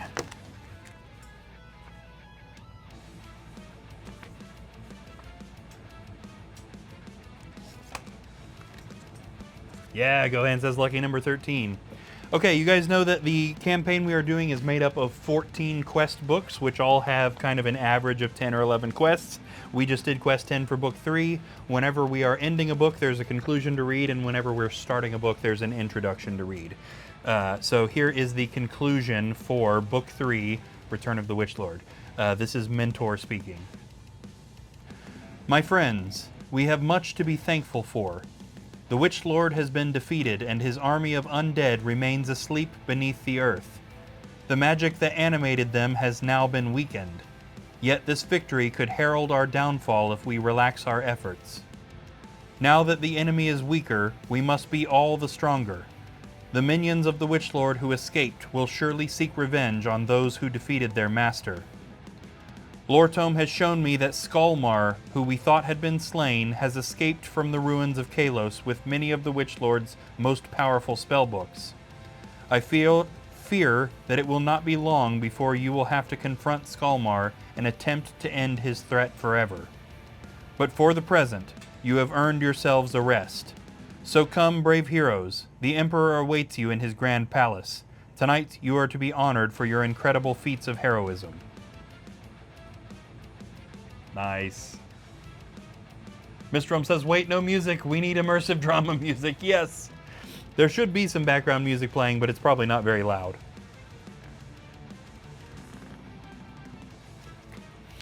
Okay, so that was kind of a straightforward conclusion. I imagine I took most of that text directly from the actual quest book. Some of these I've added in my own stuff to kind of connect story threads.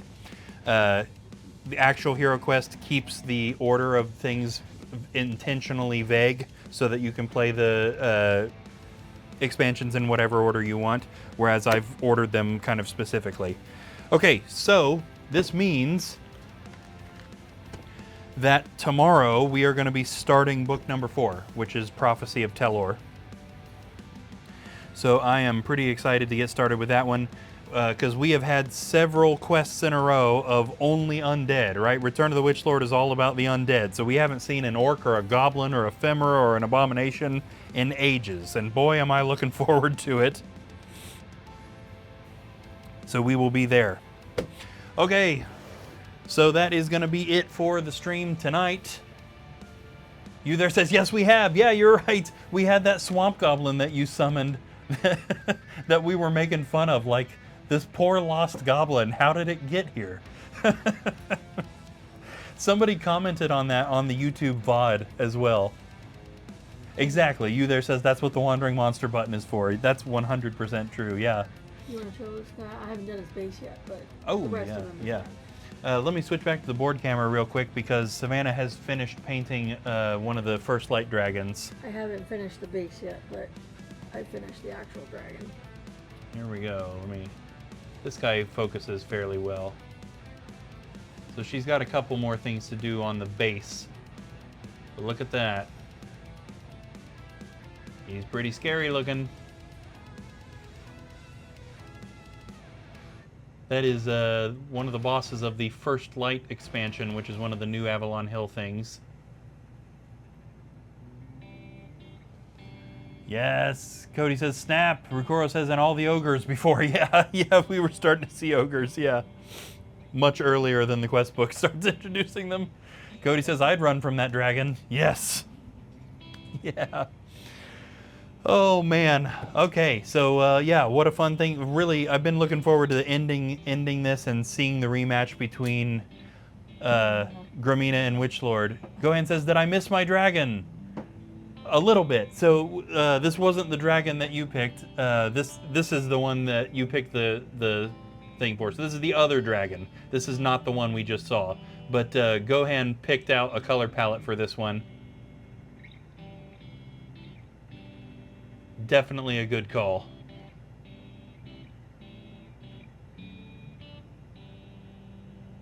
Yeah. That guy's gonna be bad news. You there asked, is dragon added to the difficult monsters? Oh no. No, not yet anyway. So I did kind of make an exception for the ogres, but there will be more options added to the difficult monsters. But I want the heroes to encounter them first.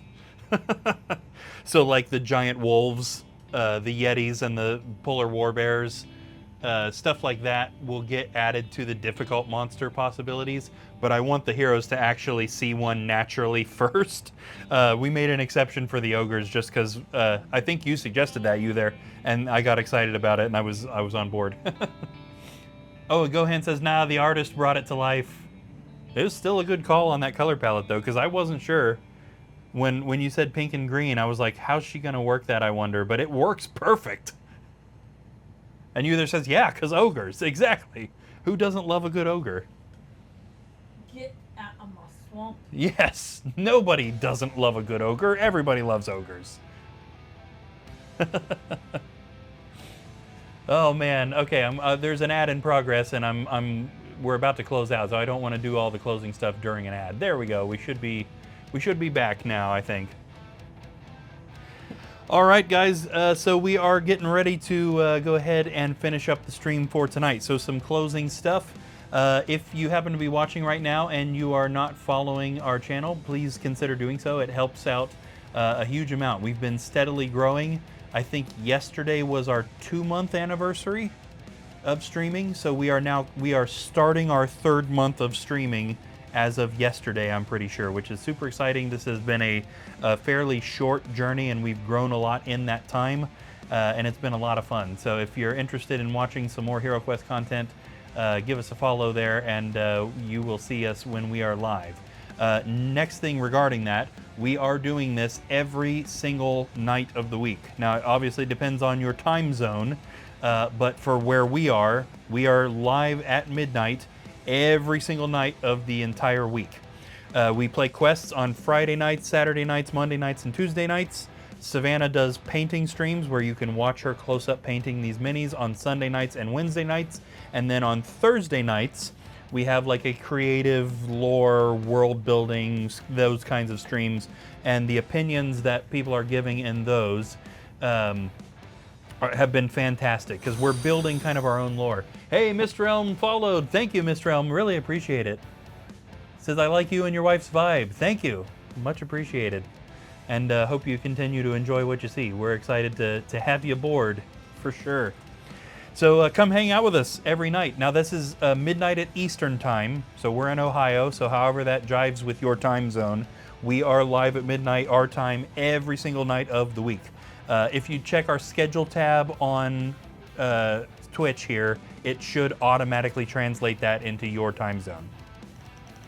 Yes, I agree, Gohan. All the good vibes here. Yes. And thank you for that, too. Thank you to all the people who are here all the time, because those good vibes come from you guys as well. So Gohan, Bohemius wasn't in tonight, but he's in a lot. You there, Cody, Justin Pollitt, Rukoro. I'm sure there are other names that I'm forgetting that I'll feel dumb that I didn't mention, but thank you guys. Seriously, thank you all for watching. Whether you have followed or subscribed or not, thank you for every second of time that you spend watching this stuff. It means the world to us, and it makes us excited to come down here and do this every night. So tomorrow night is another Quest stream. Now tomorrow is technically 4th of July night, so there is a possibility we may be late, but I'm hoping not. We're wanting to take the kids to fireworks somewhere, and we're hoping that we should still be able to get back here in time to start at midnight. So there will be a stream tomorrow night, short of a total disaster. Keep an eye on our Discord, and we will let you know what's going on there. We're hoping to still be live at midnight like normal, but there's a possibility it might be a little bit later depending on how things go. Either way, tomorrow night we will be starting Book 4, Prophecy of Telor, so come hang out with us tomorrow. And if you're interested in catching up on the story so far, all of our previous episodes are available on YouTube. So if you search Midnight Quest Game on YouTube, you'll come across all of our previous quests, all of the previous painting streams, as well as daily shorts, all posted over there on YouTube. We also post shorts on TikTok and Facebook, so all the content creatory stuff. Okay, I think we are ready to get out of here, so I will leave you as always with our theme song, and we will catch you guys tomorrow night. Thanks one more time for watching, and we'll see you guys later.